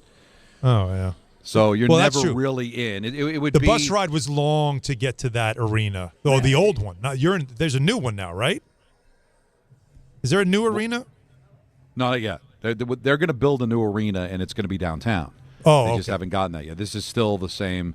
The Corral Center from back in the day. Remember when they first came into the league in 92, 93? They played at the football stadium. Oh, wow. Where the arena was attached, and on the fans could only sit on one side. I remember because this. The indent of the upper deck of the football stadium was on the other side.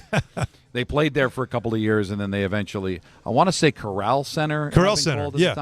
Corral and Center. Now they've been here at Canadian Tire. At least that's what it's called in the last few years, which is in Canada. So you never get to see, but like again, their Ottawa's like going to D.C. Like Parliament, but it's so far away. It's so a basically, beautiful this city. is a trip. It's hotel to the hotel to the arena. Well, airport. in my day, Donnie, before because Canada hadn't been built up, there was just an arena and a highway and nothing. Right, like it was tumbleweed. So you had to stay downtown, which was great. And there was a year that the Islanders played Ottawa in a playoff series, so we were there for a couple of days, and it was in the spring, so we really got to enjoy it. Yeah, what was that, 2003? That sounds about right. Yeah. Yeah, that sounds... I remember I was at all those home games when they played the Islanders in the first round of the playoffs. Mm-hmm. That was another one, 5 and out. Yeah. Yeah, those were the 5 and outs those 2 years. By the way, I want to remind everybody, because we are Tuesday, we have our holiday party. It's almost here. I know. It's Friday. Friday. And of course, the Michael K. Show will be before us. He'll be there as well, bringing the holiday cheer, and we're going to be at a place called Your Mother's House. It's in Garden City Park, Long Island. It's right on Jericho, by the way. I mapped it out. It's an easy-to-get-to spot. And Garden City Park's a great area. It's easy. If you're in the city, it's easy to get to. There's a train, get you right into Garden City.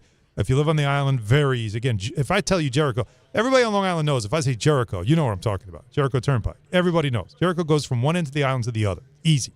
But it's called Your Mother's House. We're going to be there. It's this Friday. That's December 12th, of course. We are, again, as always, collecting unwrapped toy donations this year to benefit the Garden of Dreams Foundation, so please don't come empty-handed.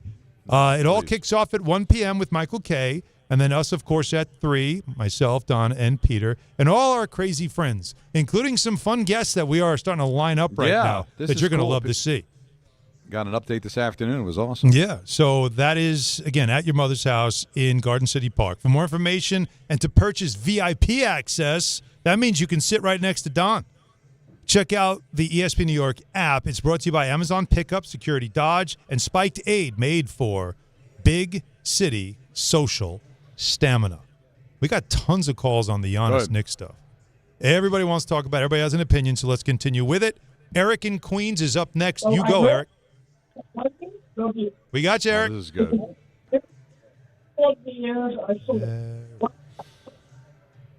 I think I'm good. Yeah, we are good. So Eric's out. next up, Chetty and Bud Lake. Chetty. What's going on, Chetty? What's happening? Everybody's Chetty. I don't know what he said. But his name was Chetty. His name. He messed up and he hung up. And he panicked. So then we'll go to somebody we know won't panic. He's a vet, Jose in Connecticut. There you go. Jose. My guys, what's up? I'm good, guys. Thanks for my call. I don't like these callers that people are saying, give them whatever they want, man. We haven't learned our lesson. And, listen, right now, I'm more with Don. I would kind of wait till the offseason, but if we got to do it now, because remember, we can't trade Mitch. So we have less options. So I would just say, hey, offer him whatever you're comfortable with. Maybe it's just Mitch, a young player, and picks, and be like, hey, that's it. If you want that, but you take can't, it. If not, but we're Jose, good. Jose, he makes $60 million. You got to match the match money. Up. Yeah. You can't just. Sorry, I meant to say Cat. I meant to say Cat and a young player. So I said Mitch. They're That's what I meant. Cat and a young player, because right now we're falling in love with the team, but sometimes Cat, if he starts playing bad and messing up, we're gonna start saying, we got to get rid of this guy for Giannis. So that's my only thing. But I'm not gonna act desperate and trade the whole team. We should have learned a lesson with Melo, where we lost. Amari got hurt and he had no other teammates to play with, right? So, and I have one more question too, Alan. Why is it that it always seems like the Knicks are people are always trying to fleece the Knicks? We always got to give up the most. But you look at the Lakers. How many trades the Lakers make where they look like they got steals, right? Why does it seem like the league wants to fleece us as much as is it just a New York thing? I don't know what it is. It is. It is. Yeah. It's there's something to it because it is true. How did the Lakers get Luka? Are you kidding me? How did certain deals that they have gotten have been almost like a gift? The Pau Gasol trade. The other thing, you got to match up the money, right? But right now, if you made the deal this season, it's because you caved to the pressure that he might go someplace else. Yeah, that's the pressure. If you get to the offseason, isn't there a possibility that now all of that has been exhausted? It's clear he only wants to go to the Knicks, and now you got a little bit more leverage? Because how are you going to be able to you couldn't get it done in season. Well, that's what they're hoping hoping to go. for. You couldn't do it. Isn't that, again, if those who don't, who are just joining us, I said this before on ESPN.com, Shams Charania has a story up that has a lot of different rumors he's hearing. It includes John Morant, too, with different players, could be on the move as the unofficial start to the NBA trade season begins December 15th. Why is that important? Because that's the day every contract in the league is tradable. All right, so because there's certain stipulations on when you sign somebody in the offseason, they have to have a certain amount of days where they're not going to be traded. So by December 15th now, everybody's open. So that's really when things start happening. So he's setting it up, and what he said was if the Bucks are open to discussing Antetokounmpo with teams, the Knicks will no longer have the exclusive negotiating window as his preferred destination. Okay. That's what sources are telling him, which it sounds like that's what the Bucks are telling him. Right, and so they go through that. The Knicks don't blink. He doesn't get sent anywhere. He finished the season with the Bucks. Doesn't that blow up the whole myth that there's another team? And doesn't that expose Giannis as only wanting to go to the Knicks? And can't the Knicks exploit that in the offseason? I think that's what they're hoping for. And you know what? Here's the other thing. If Giannis really wants to come here, there's got to be somebody back-channeling, telling the Knicks, listen, don't worry about it. He's not going anywhere. He's not going to sign with anybody else. If you trust that source that's telling you that, then yeah. The problem, though, Don, put your feet up and just wait. The only problem, like I said, is he does have another year left on his deal. So if you're a contender, and I mentioned Oklahoma City because they're the most dangerous team. Why? Because not only are they a great team with amazing, talented young players, they also have a boatload of draft picks that they have been collecting over the years. They could give the Bucks what they want, and the Thunder could just simply say, he might not want to sign here when he can opt out, but we'll get him for 1-2 playoff years. All right. And then we'll let him walk. And in those 2 playoff years, could we get a ring or two? Now, they might think we don't have to do this because we don't need to trade for a guy. We already are a championship team. You could say that, but wouldn't you rather do a guarantee as much as you can? I guess. Unless you really don't want to disrupt the chemistry. You just want a championship, and you're 23-1.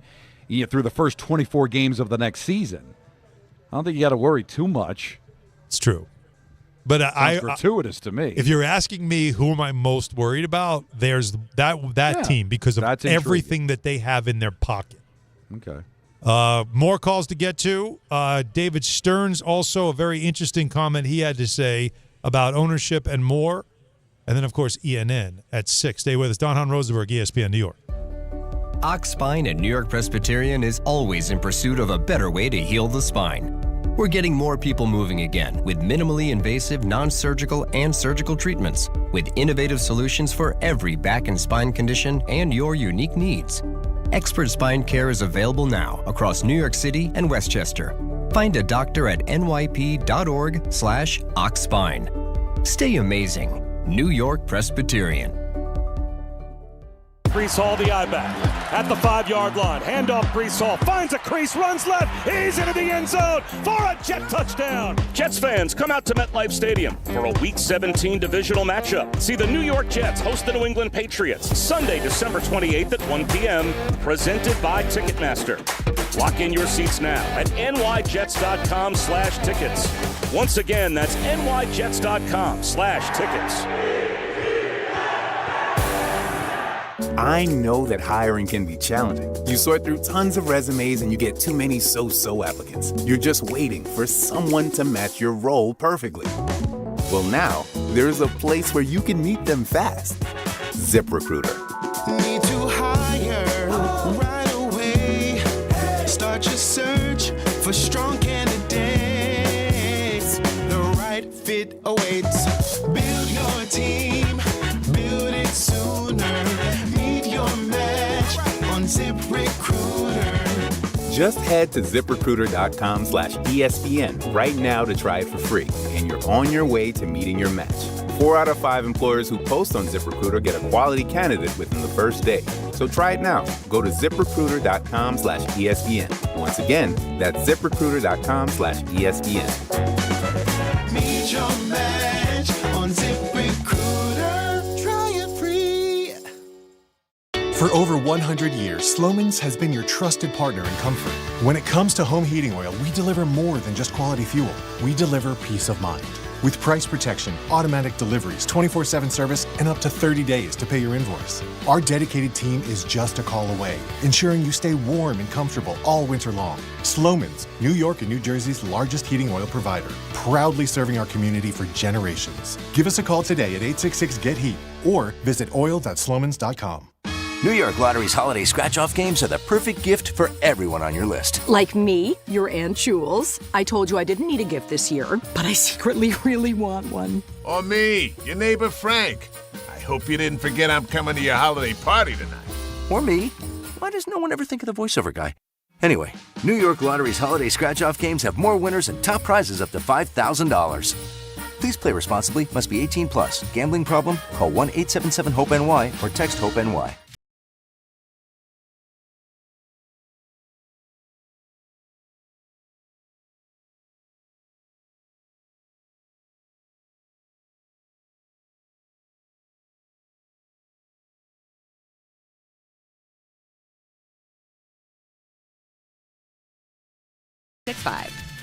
Gambling problem? Call 1-800-GAMBLER. 21 plus only. Must be physically located in New Jersey. T&Cs apply.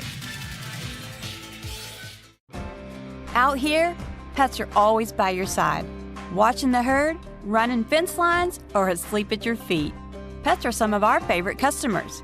When you bring them along to Tractor Supply, we'll always have a treat waiting. And with our price match guarantee, you'll always get the best price on their favorite food, toys, treats they love, and pet meds to keep them healthy. Tractor Supply, for pets out here.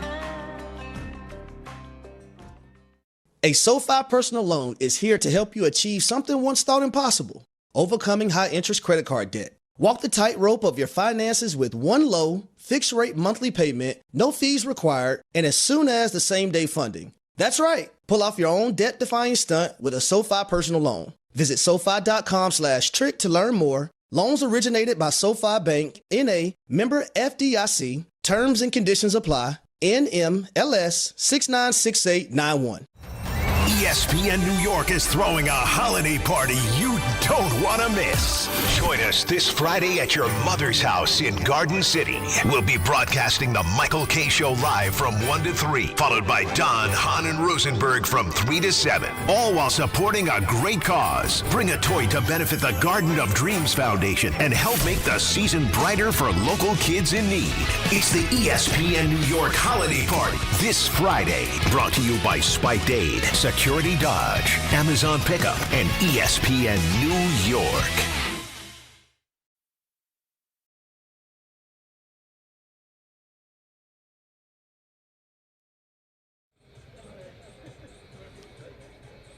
We got ENN coming up at 6, and it's a loaded ENN, Don, including something that happened last night that could spark a debate between you and I and the listeners. Oh, really? About something that happens in broadcasting.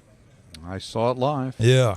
And so this is a good one. Really good ENN coming up. But we have tons of calls, so let's just keep going through these because everybody wants to talk about both Giannis and, of course, Edwin Diaz leaving the Mets as well. And we'll continue, of course, on the other side of ENN with it as well. But George in Staten Island's been waiting a while, so we go to George next. Hey, what's going on, guys? How are you? Good. Don? Good. Hahn, what's going on? You tell me. Right, you're on right now. I'm a little excited, as you can tell. Yep. Here's my opinion on what they should do.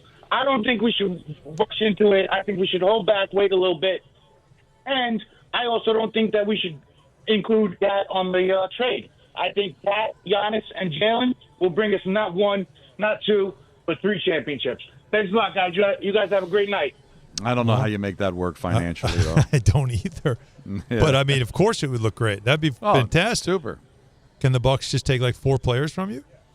Would they want to? And then what? No, Cat's got to go.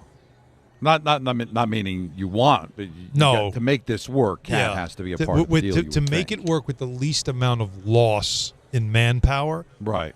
And again, like I said, if the Bucks are like, well, you got to take Kuzma. I'm like, oh, come on. Now I got I don't know if I want to do that. Then it starts to become, it's not fun anymore. Right. Yeah. Let's go to Ike in Troy. Ike, you're up next. Hey, I just wanted to talk about how you guys were talking earlier about will it work, will it not work because of the way it didn't work with Dame. But you have to take into consideration that Jalen worked with Luka before he came to New York, so I feel like he would be a shoo-in to work with Giannis, no problem. But no matter what, we need to get Giannis in New York. He can't go somewhere else. Got to go to New York. All right, Ike. You know what, Don? He's not wrong in that Brunson, while Luka, of course, is a guard, so it's a lot different, and Luka can shoot from the outside, which Giannis is not. That's not his strength. But Brunson is the type of guy that can adapt. Lillard never played with another great player before. He had to. I think Brunson could adapt. This is not going to be, can Carmelo work with Lynn when he comes back from his injury? No, it's just I'm talking about the overall chemistry of the team, period. Not will Brunson. Brunson gets along with everybody. Mm-hmm. And it's just will the whole thing work in totality? Not because you remember the whole Carmelo thing. He doesn't want to play with this guy. I remember during Linsanity, the big question was, all right, it's all going to end when Carmelo comes back.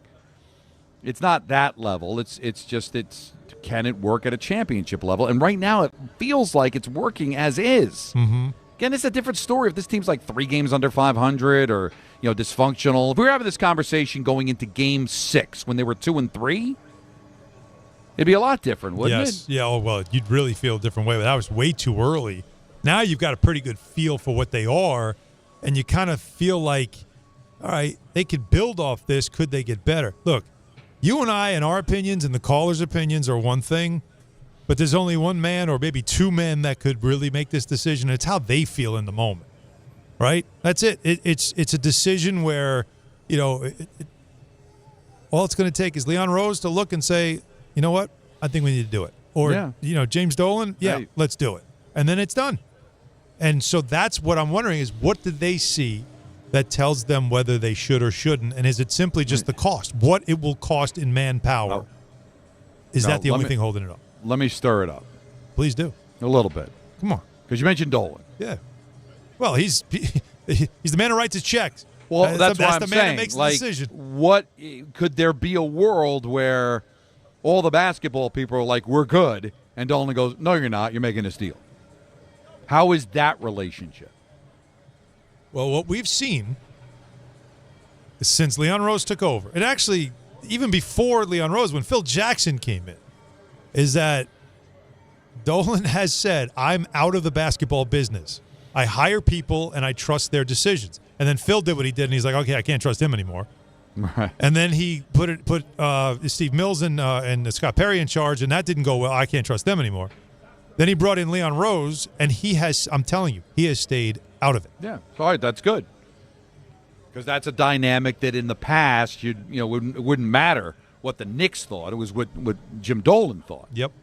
But I would think, like how do you everybody not trust else, these guys? you've got somebody that you can trust. Yeah, you don't have to get as involved. This is the most winning that the Knicks have done since the Dolans first took over the team in the late 90s. Right. Yeah. This is the most winning. So how do you not trust it where you think, I got guys that know what they're doing. I'm gonna ride this. It's been a good business, Don. It has been the Knicks. And every aspect of your business, from the most mundane to the most complex, will operate orders of magnitude better and faster when you add artificial intelligence. AI literally a race to the top, just like the Knicks trying to get a race to the top. The companies that engage AI first will win. Will that be you or your competitors? You see what I did there? It's like the leverage play. I heard the leverage play. The Thrive Managed AI is your advantage over all your competitors. Founded by tech powerhouses, Thrive partners with you on smart and secure AI strategies for your business. Then they deploy and manage it for you. Imagine AI solutions working across every part of your business, automating support, powering chatbots, analyzing competitors, even managing billing, collections, and orders. That's just a taste of what Thrive Managed AI can help you achieve. It makes your talented team even better by letting them focus on what they do best. The race to the top will be won by those who engage Thrive Managed AI first. That needs to be you. Go to thrivenextgen.com/ESPN and get started with a complimentary strategy consultation. That's thrivenextgen.com/ESPN. thrivenextgen.com/ESPN. I want to take this call here from Dave in the car. We're going to switch from the Yankees, from the Knicks real quick and go to the Mets. Because Dave has a very interesting point to make. Go ahead, Dave. Yeah, thanks for having me on. Maybe the Dodgers, in some really freakish way because of their ownership, as maniacal as their buying players and spending money seems, maybe they were forward-thinking to say, you know what, we better build this thing hardcore before they actually get a cap. And maybe they're actually doing the right thing, and maybe teams like the Yankees, I grew up behind Yankee Stadium, I'm a Yankee fan, maybe the Yankees may want to reconsider trying to be so conservative before there's a potential for any type of lockout. And that's for the Mets fans, I got to throw an I told you so out there. You got this man with all this money, and it's just not an easy fix. And the Mets right now in a real bad spot. If this guy didn't want to play for the Mets, how is that going to also resonate throughout the league? If Diaz didn't want to stay with them, I don't think it's a case of not wanting to stay with them. It was a case of I can make $3 million more a year and go to a team that's a ready-made champion. I don't think Diaz had any problems being a Met. I think the Mets are still a destination. And be careful. If this is a long play for the Dodgers, I don't know what kind of cap, if there'll be a cap, but you might not be able to keep any of these players. You might have to be starting moving some salary around. I don't know if they're going to grandfather anything in, Alan. They'll have to do so. I remember when they brought the cap into the NHL, there was an amnesty. The NBA did it too, an amnesty where you can take a big contract and basically just waive it. They give you that opportunity to do that so you can get yourself under the cap. You had to trade some pieces, whatever it is. So I'm sure there'll be some type of program to work it in. But you're right. If you're too far over it, you're going to be kind of screwed. And the Yankees could be playing the long game saying, I want to be at the cap, so I don't have to make any tough decisions when the cap comes in. I'm all set. Mm-hmm. Everybody else could be scrambling around. But, hey, the Dodgers might be scrambling around winning a third consecutive title. Thank you. Thank you. It's a little different. It's worth doing it. David Stearns' response, though, to having Cohen as an owner, whether it's an advantage or not, you'll hear that and more coming up in ENN next. Don Hahn, Rosenberg, ESPN New York. Some stages celebrate. This one tests everything, every drive, Every approach, every putt, pressure builds, resilience matters, and history waits for the bold. In June, the 2026 U.S. Open Championship returns to the Hamptons at the iconic Shinnecock Hills Golf Club. Experience the world's best golfers competing on one of the sport's most storied stages. Don't just watch greatness, experience it live at the 126th U.S. Open. Daily tickets are available now on SeatGeek. If you've been injured in an accident that wasn't your fault, then you need a lawyer who knows New York's unique personal injury and workers' compensation laws. At the Parisman Firm, they have decades of experience handling all types of accident cases and a proven track record of delivering huge results. Their team has already recovered nearly $1 billion for injured New Yorkers. From construction to car accidents and slips and falls, they've got you covered. Call the Parisman Firm now at 718-WORKERS, where your case is their cause. Get the justice you deserve today. Now let's take a look at the traffic with Brandy Scott. Thanks so much, guys. I hope you have a great rest of the night. We've got the Islanders home over at the UBS Arena and a couple of issues if you're heading that way. First, on the Cross Island southbound, crash right after Hillside Avenue in Queens. Traffic is jammed there from Northern Boulevard. Belt eastbound, another issue over by Springfield Boulevard. A car fire blocking 2 lanes. Traffic is pretty much at a standstill from JFK. Best of it's the outbound George, southbound Deegan and Henry Hudson. West Side Highway northbound, bumper to bumper from the 79th Street Boat Basin. Inbound George, stick with the lower deck if you can. Upper level, a crash on the ramp to the Henry Hudson. Going to run you about 15 to 20 minutes. Outbound Lincoln, about a 10 to 15 minute ride. Outbound Hahn, run you 15 to 20. Over in Jersey, 80 westbound, jammed heading over to exit 52 in Fairfield. Crash out there right after 23 in Wayne. You're backed up into Totowa. I'm Brandy Scott on 880 ESPN New York.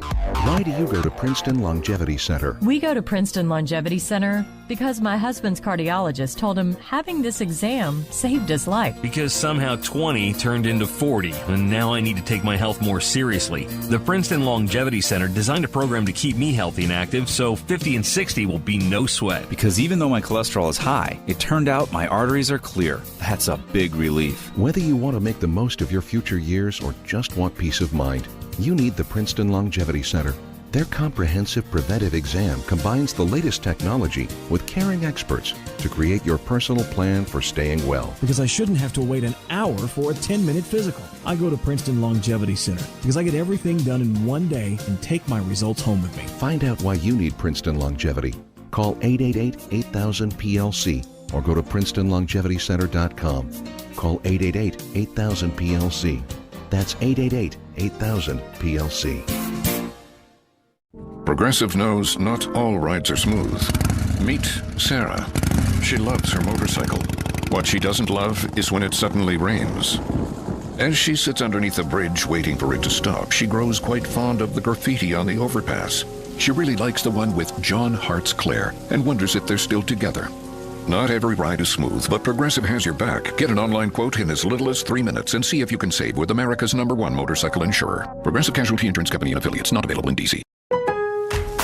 Getting more as a MyLowe's Pro Rewards member is easier than ever with the Lowe's app. Download it today and earn 500 points the first time you log in. Plus, your digital wallet helps you scan, save, earn, and access what you need to manage it all in one place. Download the Lowe's app and take advantage of your Pro benefits today. Lowe's, we help, you save. Valid 12/1/25 through 1/7/26. Offer valid for first login per organization only. Loyalty program subject to terms and conditions. Additional restrictions apply. Visit Lowe's.com/terms for more details. Subject to change. 880 ESPN, WHSQ, and WCBS-FM HD2, New York. A Good Karma Brands radio station. This is an ENN Special Report. Now reporting... The very handsome Jewish man, Peter Rosenberg. We should talk some sports. Do what you want. It's ENN.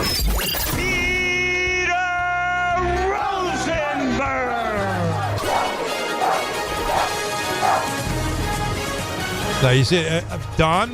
Hello. Do you agree with me that we need to have an edited Anthony Pusick Open when Peter's not here? We aren't allowed to do that.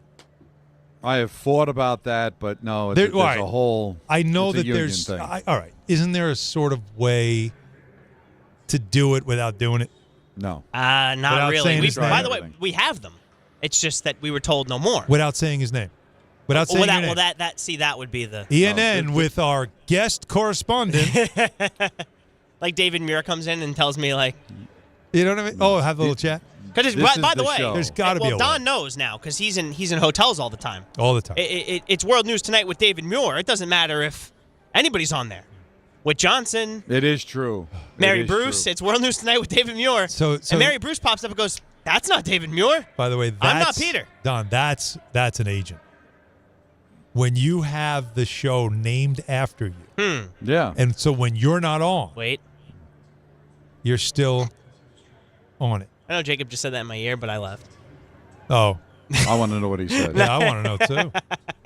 Is it because it was the Michael K show, even when Michael K wasn't there? He didn't say anything about that. Michael K. I don't know what. Oh, I remember that very, very well. Now, I've been told, Alan, that if I do my job properly, if I execute this ENN to the best of my ability, it'll be the best. We will. No. Well, yes. But we won't get an Irish Don goodbye. Don tells me he could stay for the entirety of this program. Yay! How about that? Because he's basically at bridge level now, or whatever it is now. No, I'm not basically. I am. I can actually see Bryce and Rachel preparing for the pregame on MSG at 6:30. That's great. It's like 10 feet away. So I'll break up my equipment because at the Rock, I've got to take the elevator down, wait for the elevator, all that, and it's like a long walk. So I want that extra time. Do they ever pop in going, what the heck are you talking about today? No, I was just talking to Dean Brown, radio voice of the Ottawa Senators, Okay. and he's heard more Nick talk than he probably's had his entire life. Because he's in the studio to my left here. And everybody's got – it's so weird because in life, working 4 hours a day, that's a dream, right? Yeah. That's half of what most people work. My God. But whenever I tell, it's like, oh, you're doing your radio show. When does it start? I said 3 o'clock. 3? You've been on the air since 3 o'clock? I'm like, yeah. We are soft. Broadcasters are soft. But you know what they don't 2 know? hour show is that's to me, that's the wheelhouse. They don't But know these you'll are love two it, hosts. What's that? They don't know you love it, though. Well, do you I love know? it. It's who I am. And also, I think they're also looking at, and you're going to do, a game for 2.5 hours. And Alan's going to be doing, so we are adding to it. So it ends up being like an 8-hour day. But, 4 hours of radio to some people seems like a lot. But to this me, it doesn't seem like enough. This is not work. This is not work. No, my dad worked for a living. That's what I always say the same thing. Yep. My man had metal shooting into his eye all day standing on his feet for 10 hours. We have I'm to- going to complain about this? Please. Where's Giannis Yeah. going? Yeah, that's what we had to do. That's what we had to do today. Imagine my dad, if he were alive today, looking at me going, that's what you did today? Yeah. And you're tired? You said you're tired? Are you really tired? You tired 24 from that? years at ESPN, I never had to work in a room that had a sink on how to wash my eye out in case something got Just caught in case. It's so true. That's so true in case of emergency. Oh, Yeah. my God. Good evening to Don. I don't like it. Clean day. Clean day, Donnie. Alan. Very clean. Wait for the splash. We don't utilize that enough in the Bethesda reads. I think they can make a run in March, no? Oh, I think Wait they can for make the a run. splash? Yeah. They can make a run. That's like holding a rocks glass. Listen, if it's anything like the College Football Playoff Committee, the committee is run by this committee is run by hacks. I don't know if we're going to be able to get to 64. Might have to expand it to 128. Man. And good evening to Peter.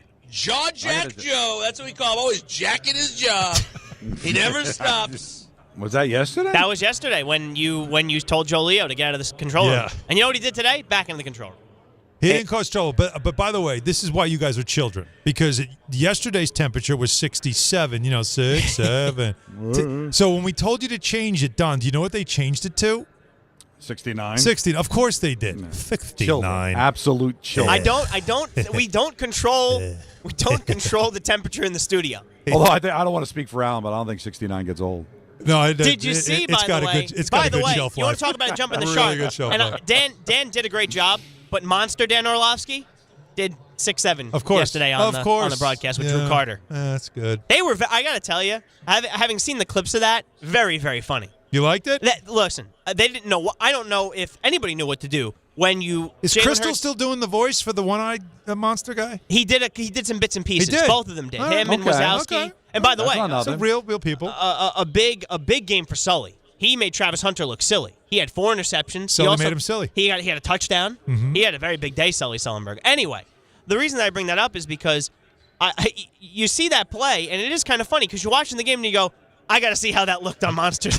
So you got Jalen Hurts throws the interception. The 2 turnover Sully possession? picks it off. Sully fumbles it, and then Jalen Hurts or Mike Wazowski sort of grab the ball back, and then it gets fumbled again.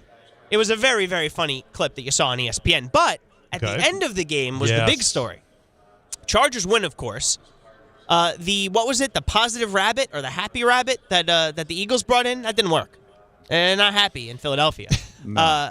On ESPN, Monday Night Football, ABC, ESPN, wherever you watched it, Laura Rutledge, like she always would, tries to get the interview with the winning quarterback, Justin Herbert. Here's how it went. Yeah, I'm trying to celebrate with my team. No, I know, but can we just talk to you really fast?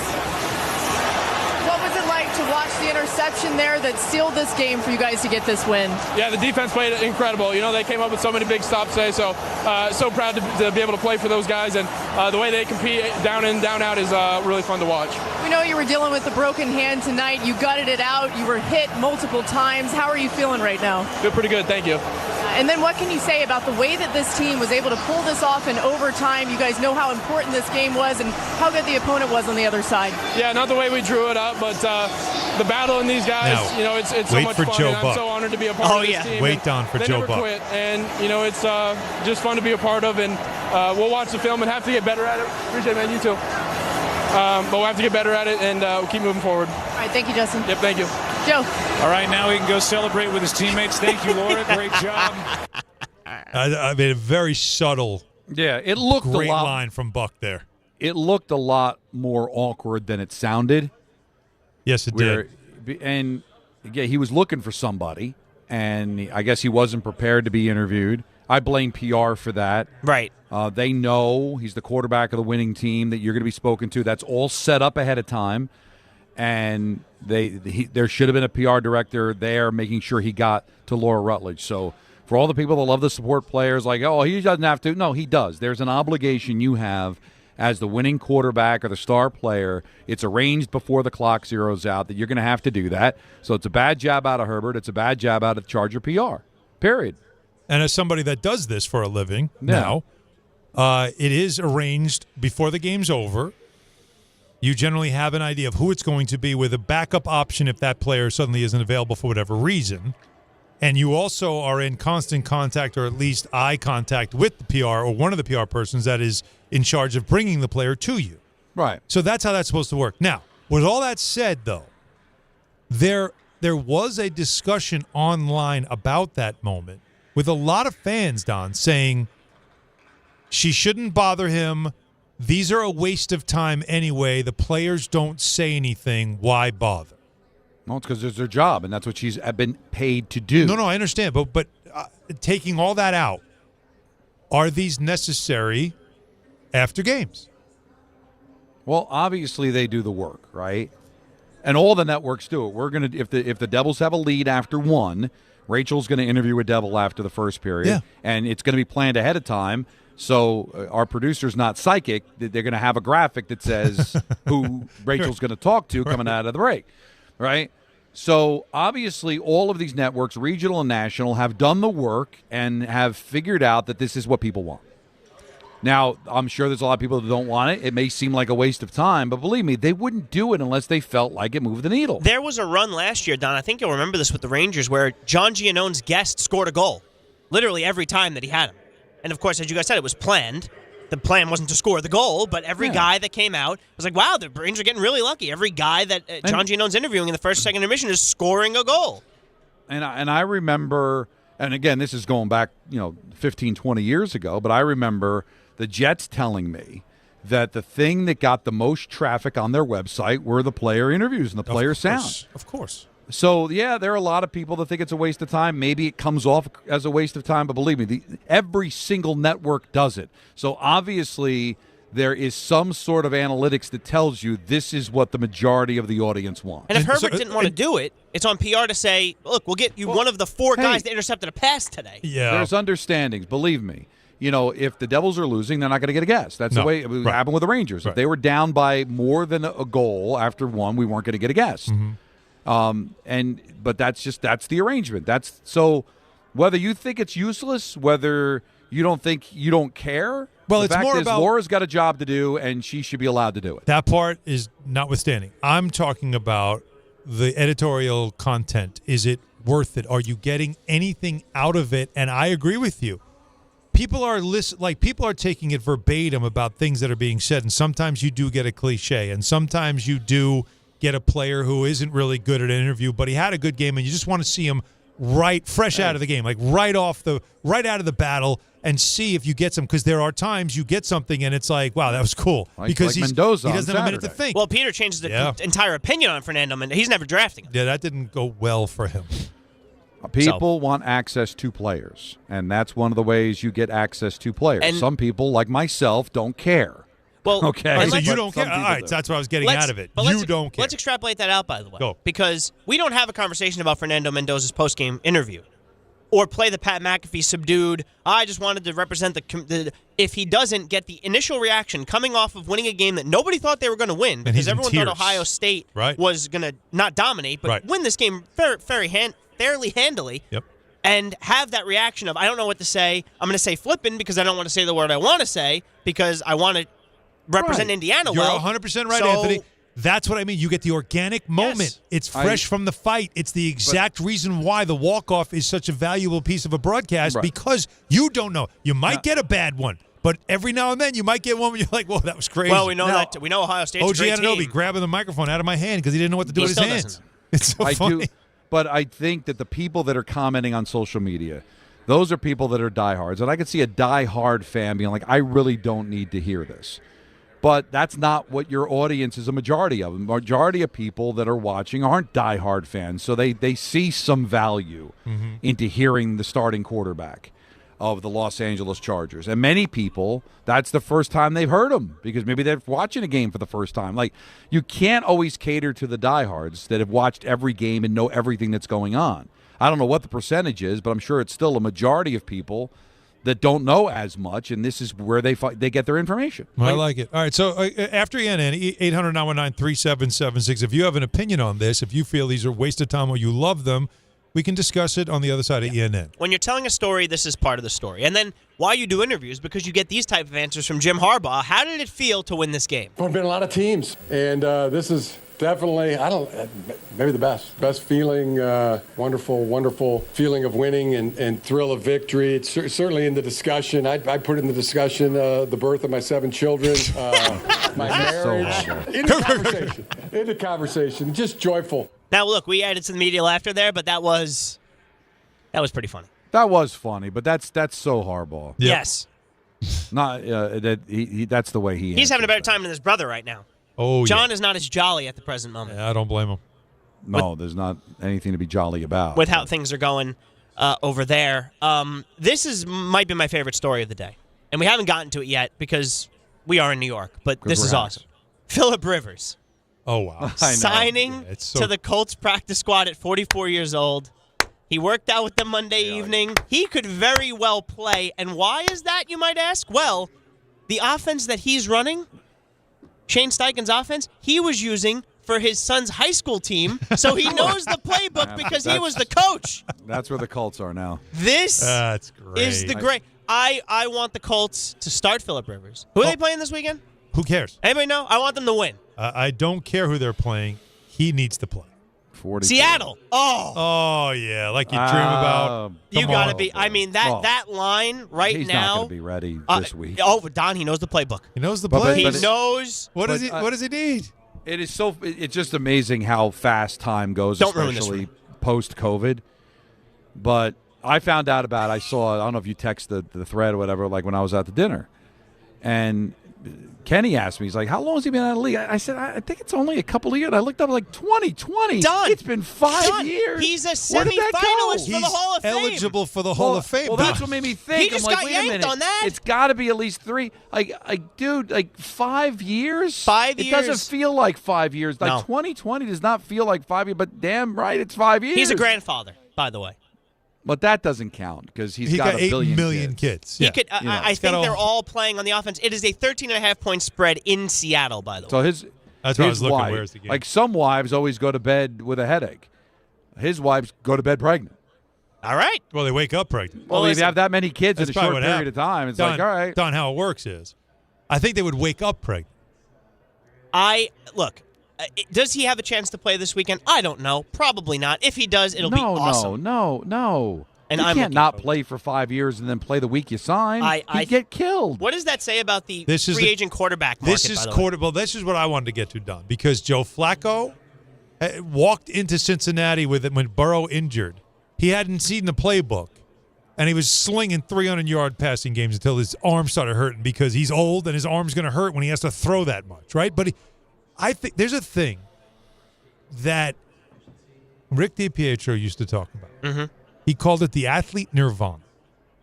It is when the mind is finally at the place where you get it and you understand and you can process and you're just smart now. You get it. You don't get emotional. You don't get stupid because you're immature. You just understand it. And you still have enough athleticism left to do it. That's the perfect place. And what we can see with the quarterback position, like Tom Brady showed us this when he went to Tampa, right? Like Aaron Rodgers at 40, you can say what you want about, him as a person, but he can still play. He can hand the ball to Jonathan Taylor, right? Play, but he can still play. He can do that? He can hand a ball off. That's... But I'm just saying that the quarterback position is so important. Are we sure we want a 23-year-old with zero experience still learning a playbook? Or do we want a 40-year-old who might not be as mobile? Who's called the plays all year in high school. He's smart as hell, and he knows the plays because he's seen every playbook in the league, and he can still throw it 40, 50 yards. Which is better? See, that's the question. Do I want the super athlete that is like almost clinically brain dead, or do I want the guy that skills are slightly below average but he's brilliant? Brilliant.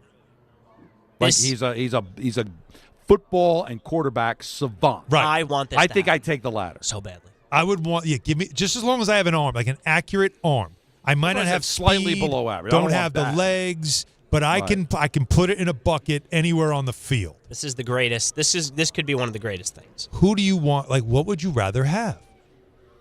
Right? Look, Riley Leonard clearly not. I mean, he got banged up with a knee injury, so he may not even be ready to play either. Because when you're at the point the Colts are, where you're calling a 44-year-old who hasn't played in 4.5 years. And by the way, in the playoff picture, let's not forget this. All you're looking for is don't screw it up. Yeah. I don't want you to really do anything, all right? Just don't do anything negative. Well, that's where the smarts come in. Because he won't have the ability to chuck the ball 50 yards or make amazing plays. He can't be Patrick Mahomes. Doesn't have the ability. But as long as you don't mess up, I've got a great running game. We've got a decent we'll figure it out as long as – you talk about managing, like that's the definition of it. There you go. Just don't hand off short screen passes. Just don't make the colossal mistake. All right, Philadelphia wins easily last night, if not for the 5 turnovers. Yeah. So don't turn the ball over. Don't commit a procedure, a penalty. Don't put anybody in harm's way, and just get through it. This is why I don't think it's crazy if the Jets don't have any other options to bring in Joe Flacco. I don't think it's crazy. Not if Phillip Rivers shows anything, if he ends up finding a way to play, you have to consider everything's on the table. Absolutely. Everything's on the table. Love it. I have to get to this before Don leaves because I want him to hear it. Okay. The Mets are starting to sound a little bit like the Yankees, and I don't think it's in a way that you'd want to hear. Boy. Uh-oh. So David Stearns was asked today at winter meetings, what is it like to lose a player like Edwin Diaz? So I'm not going to comment on any specifics. Obviously, I've seen the reporting, but since the deal is not official, I can't comment on it. Okay, all right. We don't need that. Now, here's go ahead, Don. I just was there a point to that? No, it just okay. You just played it but out. either way, if let's the get season to started something today, better. if the season started today, is Devin Williams your closer? Yeah. Oh. Yeah, and we're very comfortable with that. Oh, sure. I've certainly seen Devin perform at a very high level for a long time. Have full confidence that he can be one of the best relievers in baseball. All right. Play that out. Can we get to the good stuff? I'm looking forward but quickly, we caught him. He doesn't want to comment on the Diaz deal because it's not official. But then you ask him, is Devin Williams your closer? Yes. Yes, he is. Not, we'll see. Now, I don't know. Because Devin Williams was your closer the second you signed him. Now, I'd like to hear from David Stearns, Aaron Boone, and Brian Cashman talking about Devin Williams' season last year. I think a lot of this has been, frankly, pretty well documented and analyzed publicly in various ways. He got pretty unlucky. The underlying injuries were still really good. He's this can happen unlucky. at times with relievers where there's an anomalous period of time or there's an anomalous season. I think Devin, what excites me about Devin is sure you he's trust him, not Don? just saying, I got unlucky. Thank you. Okay, listen. Is it blind trust? Yes. Yeah. But isn't the majority of, you want to say like luck, right? When you watch enough baseball, a lot of it's luck. right? No Not doubt. hitting it at somebody. Right. Broken bat singles and, a 110 exit velo into the shortstop's glove. Mm-hmm. You can always say, it was lucky. Well, he gave up 10 hits in a row, but did you see those 10 hits? Yeah, They very just unlucky. happened to be where nobody You know was. what? You know what's unlucky? It's unlucky to not throw strikes. Tanya, you got time for That's very one more? unlucky. Do you have time for one more? Anything for you. All right, here we go. David Stearns on Steve Cohen and the advantage that he brings. Our resources that we have here are an enormous advantage. As long as we allocate those resources intelligently, they're going to continue to be an enormous advantage. I think Steve gives us everything we need to have not only a great roster, but a competitive organization in every single respect. I think our players and coaches recognize that, and I have no doubt that we're going to continue to have the resources we need to compete at a very high level. I do not think that is what a Met fan wants to hear. Steve Cohen gives us an advantage because we have all these resources. We just have to use them wisely. No, I don't think they care if you use them wisely. What Steve Cohen allows you to do is use them however you want and overspend and make mistakes and outspend your mistakes. He gives you the ability to be the Dodgers. Don't be the I have to use these resources wisely. Yankees are doing that. How's that working out? Wow. That's all I'm saying. Well, but you also don't want to be stupid, too, where just good money after bad and all that, because there might be a situation where you get in a bad contract and a salary cap comes and now you're hurting because of that. Yeah. Or there's international money that's lost. And listen, you still want to be smart. Of course. All I want to hear is that Stearns can do whatever he wants to do and is not going to be told no financially. Which he basically just said. Yeah. But has he done it yet? But that's where, again, the Don and the trust word with Stearns. Because Stearns probably, like Steinbrenner, they know a cap's coming. And he doesn't want to be in a situation where he's compromised, where I overspent and now I got to get rid of players. I don't want. And I also think there's an ego thing involved with these guys, where they don't want to ever be pegged as the guy that checkbook GM, where the only reason you won is because you got New York money. Like I think part of them do want to at least have the sense that they were the smartest guy in the room, and that's why they won, not because they've got an owner sitting on $16 billion. Right, executive of the year because of your checkbook. Yeah. Right. Donnie, have a fantastic call tonight. See you, Don. Thank you, and have a great rest of your show. We'll talk to you again tomorrow at 3. That's going to be ENN, I think. That is ENN. Yeah. Nicely done. Thank you. I told you that'd be a good one. I got him out in time, I think. I think I did a good job. You did a very good job. And now we've got calls to get to 800-919-3776. Again, we threw it out there about the walk-off interview thing that happened last night. Some fans think, I don't need this. It's irrelevant. Others think, no, I love these. These are great. Keep them. So how do you feel about that? Back into the Knicks conversation. They play tonight in the NBA Cup quarterfinal. Now, we talked about the Giannis stuff throughout the show, and we'll continue to discuss it with you about whether or not the Knicks should feel that pressure that Shams Charania is suggesting. The Bucks might close that exclusive window for the Knicks if they find another team. But the NBA Cup, does it matter to you to see the Knicks finally get through the quarterfinal and win? Does it have any type of juice whatsoever tonight? Are you watching with a little more anticipation to see if your team can win something early in the season? Your call's next. Don Hahn, Rosenberg, ESPN New York. Discover a driving experience crafted to inspire. At Garden City Mazda, exceptional design and sophisticated performance come together during the Mazda More to Move You sales event. Lease the 2025 Mazda CX-5 for just $229 a month at Garden City Mazda. At Uline, they know going the extra mile takes hard work. For companies pushing to go further, Uline will go the distance with you. 24/7, they answer the phone to get you the shipping and industrial supplies you need. Business can move fast. Unexpected large orders, adverse weather, new safety guidelines, and changing economic trends. Uline works hard keeping 41,000 items ready to ship, minimizing detours on your way to the extra mile. Visit uline.com. For over 100 years, Slomin's has been your trusted partner in comfort. When it comes to home heating oil, we deliver more than just quality fuel. We deliver peace of mind. With price protection, automatic deliveries, 24/7 service, and up to 30 days to pay your invoice. Our dedicated team is just a call away, ensuring you stay warm and comfortable all winter long. Slomin's, New York and New Jersey's largest heating oil provider, proudly serving our community for generations. Give us a call today at 866-GET-HEAT or visit oil.slomans.com. Listen up, New York. It's football season, and you should be out there enjoying every play, every tailgate, every moment. But if you're dealing with neck pain, back pain, joint pain, or sciatica, even getting off the couch can feel like a challenge. That's where Dr. J. Shaw at Sandwell Pain comes in. He's one of New Jersey's top pain specialists, Ivy League trained, double board certified, and dedicated to getting you back in the game. Here's the difference. No surgery, no scars, no long recovery, no pain medication. Just precise, non-surgical, image-guided procedures that get real results. Dr. Shaw treats everything from neck pain, back pain, migraines, nerve pain, and chronic joint pain. And he builds a custom game plan that's right for you. Same day or next day appointments are available with offices in Woodbridge, Livingston, and Inglewood. And yes, most major insurances are accepted. So don't let pain keep you on the sidelines this season. Go to SandwellPain.com to call, text, or book online. Relief is closer than you think, and it starts today. Whether you're shopping, gaming, or streaming this holiday season, don't take slow for an answer. Get Optimum Fiber for the fastest, most reliable, and most consistent internet speeds, starting at $25 a month. Call 888-4OPTIMUM or visit Optimum.com to switch. Act now and get Netflix, a 5-year price lock, and $100 back, all on us. Call 888-4OPTIMUM or visit Optimum.com today. Optimum, don't take slow for an answer. Terms apply. See Optimum.com for details.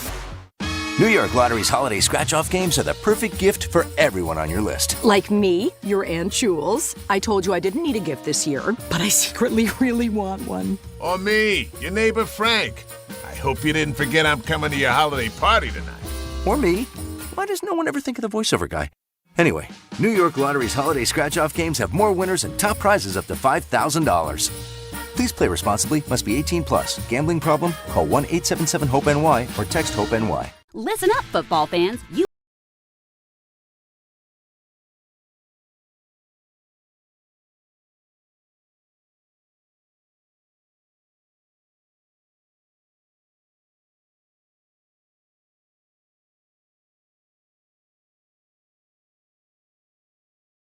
It's never ordinary at Bet365. Gambling problem? Call 1-800-GAMBLER. 21 plus only. Must be physically located in New Jersey. T&Cs apply. In-app only. Do you have trouble getting in and out of the bathtub? Are you afraid you'll slip and fall entering or exiting a tub? Safe Step walk-in tubs can transform your bathtub from an area of concern to a calming refuge. Call them today at 1-800-731-4558 and save $1,600. Safe Step walk-in tubs and showers are proudly made in Tennessee and offer an ultra-low step-in, avoiding that difficult climb over a traditional bathtub wall. They also offer a variety of therapeutic benefits that may help soothe your aching muscles and joints, increasing your mobility, boosting your energy, and improving your sleep. Safe Step walk-in tubs are designed to easily fit your existing tub space and are often installed in as little as one day. Just dial 1-800-731-4558 today to save $1,600 and receive a free shower package. That's 1-800-731-4558 for a free no-obligation consultation and to save $1,600. Safe Step walk-in tubs. Safety never felt so good. Han Solo. I love that music. 800-919-3776, the number. So we were just talking about Phillip Rivers, Busick, and now at 44, he could end up playing again as he's in the Colts on the practice squad right now. Hembo gave us a list. We love lists. He and Greeny have done a book on lists. Players who have played professional sports as a grandfather.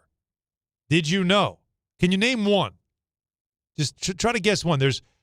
Right now there's 4. One did play in the NFL. The 2 played baseball, and 1 played hockey. You might get the hockey one. Should be easy. Guy played for a really long. Yager? Was Yager? No, but think about somebody that actually played with his own sons. Oh, the Hulls? No.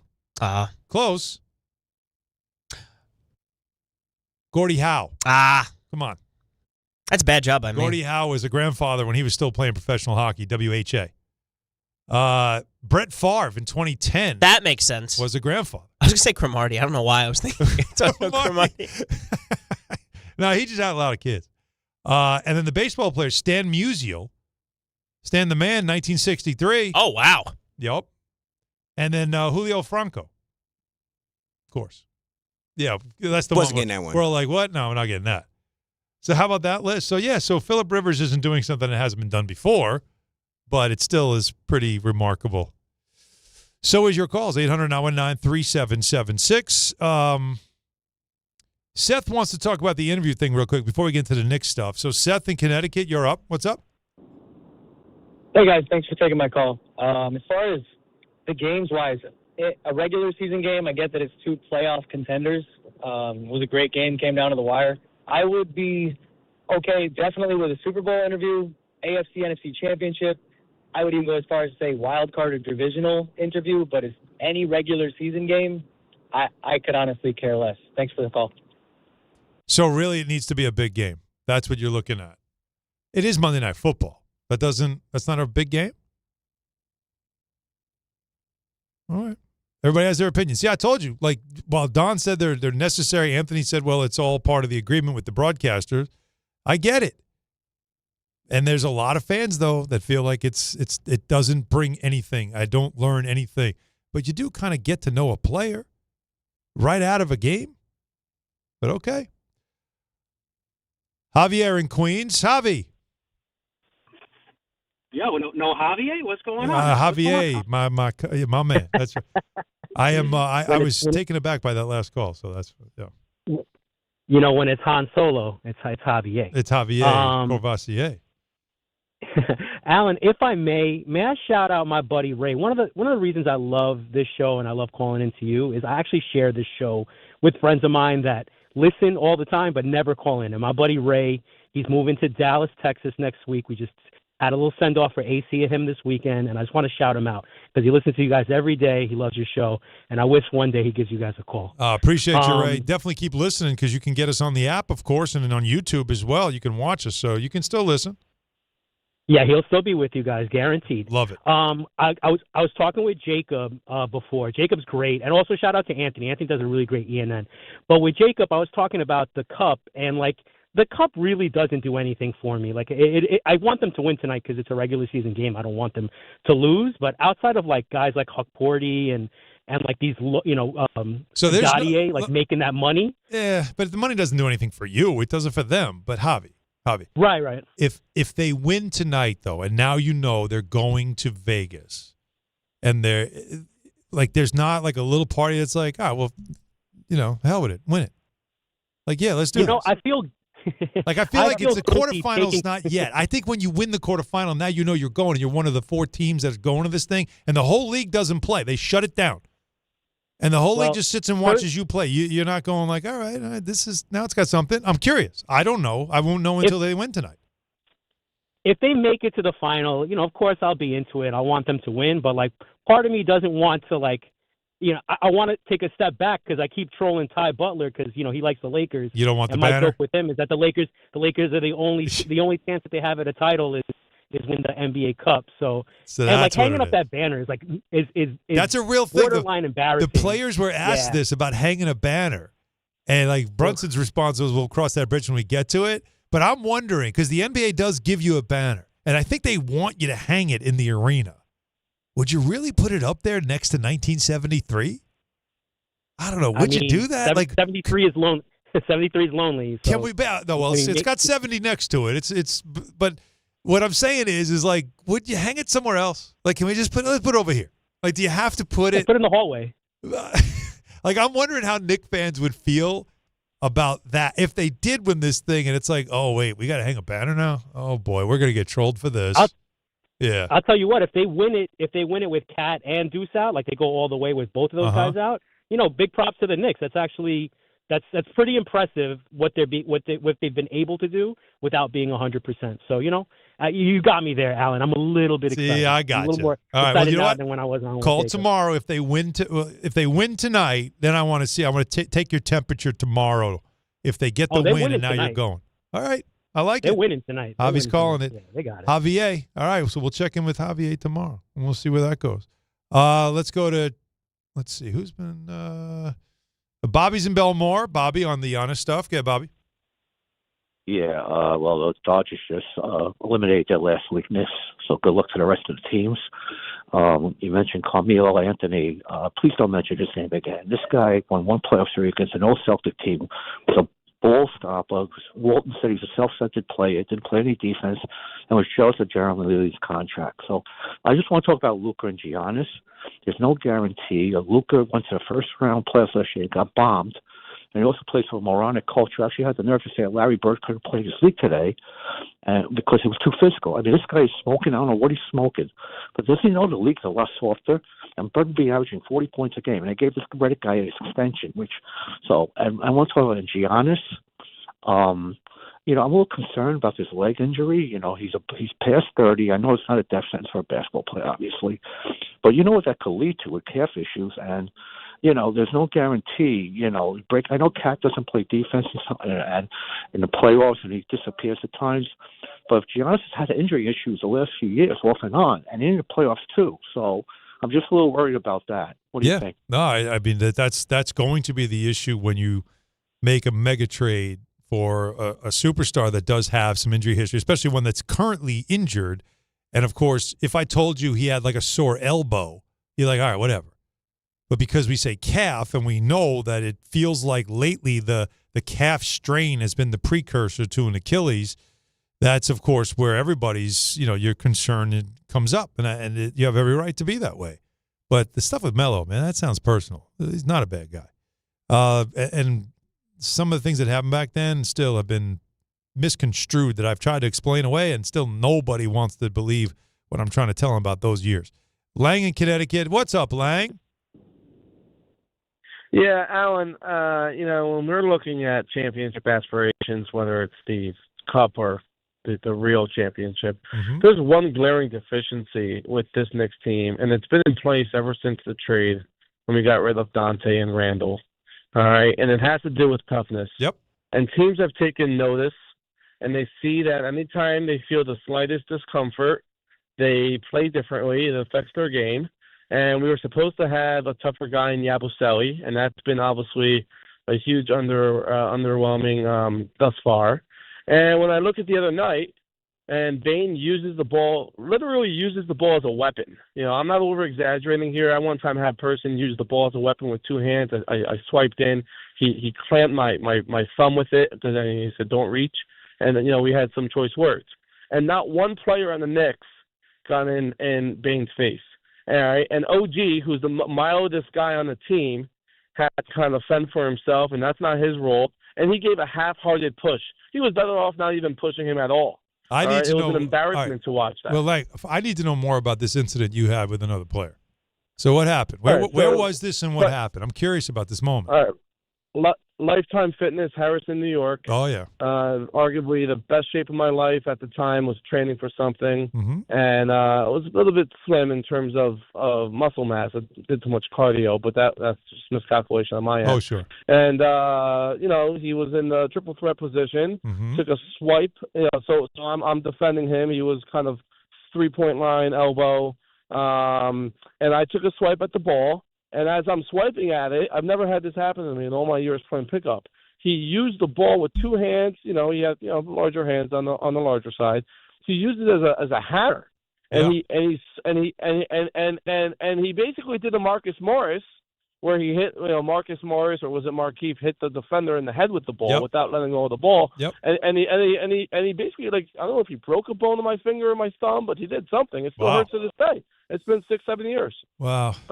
Anyhow, so I found it disheartening that no one came to OG's defense, and OG, don't even push the guy at that point. What even was that? It was like a love tap. All right, so I was right there, right? That's where I'm stationed, in that corner. And everyone burst out laughing. Everyone. At first, OG stopped and got up and looked at him like, what the hell was that? Now, here's a little note for everybody that thought this should have been a brawl. Desmond Bane and a lot of Knicks players have been friends for years. They all know each other. And they know that he's a cool guy. And he is cool. He's a cool guy. He's a down-to-earth guy. And so that's why OG got up, looked at him, and go, what was that? And then he kind of smirked, and then he kind of gave him a light shove because he knew, I'm not going to start a fight with you. Right? What are we doing? And then Bane just kind of laughed and pointed to something about how, it's our ball.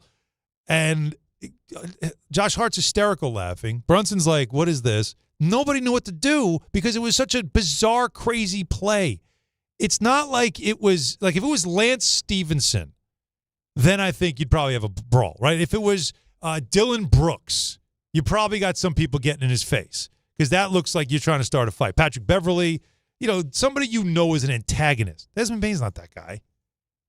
It was the most bizarre play. And everyone after the game, I'm telling you, I was in the locker room, thought it was funny, including OG. He's like, I kept watching the replay, and it's kind of funny. I really wasn't mad. I just wondered why he did it.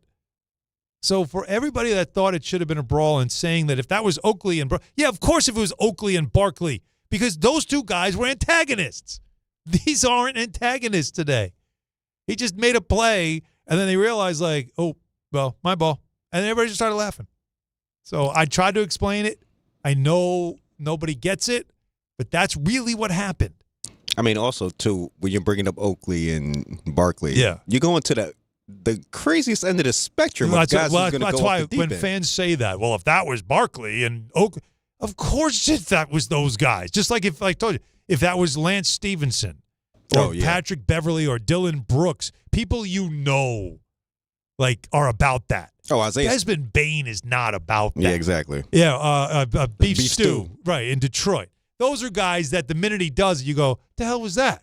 And then you kind of like have some words. But Desmond Bain, they turn around like, that's my boy. What are you doing?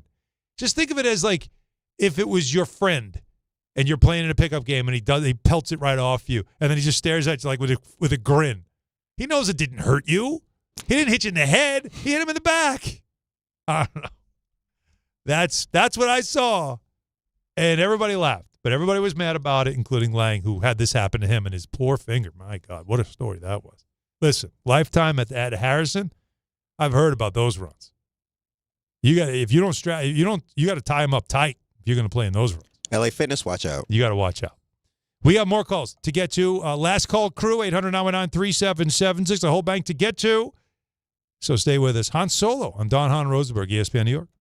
Individuals and businesses with tax problems, listen carefully. Do you feel like you're losing control of your finances? If you owe over $10,000 in back taxes or have unfiled tax returns, we can help you take back control. The IRS is the largest and most aggressive collection agency in the world, and they can seize your bank accounts, garnish your paycheck, close your business, and file criminal charges. Take control of your tax problem now by calling the experts at U.S. Tax Shield and take advantage of the Fresh Start program and new laws that may allow us to negotiate a settlement for the lowest amount possible. Our team of tax attorneys and enrolled agents can stop collections and get you protected so you can take control of your financial future. U.S. Tax Shield offers a price protection guaranteed quote to get you protected today. U.S. Tax Shield is A+ rated with the Better Business Bureau, so call now. 800-687-5192. That's 800-687-5192. U.S. Tax Shield. 800-687-5192.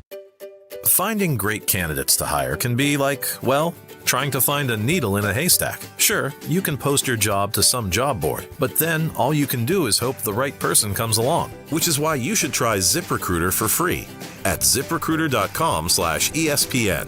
ZipRecruiter doesn't depend on candidates finding you. It finds them for you. Its powerful technology identifies people with the right experience and actively invites them to apply to your job. You get qualified candidates fast. So while other companies might deliver a lot of hay, ZipRecruiter finds you what you're looking for. The needle in the haystack. See why 4 out of 5 employers who post a job on ZipRecruiter get a quality candidate within the first day. ZipRecruiter, the smartest way to hire. And right now, you can try ZipRecruiter for free. That's right, free at ZipRecruiter.com/ESPN. That's ZipRecruiter.com/ESPN. ZipRecruiter.com/ESPN. ZipRecruiter. Some stages celebrate. This one tests everything. Every drive, every approach, every putt. Pressure builds, resilience matters, and history waits for the bold. In June, the 2026 U.S. Open Championship returns to the Hamptons at the iconic Shinnecock Hills Golf Club. Experience the world's best golfers competing on one of the sport's most storied stages. Don't just watch greatness, experience it live at the 126th U.S. Open. Daily tickets are available now on SeatGeek. If you've been injured on a construction site, then you need a lawyer who knows New York's unique labor laws. At the Parisman Firm, they have decades of experience handling construction accident cases and a proven track record of delivering huge results. Their team has already recovered nearly $1 billion for hardworking New Yorkers. From scaffold accidents to slip and falls and equipment failures, they've got your back. Call the Parisman Firm now at 718-WORKERS. That's right, 718-WORKERS, because your case is their cause. Get the justice you deserve today. Every 40 seconds, a child is reported missing. That's 2,000 children every single day. It's a heart-wrenching reality that we can no longer ignore. Find the Children is a non-profit organization dedicated to helping find missing kids. You can be a part of their mission by donating your unwanted vehicle, running or not. Call 1-800-294-0222. We guarantee that you will receive the maximum tax deduction. We provide fast, free pickup with 24-hour response. Call 1-800-294-0222. Find the Children provides crucial resources to help find missing children and educational materials to teach kids how to recognize and avoid predators. Our recovery programs have a proven track record of reuniting kids with their families. It's time to act. Donate your unwanted or unused car. Help us build a world where every child is safe. Pick up the phone and call 1-800-294-0222. Together, we can bring these kids home safely. This advertisement was paid for in partnership with Cars R Us and Find the Children.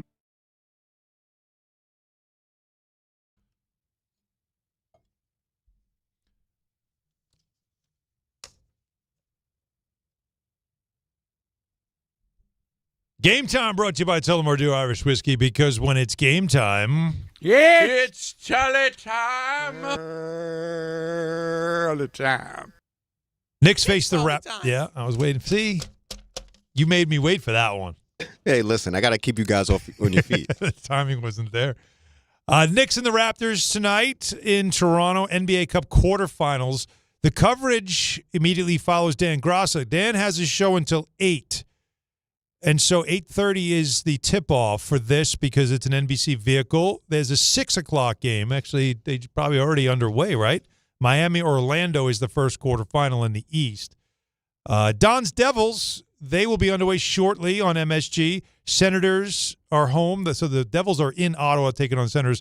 7:08 puck drop. Islanders at UBS Arena hosting the Golden Knights. That's 7:30. Tullamore Dew, the original triple distilled, triple blended, triple cask matured Irish whiskey. Be sure to grab a Tullamore Dew. I tried to do Tullamore Dew honey during today's action. Glasses up to enjoying Tullamore Dew responsibly. May I remind everybody, of course, the ESPN New York holiday party will be here on Friday. Don, Peter, and myself will be bringing you holiday cheer at a place called Your Mother's House in Garden City Park, Long Island. It's on Jericho Turnpike for all you Long Islanders. Easy to get to. Easy to get to from the city, too, because there's a train. One of our listeners actually tweeted saying the Maryland Avenue stop on Long Island Railroad, that's the one you want. How about that? Just take the LIRR from Penn Station, Maryland Avenue, get off there, boom. You'll be hanging out with us in no time.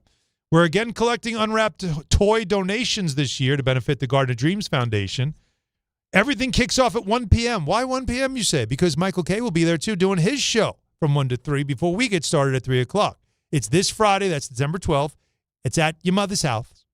For more information and to purchase VIP access, check out the ESPN New York app. As always, of course, you have it on your phone, right? So just go to that, and you can get all the information you need.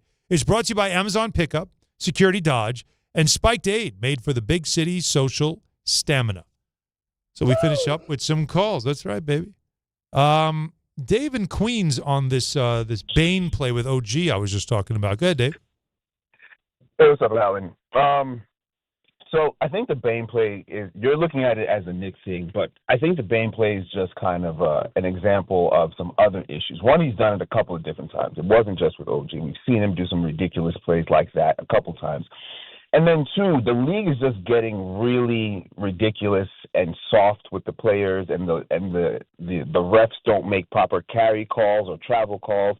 It just feels like the whole thing is coming apart on its seriousness, to be honest, right? Well, a good smack in the face might let some people know, like, stop playing around. Well, that's the truth. Well, first I'm going to say, Dave, when you say the league's getting there, they've been there, man. Like I believe they've been there. It's been there. Like they're not. Like the gather rule where guys are taking 5 steps and no travels. Like there's so much going on in the game there. You're like, what the hell is this? But this is where we are. And another place we are right now is a lot of these players are friends. They have grown up together in the sport. This is, believe it or not, it's a tiny world. Even though it seems like massive, there's thousands, hundreds of players. But a lot of these guys have played against each other since they're 12 years old, in AAU, in college, in different places. So they know Alan, each other. Let me finish. Like so you understand that there's like this kind of, they all are in it together. They know what guys are about deep down. No one's a stranger, really. The ones that are, like, if you don't know somebody, that's when you kind of look at them different. But for the most part, like, a lot of these guys, the Americans, all know each other. And so it's sort of like when someone does something that's out of pocket, you might look at them like, what are you doing? Like, you're not about that. Like, rather than start a fight, it's more of this generation's different. They almost like talk it out and hug it out versus an older generation, which was more, we were more punchy about things. Like even a friend, if a friend, I remember in practice, great friend of mine, Rich Faccio. He was a great player. And he and I sometimes have to go up against each other. He was much stronger than me. But if he caught me with an elbow, I'd throw an elbow back at him. Now, this is one of my best friends, but that's just how we were. Today, they don't do that. It's just different. Yeah, and Alan, but you know what it feels like? It feels like the league, and I was a big fan of Silver his first couple of years as commissioner. Big fan. I thought a lot of the changes he did and steps he took immediately were pretty great. These past 8-10 years have just been like stripping the league of any level of seriousness, and it feels like the league is more for the players, and I know it's a players' league, as you say, but I mean it's like it's more for them to play basketball. You're right. Than it is for the fans to watch basketball. And that's just not a good place to be. You're not wrong. And when we get to the playoffs, though, we know it changes because we know it's much different in the playoffs. It gets real. Like Halliburton and Brunson and Hart and all, they're all friends. But when they play each other in playoff series, you don't see friends. I mean, it gets nasty. So that when the playoffs begin, it's different. But I can't argue with you, Dave, that during the regular season, there is this sense of guys are just trying to get through it together, right? It becomes like, guys, like, come on. Like, let's not get hurt. Let's not do dumb things. That is a real thing. Now, there are some teams, Houston, Detroit, they're in your face. And they've got an attitude and a snarl about them that makes you don't like to play them. And there are certain teams and players that there's a rivalry about it. Jaylen Brown doesn't like the Knicks. He makes it clear. He doesn't. He's got – now, there's respect between them, but they're not boys. So when the Knicks went to Boston and in the first quarter, the Knicks were making a laugher out of it and mocking them. And then Jaylen Brown got mad and, you know, instead of like, you know, rubbing the Beijing all over somebody's jersey, instead, like my man was like he was calling out matchups. I'm taking him one-on-one now.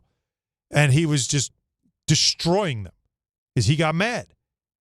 And after the game, he talked about how much he enjoyed it, right? Like, so that still exists in the league. But on a given night, you're still going to have guys who have known each other for years, who understand each other, and know, like what Bane did, while it was jarring. But then you stopped, and you're like, what was that about? And then he just kind of like made a face and pointed, and guys are like, oh, that's him. He's just like that. And you don't get mad. Now, again, I wonder if in a playoff series he does something like that. It's a little different. But on this night, everybody got to laugh. So can the Knicks advance in the NBA Cup? Enjoy the game tonight. Every 40 seconds, a child is reported missing. That's 2,000 children every single day.